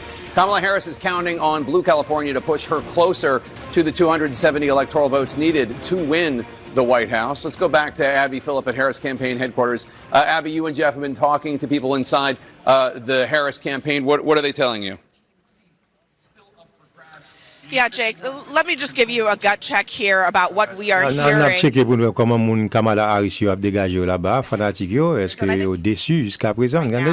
Is silence. There's not a lot being said because the Harris searching for bright spots in the map as these results very, very slowly come in. Searching for bright spots and also very aware of the warning signs throughout the electorate in Virginia, in Iowa, in other places. I am told that Milwaukee and Detroit and Philadelphia, that is what the Harris campaign tonight is holding out hope for, more votes to come in. They have always said the blue wall was the most straightforward path. Now it may be the best, not only at all, because Georgia is also something that is developing tonight. Yeah, I mean, I still hear from Harris aides that they feel good about Georgia, but it is very, very close. The blue wall still remains the best option for her in this moment. So that's just, Jake, where things stand right now. Usually, and I know you know this, as the night goes on, the campaign is trying to spin these numbers as they come out. Jeff and I have been sitting here reporting for hours. There's been a slowdown in that spin because they really are digging into these numbers as they are coming in and trying to understand what's left out there for them, especially in these big urban centers. Jake? Yeah, this is my 7th presidential election.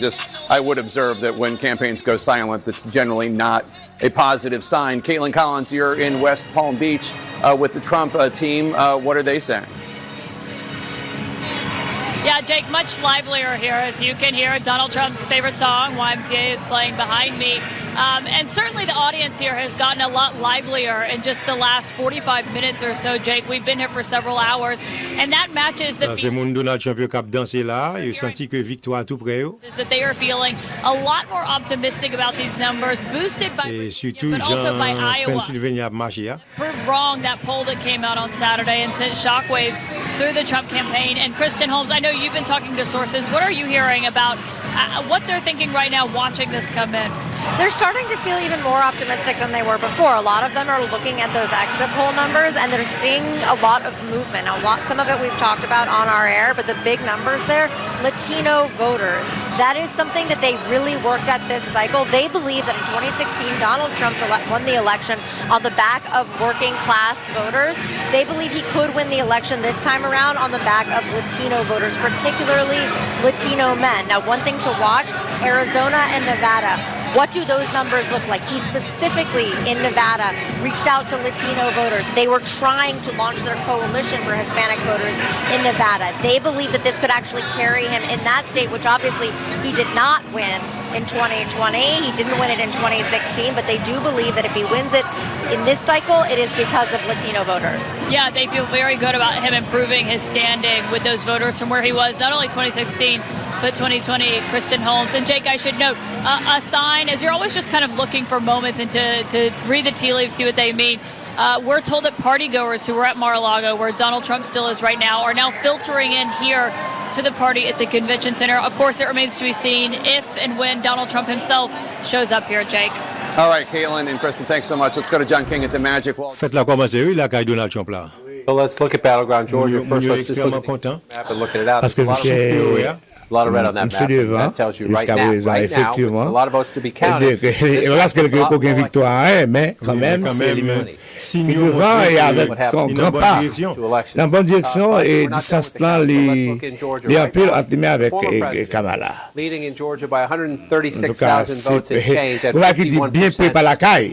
Bien pris par la caille. Bien arrivé, bien près, mais pourquoi arriver? Close to the finish line, you're saying, what's left? Is it enough? To overcome 136,000 votes? So let's start with that. Let's look at where our live outstanding votes are. The bigger the circle, more votes still to be counted. The taller the circle, how the votes coming in that area right now. So you do see a lot of big circles in Atlanta and the suburbs. Down here in Savannah and the suburban. J'ai parlé d'un paquet de blue circle qui jusqu'à présent pas encore arrivé, mon cher. C'est montrer monde, mais nous besoin ouais. Bon, action. C'est beaucoup arrivé. Bon, c'est pas le cap faire arriver non plus.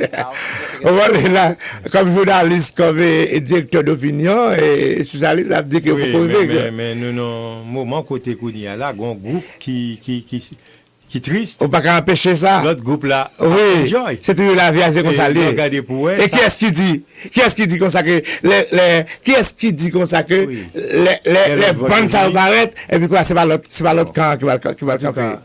On ne sait jamais. On ne sait jamais. Mais pour Kounia là, Donald Trump bien chita. Oui, définitivement. Of Atlanta and the ça il faut le suburbs. dire. But we also have more votes to come from in some of these counties out here. That one's at 94. That one's at 95. That one's mais ça fait bas là, c'est exit poll il a montré que côté latino yo c'est pour Donald Trump qui est dans Michigan. Ouais. Where votes are still out. When you're down by latino when those votes come in. Latino va dire Puerto Ricain fait partie. Non, on parle de only a 30%. So again, if you're in the Harris campaign, pour ça, Trump, ça m'a compris. Les Trump te monté en 2017. Ça, il prend petite séparé, maman, petite chose, voyez au bagaille, tourner au mal. Et puis ça, tu es victime de ça. Splitting these votes. It gets frantic in campaign headquarters at this point of the night when you're trying to figure out, is the math possible? I would say as you pull it out, yes, the math is possible, but you'd rather be Donald Trump right now in Georgia than the Vice President of the United States. So let's look at North Carolina, another of the Sun Belt states. 145,000 votes ahead. That's almost twice what Donald Trump won North Carolina by 4 years ago. 85% of the vote in. Same test. What's the outstanding vote? Again, smaller circle now in Mecklenburg. I'll go there in just a second to see. That was a little bit bigger earlier. Mardi 5 novembre 2024. Élection présidentielle aux États-Unis dès 7 h du soir. Radio-Télé Planète Compap live avec résultat élection yo. Serviteur à Walbarius, c'est Magnocola. Kimoun Cap 47e président des États-Unis. Est-ce que c'est Donald Trump? And I'm hereby calling for the death penalty for any migrant that kills an American citizen or law enforcement officer. And I will immediately ban all sanctuary cities in the United States, which is sanctuary for criminals. Ou Kamala Harris. Are we ready to vote? Are we ready to win? Écoutez Radio Télé Planète Compas minute par minute, seconde par seconde, assuré à dès 7 h. L'heure juste, 11 h. Can matter, but it's the only big county you have left, and the other guy has 145,000 vote lead in a state he has won twice. So then we come up here, and that's what made Donald Trump president in 2016. He flipped the blue wall states that had voted. They have voted together since 1992. They have voted blue in every one of those elections with the exception of 2016. Right now, as we get closer into late night here, Donald Trump is leading in Pennsylvania by 116,000 votes, only 67%. So a ways to go there, a ways to go. The Senate race is also tight. Guess what? There we are in Pennsylvania. Then you come over here. He's leading in Wisconsin. This is a state, 2 elections in a row has been decided by ballpark 20,000 votes. Trump's lead is 26,000 votes right there. Again, Battleground, Wisconsin, very close. The vice president's team scratching to try to find votes. And Michigan, she's leading in Michigan, only 30% of the vote there coming in. So to me, as I look at this map, the blue wall states become paramount, Jake. Indeed. Voting is about to end in 4 states out west. That includes the biggest prize of all, California, which has 54 of the 78 electoral votes at stake this hour. And we have a projection. L'autre projection, c'est qui côté ça? Harris will win the state. Oui, Kamala Harris gagne Californie et puis Donald Trump gagne qui côté même? Harris will win California. CNN is also projecting that Donald Trump will win the state of Idaho with its 4 Idaho, non comme so ça. Toutes zones républicaines gagnent pas lieu. Too early to call. We have Washington State with 12 electoral votes and Oregon with 8 electoral votes. Too early to call. Let's go to the electoral map right now. Donald Trump with 211 pour Donald Trump, 145 pour Kamala Harris. À cause de Californie, ouais. 54 il monte. Votes, 270 electoral votes are needed to win.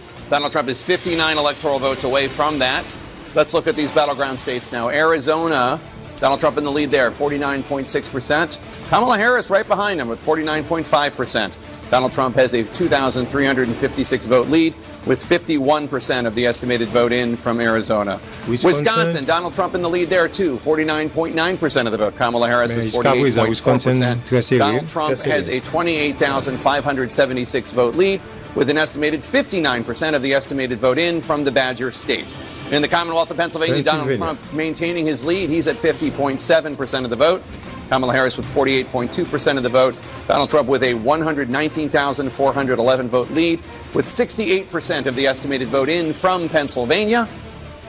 In Georgia, Donald Trump still in the lead there, 51% of the vote. Kamala Harris with 48.2% of the vote. Donald Trump with a 136,328 vote lead. That is with 88% of the estimated vote in from the state of Georgia. In North Carolina, another battleground where Donald Trump leads, 50.8% of the vote. Kamala Harris has 47.8% of the vote. Donald Trump has a 145,388 vote lead over Kamala Harris right now with an estimated 85% of the vote in from the Tar Heel state. In battleground Michigan, Kamala Harris in the lead. She has 51.3% of the vote. Donald Trump has 46.9%. Kamala Harris is 74,838 votes ahead of Donald Trump. But that's less than a third of the vote counted there, 30% of the estimated vote in from the state of Michigan. In the Commonwealth of Virginia, Kamala Harris in the lead there still, but narrowly so, 50.1% of the vote. Donald Trump has 48% of the vote. Kamala Harris with a 73,375 vote lead. That is with 78% of the estimated vote in from the Commonwealth of Virginia. In New Mexico, Harris leads there too, 52.6% of the vote. Donald Trump with 45.5% of the vote. That is with an estimated 69% of the vote in. Harris with a roughly 43,000 vote lead. Let's go now to Abby Phillip, who is at Harris campaign headquarters in Washington, D.C., at the campus of Howard University. We actually just got a pretty significant update from the Harris campaign manager, Jen O'Malley Dillon, who sent out a memo to her staff tonight laying out what they see ahead in the coming days and hours. And my colleague Jeff Zeleny is here with me. The memo essentially says, Jake, that the returns are coming in slowly. They still see their path, but that path is largely going to be through the blue wall, as Jeff and I were just discussing. The key point that Jen O'Malley Dillon is making is that this is a close race. This is the close race that they have been expecting. She says to her staff, we are built for this. Let's finish the night out.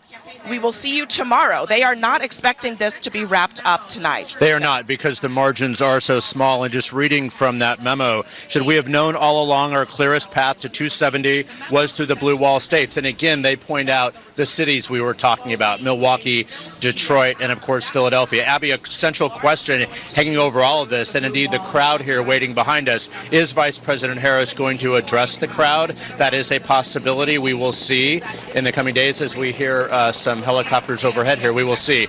But the bottom line is they know this is a close race. This is going to be not resolved tonight in their eyes. Donc, comme vous entendez, vice-président Kamala Harris fait tout pour nous connaître que la situation est là parce que il y a un pile vote que vous pas compter parce que vote apparaît doucement. Donc, very slow. Et nous mettons à la caillou, hein? Pour demain si Dieu veut, parce que c'est pas un match qui a fini à soir. Et il gagne, il croit dans 3 zones ça pour gagner match là. Il croit dans Blue Wall State, à savoir Philadelphie, Michigan avec Wisconsin. Je crois que trois zones ça yo faut gagner quand même. Il y a un pile vote qui pas venir mais au compter sur lui. Donc c'est comme ça que le vice-président fait connaître. Il a demandé est-ce que le vice-président va adresser Mounio parce que jusqu'à présent il y a un pile vote qui pas compter, match très serré, gentil et gentil. Match très serré dans condition ça. Dans condition ça. Demandez Mounio pour la caillou. Oui, nous mettons le reposer Kounia là parce que ça veut dire nous t'as passé là etc. Oui, il va pas paraître devant eux pour parler. Oui. Mais non, il n'y a pas de résultat à ça. Pas de résultat à ça parce qu'il y a un paquet de votes tu vas compter. Il va compter. Jusqu'à présent, on est capable de voir que Donald Trump en bon état pour la dormir bien. Il est en bonne position. Est-ce que la pleuve demain, la pleuve riche ou bien la pleuve pauvre? C'est différent ça. Ouais. Parce que Jean Condition est là. North Carolina, pendant il a parlé toujours, North Carolina, c'est un swing state. Ouais. Mais Blue Wall la parle là, c'est Michigan, Pennsylvania avec Wisconsin. Ouais. Jusqu'à présent, moi, Donald Trump a mené dans Philadelphia. Ouais. Quoique il y a un pile vote qui vous comptez toujours. Avec Wisconsin. Et bon, North Carolina est presque fin compté, oui, là, très bientôt. Ouais. Donc, bonne position pour bonne position. Mieux vaut sentir, c'est Donald Trump. Ouais, qui puis pris. Mais, oui. Mais ce n'est pas tout. Tout n'est pas fini. Et parce que miracle a fait. Vous savez tout? C'est miracle. Vous savez tout à l'heure? Oui. Au son state qui était séparé. Mais des bons miracles. Parce que pas de barre qui bon non. Parce que miracle pas arrivé souvent. On dit miracle pas arrivé. Le miracle c'est bon bagage, il n'est pas arrivé souvent, d'accord. D'accord. Tout le monde a aimé un miracle. D'accord. Parce que on regarde Georgia. Bon Georgia, so where's the live outstanding vote? Que live outstanding vote. This is where in the Harris campaign you're just hoping that overnight these Democratic areas report not just their votes, but a lot of votes. You're hoping turnout exceed your expectations. So you see down here in the Savannah area, this is where races are won or lost. Zone ça est capable venir avec plus vote pour. C'est ça vous souhaitez parce que pas compter. And again, here's the key point.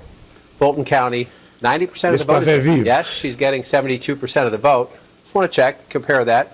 It's a little below where President Biden was, but it's close. But remember, he won the state by 11,000 votes, so she can't really afford to be below him anywhere, or not by much anyway. You move over to Cobb County, 91% in. This is a big suburban county, right? So 91%, you have some change to make up there. She's at 57% if you round that up. The President of the United States was at 56, so she's running equal, maybe a little bit ahead there. So let's come over to DeKalb County here. Let's come up to 2024 and see what's left. 11% left, again, large, very Democratic area. You see the 81% there just to the east of Atlanta. Let's just check 2020, Biden getting 83. 81, 83, you might think at home that's not that big of a difference. In a race that's very close, yes, it can be a big difference. So we have to watch at the moment. Let's do it this way, come back to 2024, and let's just pop in this and see where's Harris underperforming. Where is Harris underperforming Joe Biden? In a state Joe Biden won by 11,000 votes, you can't really underperform. And she's underperforming in 28 of the 159 counties, right? So we have more votes to be counted. We're not done yet. This is not a final glimpse. But you see out in these rural areas, this is part of the secret of Joe Biden's win in 2020. He got his butt kicked by Donald Trump in these small rural counties, but he did better than Hillary Clinton. Blue-collar workers, rural workers, people who work with their hands, Joe Biden did just a little bit better. And in a state decided by 11,000 votes, that can matter. So again, you asked me about the map.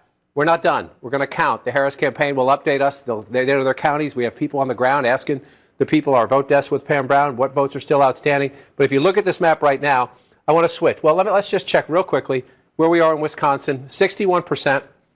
I want to check Milwaukee. This is where, okay, only at 53% in Milwaukee. Black turnout in Milwaukee better be huge in the uncounted vote for the vice president to catch up. I talked to a Democrat out there earlier who said it was good. They didn't say it was great. They said it was good. And I asked if it was great, and they said it was good. So we'll see how that plays out.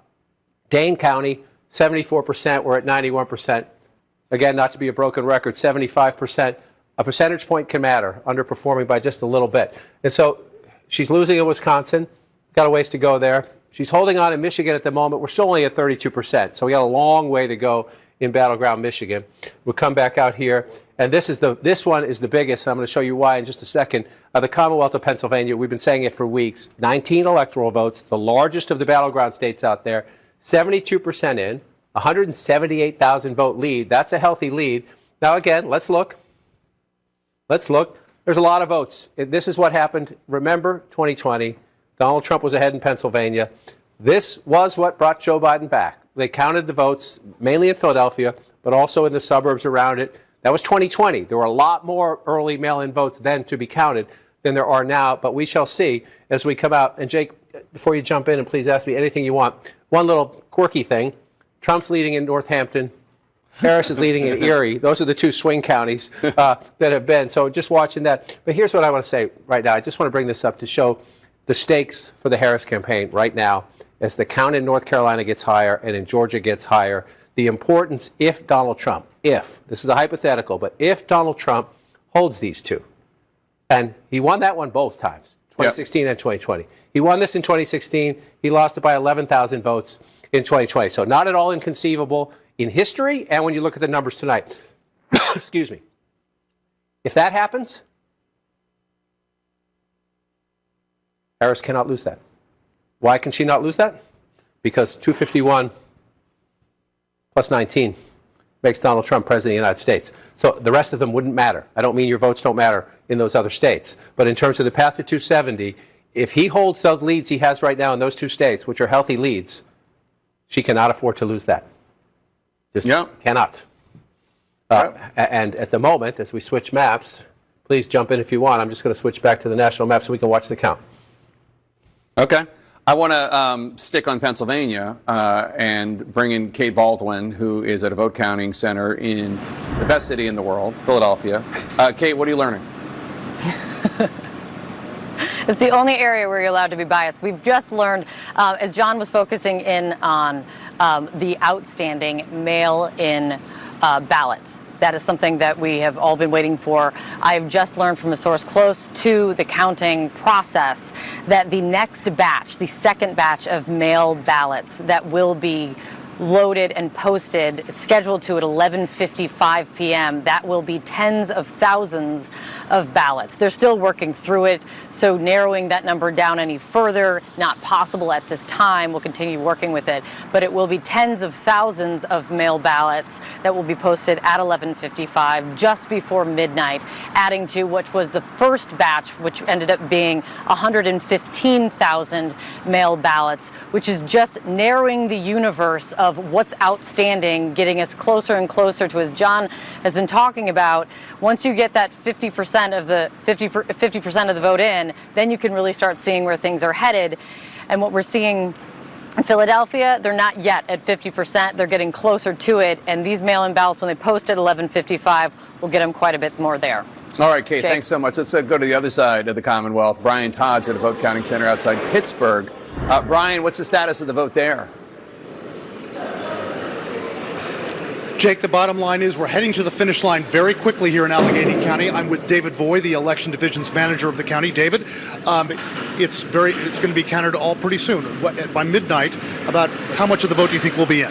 So I believe we're roughly 98% now that have reported. I believe by midnight, we're at 89% reported. I believe by midnight we should be around 98. And to clarify, just about all the mail-ins have been reported by now. All the mail-ins that we have will be counted and tabulated this evening. The only thing that it will not be are any military or overseas ballots, which they have an extra week to return their ballots, and they'll be scanned in later. And an illustration is right behind us of the votes coming in. Explain to our viewers what these are and where they're going to be put. So these yellow bags are the physical paper ballots that voters have voted. They're put in these bags and sealed and locked. The seal numbers are traced for chain of custody, and they will be locked up and kept here. Just how smoothly has it gone? Because we've heard that it's gone incredibly smoothly here in Allegheny. So this crew that works here on Election Day, they've gotten really good at this since 2020. I mean, we posted our first batch of approximately 186,000 mail-in ballots by 8:02. And by law in PA, we're not allowed to post any results before 8 o'clock. Is there anything we can look to be outstanding after midnight tonight? Just the provisional ballots, which we were sworn in on Friday to start our return board. That is our recount. That's when we'll start researching those provisionals, see how many we have, and start counting those. And again, like I said, the overseas and military ballots, this will count and get into the system next week. Any sense of how many of those there are? Less than 4,000 total. David, thank you very much. Great update. All right, guys, back to you. Allegheny County, close to the finish line here. All right, Brian, thanks so much. Let's get more on the Commonwealth of Pennsylvania with Pamela Brown, who's at the voting desk. Pamela, take us through what is left to be counted, what's outstanding. Well, it's a big question what's going on in the collar counties around Philadelphia. These are the blue-leaning collar counties that the Harris campaign has been trying to drive up turnout. That's Bucks, Chester, Delaware, Montgomery counties where results have been slowly coming in. So I just spoke to an official in Chester County. An official there tells me that they just released a large batch of mail-in ballots. So that release was 60,673. And by 1 a.m., I'm told they'll see more results from the precincts of today's in-person votes. You have to remember they have to take the memory card, drive it in. It's a large county. Now, total ballots counted so far, like this is the universe, right, is 151,950. And then I should note the ballots cast in person today there in this key collar county is 91,277 per this official. Let's go over to Bucks County. This is another critical collar county, as John King has been talking about all night. I'm told results will trickle in as these data cards are being driven from the polling places.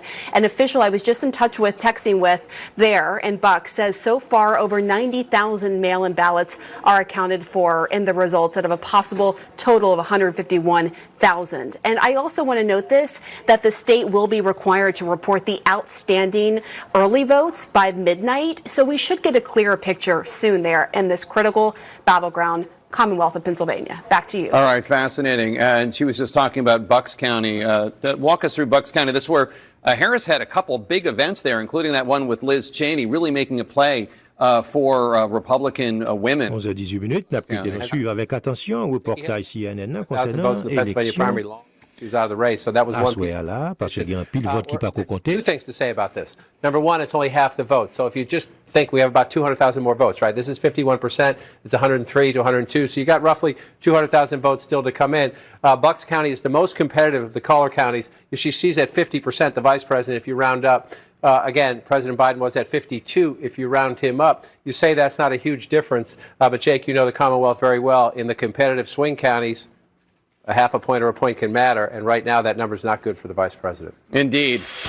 And CNN can bring you a projection now. Folks at home, CNN projects that the state of Oregon will go to Kamala Harris. As expected, Oregon, with its 8 electoral votes, will go to the Democrat Kamala Harris. Let's take a look at the electoral map.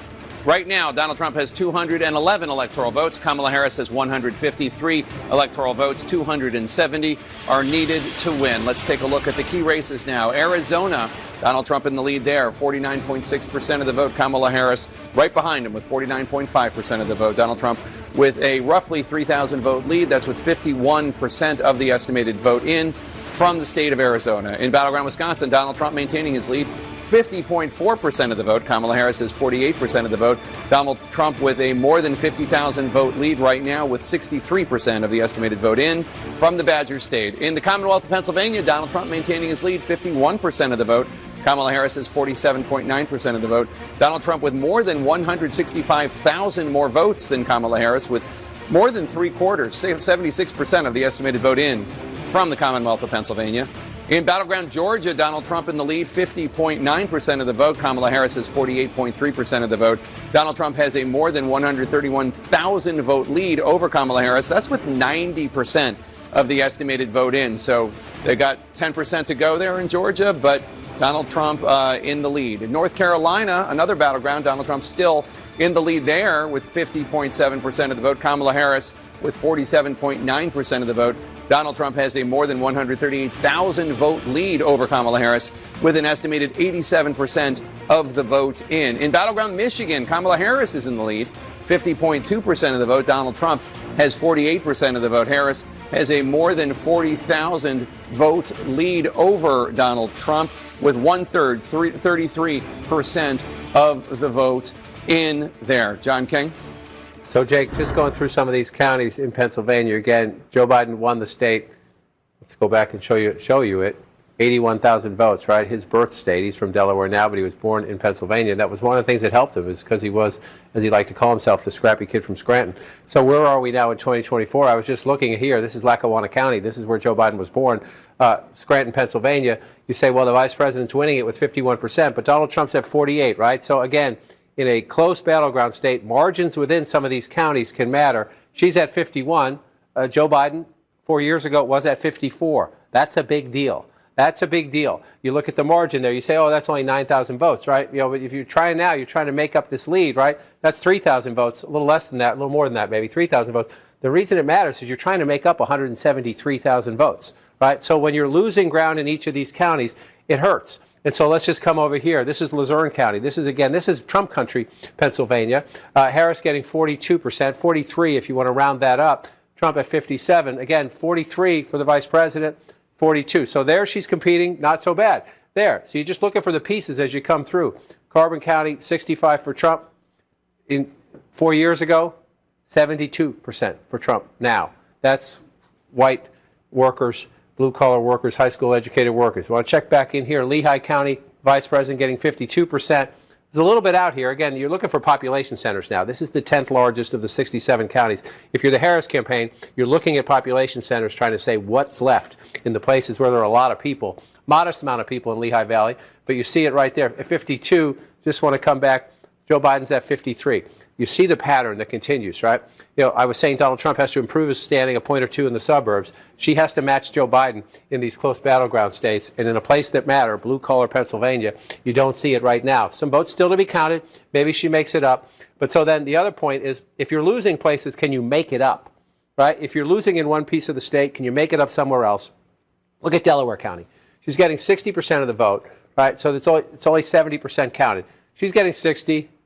Biden got 63, even in Delaware County, which is strongly Democratic. That was my last stop on the all over the map tour there. Again, there's time, right? There's 70% of the vote to come. But look at this, right? If you've got 70%, the most you're going to make up, if the percentages stay the same, you're going to make up somewhere in the ballpark of 15 or 20,000 votes, right? That's great. You're making up 15, 20,000 votes. His lead is 178,000 votes. So you're looking for places where you can make up a ton, which is why, to circle back to your hometown, what Kate Baldwin just told us is absolutely essential. It was Saturday morning in 2020 when that last installment from Philadelphia came in. The next installment will not be the last installment from Philadelphia, but she said tens and tens of thousands of votes, right? The Vice President of the United States is getting 77% of the vote right now in Philadelphia. They're approaching 70% reporting. Right? You come back in time, the President of the United States was getting over 81% in Philadelphia. Again, this is your biggest basket of votes. The Democratic coalition, this is the foundation. There's no house for Democrats without the foundation of Philadelphia. At the moment, she is underperforming the President of the United States, and she has to make up 178,000 votes. The math there is pretty clear. It's not mission impossible, but the more you get deeper into the count, the question is, after this next big batch of votes from Philadelphia, does it become mission improbable? I think is what you're looking for as we wait for more votes in the Commonwealth of Pennsylvania. And again, Trump wins Pennsylvania, the map gets near impossible. Not impossible, but near impossible.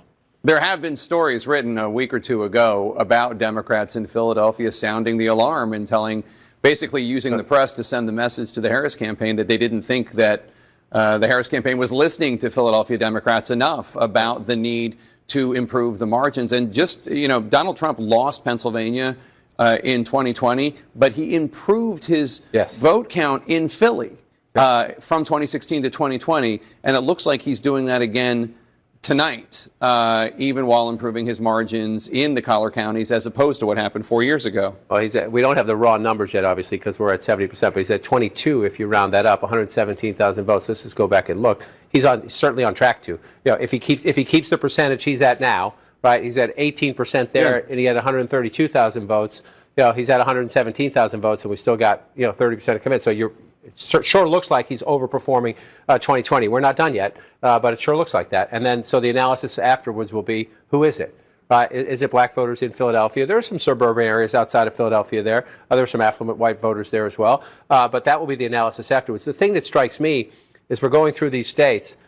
the thing you heard in the last week from the Harris people is that we're on the ground. Our labor allies are on the ground. Our progressive groups are on the ground. Our LGBTQ groups are on the ground. We're knocking on doors, and we don't see the Trump people anywhere. Right? Trump did sort of contract out his get out the vote. I was in 7 or 8 of these battleground states in the last couple of weeks. We didn't see many Trump people out there at all, just doing phone banks. But what happened in 2016 is Trump's support was organic. It was organic. And so, the Trump campaign says, texts and phone calls work to turn out voters. Democrats think it's knocking on the doors. If this map holds up, that's going to be a big conversation about motivating and turning out voters in this technology age. What works best? What kind of contact works best? Or, the vice president's campaign, well, they say she only had 110 days. She didn't have enough time to introduce herself. Or, that part, we're not done yet. But that's what's going to happen, if that happens, is who the finger pointing in the Democratic Party. We're not there yet, but as you watch this map fill in, another thing that is distinctive at the moment, we're not done yet.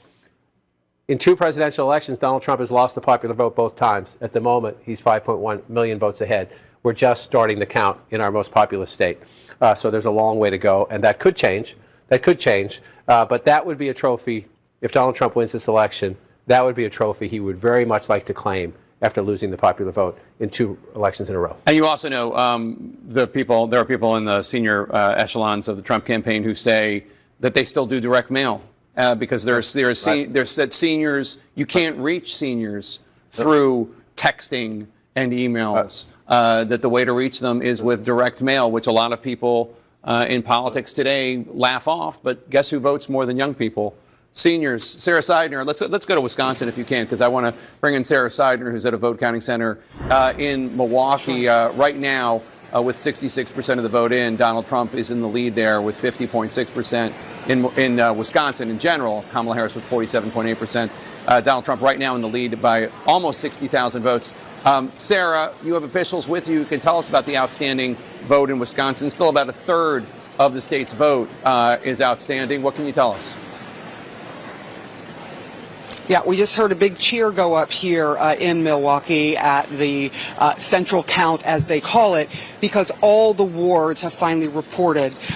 So they are counting these ballots as fast as they can. They do believe that they're going to be able to give some kind of idea of this count after midnight. It will not take the extra 2 or 3 hours they thought it might because of that problem with what happened with the tabulators, which, by the way, are right behind me, one of them. All 13 of them, there was an issue, a door was not locked, and so they, out of an abundance of caution, decided that they were going to rerun through the absentee ballots, 30,000 of them, but they've been able to do that, and now they're about 80,000 of 108, 325,000 that have already been processed. All right, with me now, we have Patricia Ruiz-Cantu and Douglas Haig, Republican, Democrat. Both of them are on the Milwaukee Election Commission. First of all, how are things going, and do you think we're going to find out something soon?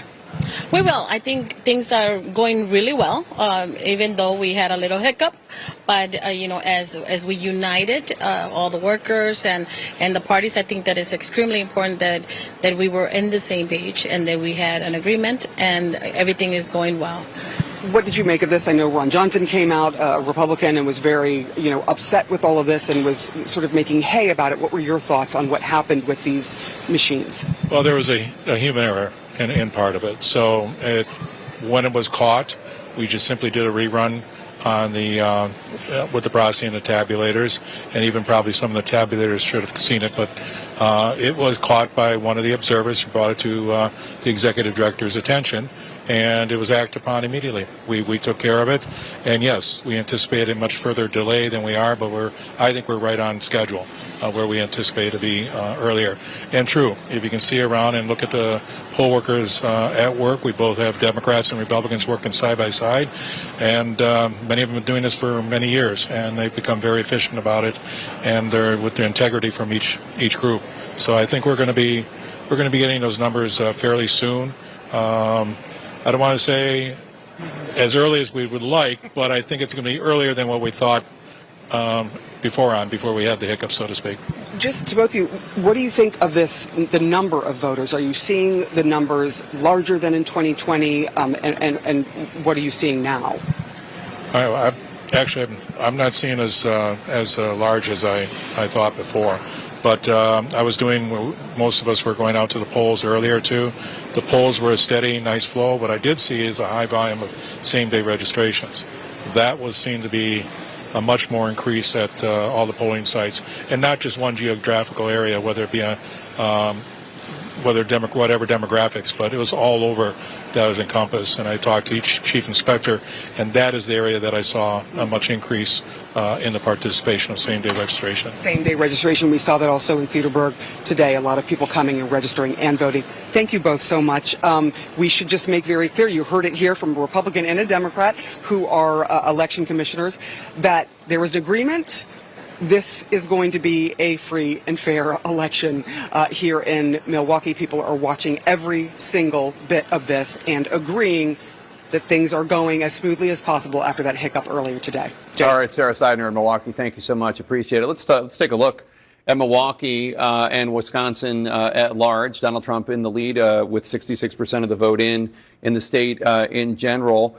Tell me about the WOW counties, if you could. So you're right around Milwaukee, or the WOWs. Let me get to them in just a second. I just want to, interesting. Number one, we've learned about Senator Johnson in recent years. He likes to put out press releases before he knows what the facts are. Sorry, it just happens to be true, especially about voting integrity. That's how it's supposed to work. A Democrat and a Republican standing side by side, Democrats and Republicans throughout the room. They're fine. They're doing what they're supposed to do. They had a human error. We're all human, and they're fixing it. Right? That's how it works. Sometimes it means you wait a little while, but you have people in the room, eyeballs, both parties, eyeballs on everything. Yep. Everything's going to be fine. But the point Mr. Hague made at the end is instructive to me in the sense that if you come to here, you're down, you're the vice president, you're losing by just shy of 60,000 votes. This is the number one county. It is 17%, 17% of the state population. You're getting 66%, so you say, okay, there's still 40% of the vote to come in. But Mr. Hague just made a point. He said he didn't think turnout was great. Well, let's see what these final numbers are, because if you look at that number right there, and look at 176,000, right? When Joe Biden carried Wisconsin 4 years ago, it's at 317,000, and it's 69% of the vote, right?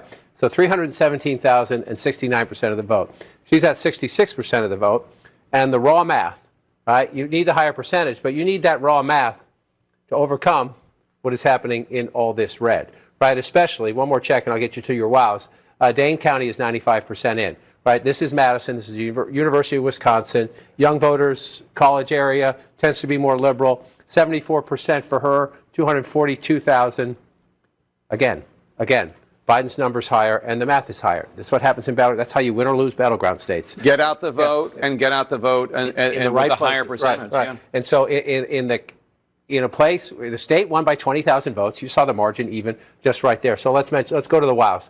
You're going to go to Waukesha County, was just here recently, right? This is a place the Harris campaign was hoping, hey, women, you don't have to tell your husband who you're going to vote for. If you believe in reproductive freedom in a conservative county, vote Harris, just don't tell your husband about it. This is one of the places they thought the Dobbs decision, reproductive freedom, abortion rights, would help them cut into the margins. Well, they're at 91%, we'll see, but 40% is her number. If you round that up, we'll go back in time. It's a tiny bit, but it's not a significant jump from where the president was 4 years ago. And Trump's at 60% if you round up then. He's at 59. So a little bit, maybe a tiny inroads there for her. So you're moving around up here. You go up to Washington County. This is a big 70% of the vote here for Trump. Let's just double check it and come back. He improved. Up a little bit. He improved a little bit. And then you come over here to the O. I did wow backwards for you there. I put the O at the end. Yeah. But you come over to Ozaki here, and the former president is at 55% of the vote in 2020, and he's at 56, roughly the same, but a little bit, So Trump is not underperforming. It's maybe within the margins, but when you see that well behind where President Biden was, and now you're waiting on this. I mean, there are some other small things. Let's take a look and see what else is out there. But as you can see, the biggest thing is here, and some of these votes up in here, if you're in the Trump campaign, we're talking about, can she come back? But if you're in the Trump campaign, you're also saying, do we have a cushion? Is there more coming in for us? And the answer is yes. They got all that Green Bay vote. The answer is yes when you look up there. So the next thing we learned from Milwaukee is how many votes, what is her percentage, how does it affect the statewide math, and then how much is left? Yeah. How much is left? In your biggest area, you have to turn them out. Because then again, I just want to come up here and look at this. Again, Brown County, this is Green Bay, blue-collar workers. Trump's getting 61, the vice president's getting 37 or 38 if you want to round that up. That matters. Oh my God, that matters. He almost shot almost 10 points. Right. 9 points. Right. In a battleground state, he's up and she's down in a place where if you're the Harris campaign, the Biden campaign, you're not going to win here. You're not going to win here. But if you make it that race, if you make it that close instead of that close, you get a better result. Period. It's simple math. Let's go on to the third of the blue wall states, Michigan. Jim Sciutto is at a vote counting center in Detroit. And Jim, you have an update on the vote in Wayne County. Tell us. Well, let me tell you, we've been in touch with the Secretary of State's office really every few minutes here, trying to figure out when we're going to get another batch of Detroit, of course, the surrounding Wayne County votes. And we're told very soon. They won't put a figure on very soon, but very soon. We know they're working hard, calculating those numbers, counting those votes, and that there have been no issues. They're not encountering any issues with machines, etc. This is just a process of getting the work done. We've also been in touch with Macomb County, where we were outside of Detroit earlier today. They are also expecting, they say, another batch of votes to be reported quite soon. And here where we are in Detroit, this is the location where they've been counting the absentee ballots. Just in the last hour, another 2,500 or so absentee ballots came in. That brings us pretty much to the end of the 100,000 that they've expected. At some point in the next hour, we'll see another U-Haul truck come in with the remaining absentee ballots that they've collected from drop boxes around the city here, and they've been counting as they've been going. Remember, because they started counting last Monday, they didn't have to wait till Election Day, so those numbers will be done soon. I will say the Secretary of State told me earlier this evening that she's moving up her expectation that by midday tomorrow they could report final unofficial results, saying she believes they might be able to do that tonight, perhaps after midnight in the next couple of hours. But of course, they'll have to get those Wayne County numbers done first. And I should note, the Secretary of State just walked in here to monitor the counting of those absentee ballots, as she's been doing at precincts around the state.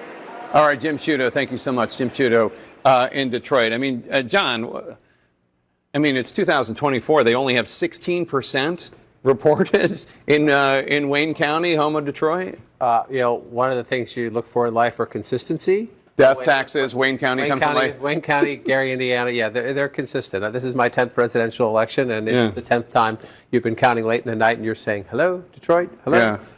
It's the way it is. But, you see the Secretary of State's there, Jim is there. Again, that's nothing nefarious. It's just inefficiency, to your point about that we live in the technological age. And Jim just said, they changed the law in Michigan so you could count some of the early votes, beforehand and then release them after the polls close. So it adds to the why. But right now, let's focus on the what, which is an 86,000 vote, almost 87,000 vote lead for the former president, again, in one of the states he flipped in. I just want to pull that out to make sure I'm right. Yes, he's leading in all three of them now. Oh, wait, that changed while we were talking. Changed while we were talking. She was ahead in Michigan, and now she is no longer ahead. Now Donald Trump is in the lead. Right now, not all the votes are counted, but right now he's leading in all three blue wall states. Plus North Carolina, plus Georgia, plus Arizona, plus Nevada. We're not done with the count. But this is right now the map of 2016. That is the map of 2016, and that is the 5-alarm fire inside the Harris campaign to get on the phone. Again, we're not done, and we lived through 2020. And I want to say it again, slowly and clearly. 2020, this time of night, there were states that changed, and they were largely, Pennsylvania changed. Trump was ahead in Georgia. Things have changed. There's not as many mail ballots out there as in 2020, so I would not expect as dramatic a swing. The question then becomes, go state by state, county by county, is the math there? And, I'm trying to be fair and try to be, it's possible. When you're leading in all of them and you're Trump, that's what you're sitting in the headquarters. So maybe they're not going to win them all, right? Maybe they're not going to win them all, but they're leading in all of them right now. And so let's just look at what happened here and come on in.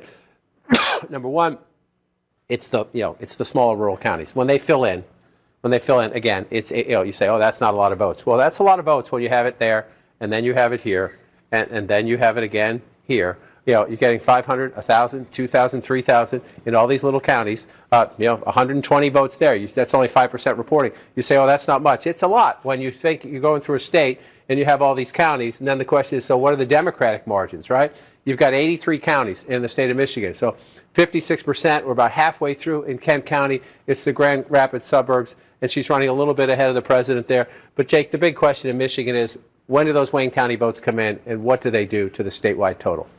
All right, John. Well, CNN has a major projection. CNN projects that Donald Trump will win the state of North Carolina. This is the first of 7 battleground states that we're keeping an eye on, and we are calling it for Donald Trump. What does that mean for the electoral count? Donald Trump now has 227 electoral votes. Kamala Harris has 153. 270 are needed to win. Let's go to Trump HQ in West Palm Beach, Florida, where we find Caitlin Collins. And Caitlin, CNN is now calling North Carolina for Donald Trump. This is the first of 7 battleground states that the campaign is watching with eagle eyes.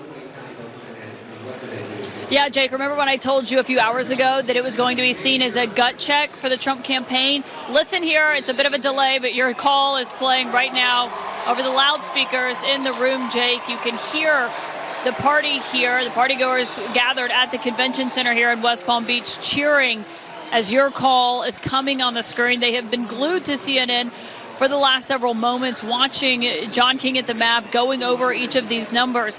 But North Carolina is an important benchmark for the Trump campaign because they were watching it to get a gut check for how they believed the rest of the evening could go. And I can tell you that what I'm hearing from Trump campaign sources is they are increasingly confident as the night is going on. Still not certain, of course, watching those very important blue wall states and to see what they look like. And so that is going to be the big question here as they continue to keep an eye on Pennsylvania, on Michigan, on Wisconsin, and as this is moving forward. Jake, I will tell you that we're seeing more people from the Mar-a-Lago party come over here to the Trump headquarters where this party is going to be held. But also, some Republicans are flying into Palm Beach. We just heard from House Speaker Mike Johnson, who was watching the results come in with his constituents back in Shreveport. He is now headed here tonight because he is predicting a bigger Republican margin in the House, a Republican takeover of the Senate, and he says he believes a Republican is going to win the White House, therefore Donald Trump, Jake. Obviously, still waiting to see, but a noticeable shift here in the mood at the Trump headquarters. All right, Caitlin Collins in West Palm Beach at Trump HQ. Thank you so much. So, the first of the 7 battleground states to fall, CNN projecting North Carolina for Donald Trump. This was the most probable pickup for Kamala Harris, if that was the world in which we were living. That is why Donald Trump went down there multiple times in the last 24, 48 hours of the campaign. And it clearly did not happen for Kamala Harris. And Trump, he's telling his people, I'm told, and just like we heard from Caitlin, that this is something that portends well for the future. We don't know what it means for the other states, but what we do know is it's even more evidence that that blue wall is the path for Kamala Harris. And that path is just more and more narrow, I think we're seeing as the night goes on. But also, so many people thought that perhaps this would be an election that in tenor and tone would be closer to the midterms, a big conversation about abortion. That is not where it's going. It seems like you're seeing that male turnout is starting to produce what the campaign wanted. You know, I think a lot of us came into tonight wondering, was it going to feel more like 2016 or 2020? And 4 years ago, I was at Fox, and at almost exactly this moment, at 11:20 p.m., we made the very controversial call. They made the very controversial call of Arizona. And that changed the whole feeling. And that's one of the reasons the Trump campaign was so furious about that call, because it was the first flip and the first indication that maybe it was going to be different than 2016. Right now, and look, there's a lot of voting and states to be called, but right at this moment, this does feel more like 2016 than 2020. No question about it. It is interesting, and the fact that we're calling it at this point is also significant, because I don't think North Carolina was called last time 4 years ago until maybe a week after the election, or it was certainly after Pennsylvania. Pennsylvania came on Saturday. I think North Carolina was Sunday or Monday. The fact that we are making this call now suggests that there's a bigger gap than there was last time. And Donald Trump won it last time by something like 75,000 votes. Generally speaking, he is overperforming what he did in 2020, and she is underperforming what Joe Biden did in 2020, and that ends up what was a narrow edge for Biden is at this point, we have to condition it, a narrow defeat for Harris. And the thing about North Carolina, and John has been talking about this and will do more at the wall, is you do have kind of a sense of the country in the state of North Carolina, in that there are growing minority populations, and there is a growing sort of suburban, maybe more moderate population in and around the big cities. And so that is why the Harris campaign thought, with the dynamics of the country right now, that she would have a better shot. But look, the headwinds of the economy, the inflation that people are feeling, the difficulty in their everyday lives. Yeah, she could not outrun that Biden economy. Yeah, and the economy, Chris, that is what people are feeling every single day. I mean, we were talking earlier about whether or not the sort of women and the idea of this being the first post-Roe presidential campaign was going to supersede how people felt when they were buying eggs and milk. And certainly North Carolina and other places that we are seeing start to formulate in these other states, the answer is no. You know, we have talked about it all night, and we've disagreed to a certain degree about the right track, wrong track, and it was 27% right track, 60-something% wrong track. You know, maybe part of that is dissatisfaction with Trump. Maybe some of that is dissatisfaction with the abortion overturn. But in terms of what people live every day, it's the economy, it's the price of eggs, it's the fear of inflation, which with the spread of illegal immigrants north is now being felt as an issue, not just on the border, but in northern states as well. Yeah, and Jake, I'm going to be interested to figure out and to find out, once we get all the details, how much success the Trump campaign had in increasing their share of the mail vote. They worked really hard at that. Yeah, very interesting. Let's bring you a key race alert and get you up to speed on where we are in all the states that we have not called. In Battleground, Pennsylvania, Donald Trump with 51.3%, Kamala Harris 47.6%. Donald Trump more than 212,000 votes ahead, with 82% of the estimated vote in from the great Commonwealth of Pennsylvania. In Battleground, Michigan, Donald Trump in the lead, 51.2%, Kamala Harris at 47%, Donald Trump at 98,014 votes ahead of Kamala Harris, with 41% of the estimated vote in from Michigan. In Battleground, Wisconsin, Donald Trump in the lead, 50.7% to Harris's 47.7%. Donald Trump with a 68,000-plus vote lead over Harris, with 71% of the estimated vote in from the Badger State. In Battleground, Georgia, Donald Trump up 50.8% to Harris's 48.3%. Donald Trump with 128,582 more votes than Kamala Harris, with 92% of the estimated vote counted in the state of Georgia. In the state of Arizona, another battleground, Donald Trump in the lead there, 49.8% to Harris's 49.3%. Donald Trump with a 7,588 vote lead over Kamala Harris. That's with more than half, 52% of the estimated vote in. In Nevada, Donald Trump in the lead, 73%. Kamala Harris with 26.2%. Donald Trump with a 10,985 vote lead over Harris. That's with only 2% of the vote in from from Nevada, only 2%. Boris Sanchez now has some new projections in the fight for control of the U.S. Senate. Jake, a major moment for Republicans. They have just flipped. They are expected to flip their second Democratic seat of the night, this one coming in Ohio. There, Republican Bernie Moreno defeating incumbent Democrat Sherrod Brown. Moreno, the owner of some luxury car dealerships, who invested early in blockchain technology, fought to attach Brown to the Biden administration more broadly, specifically on issues like immigration. Sherrod Brown, a populist who had survived some difficult tests in his state before, cannot overcome the political headwinds he is facing. Donald Trump has now won Ohio 3 elections in a row, and it's simply too much for the incumbent Democrat to overcome. So we are projecting that Bernie Moreno is your new junior senator from the Buckeye State. Meantime, 4 Democratic holds. The first one, a historic one in New Jersey. There, Congressman Andy Kim is set to become the first Korean American ever to serve in the U.S. Senate. He defeats real estate tycoon Curtis Bashaw. Meantime, in Virginia, there, incumbent Democratic Senator Tim Kaine, a former vice presidential candidate, he's projected to defeat Hung Kao, a former Navy captain. Another Democratic hold to tell you about this one, Martin Heinrich, the incumbent senator there, seeking his third term.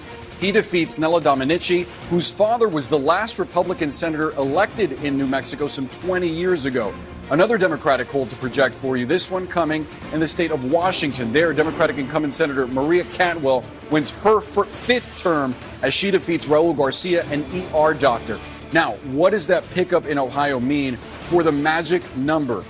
We started out the night with Republicans needing to pick up 2 Democratic seats to take control of the chamber. With West Virginia and Ohio, they have hit 2, and now they're seeking to pad those numbers. Currently, as we speak, Republicans are leading in 4 seats currently held by Democrats. Let's get you an update on where those are right now with some key race alerts. These are live results coming into CNN.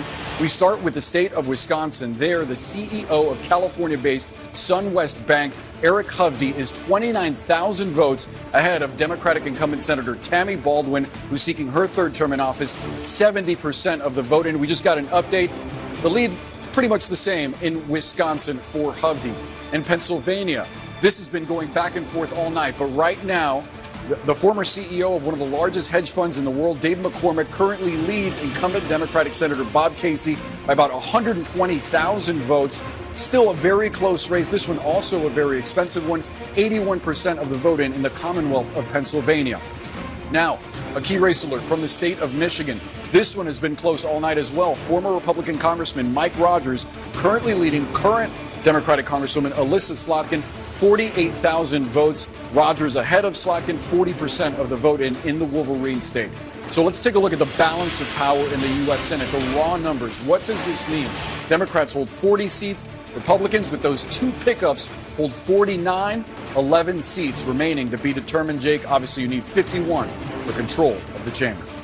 All right, Boris, thanks so much. And CNN can make a projection. CNN projects that Washington State, as expected, will go to Kamala Harris. Washington State, with its 12 electoral votes, to the Democrat, Vice President Kamala Harris. Let's look at the electoral map right now. Donald Trump has 227 electoral votes. Kamala Harris has 165 electoral votes. 270 are needed to win.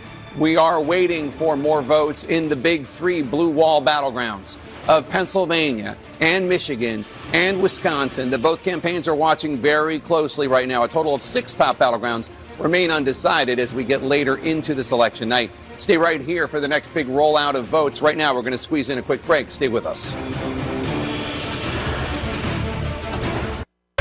I can't move again. You've gotten used to chaos. We can get rid of that. Don't sell. Oh my gosh, is this our house? When leaving just isn't an option, the brothers are here to help. Thank you. You're welcome. Don't Hate Your House. Series premiere Wednesday, November 13th at 9 on HGTV. Don't let John King have all the fun.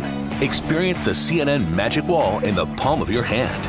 Get live results, expert insights, and an immersive election experience. The Magic Wall. Find it in the CNN app today. Grief isn't talked about much, but that's what my podcast is all about. Join me and my guests for a new season with new conversations about loss, life, and love. All There Is with Anderson Cooper. Listen on Spotify or wherever you get your podcasts. November 17th, I'm venturing across the globe to see how these new weight loss medications are transforming lives and disrupting the industry. These drugs are very effective, but they're not going to be for everyone. Is Ozempic right for you? November 17th at 8 p.m. on CNN. We got potential here in building an empire. This year, I got big plans. This better be big. That ain't good. That ain't good, Josh. Now my new worries begin. Did you take our liquor? But anytime you're doing something illegal, anything can happen. Moonshiners. Rivalries blow up next Tuesday at 8 on Discovery and Discovery Plus.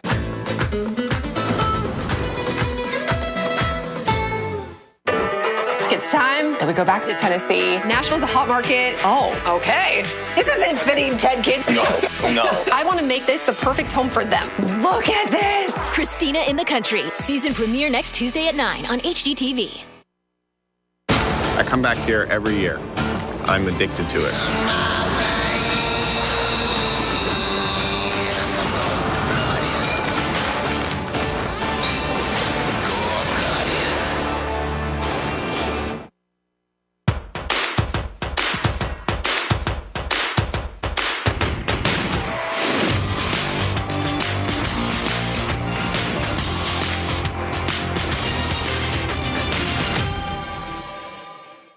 On the Chasing Life podcast, Dr. Sanjay Gupta goes inside the world of weight loss, the new miracle drugs, and what weight really tells us about our health. Chasing Life with Dr. Sanjay Gupta. Listen wherever you get your podcasts. 10,000 years before the birth of Paul Atreides, we founded a sisterhood. Valia Harkonnen, you are the strongest among us. Without spice, the great houses would feed me to the world. Troubles are far greater than just Arrakis. Let us rid the Imperium of these witches forever. Dune Prophecy, streaming exclusively on Max. How It Really Happened. New episode starting Sunday, November 17th at 9 on CNN. 5 good things. Listen wherever you get your podcasts. And CNN has another projection for you. CNN projects that Donald Trump will win 3 out of the 5 electoral votes from the state of Nebraska.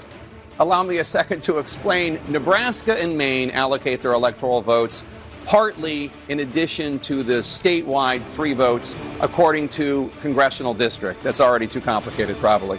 Anyway, put it this way. Donald Trump has won 3 out of the 5 electoral votes. The other 2 we do not know yet, but Donald Trump has 3 of the 5. That means 3 more electoral votes for Donald Trump.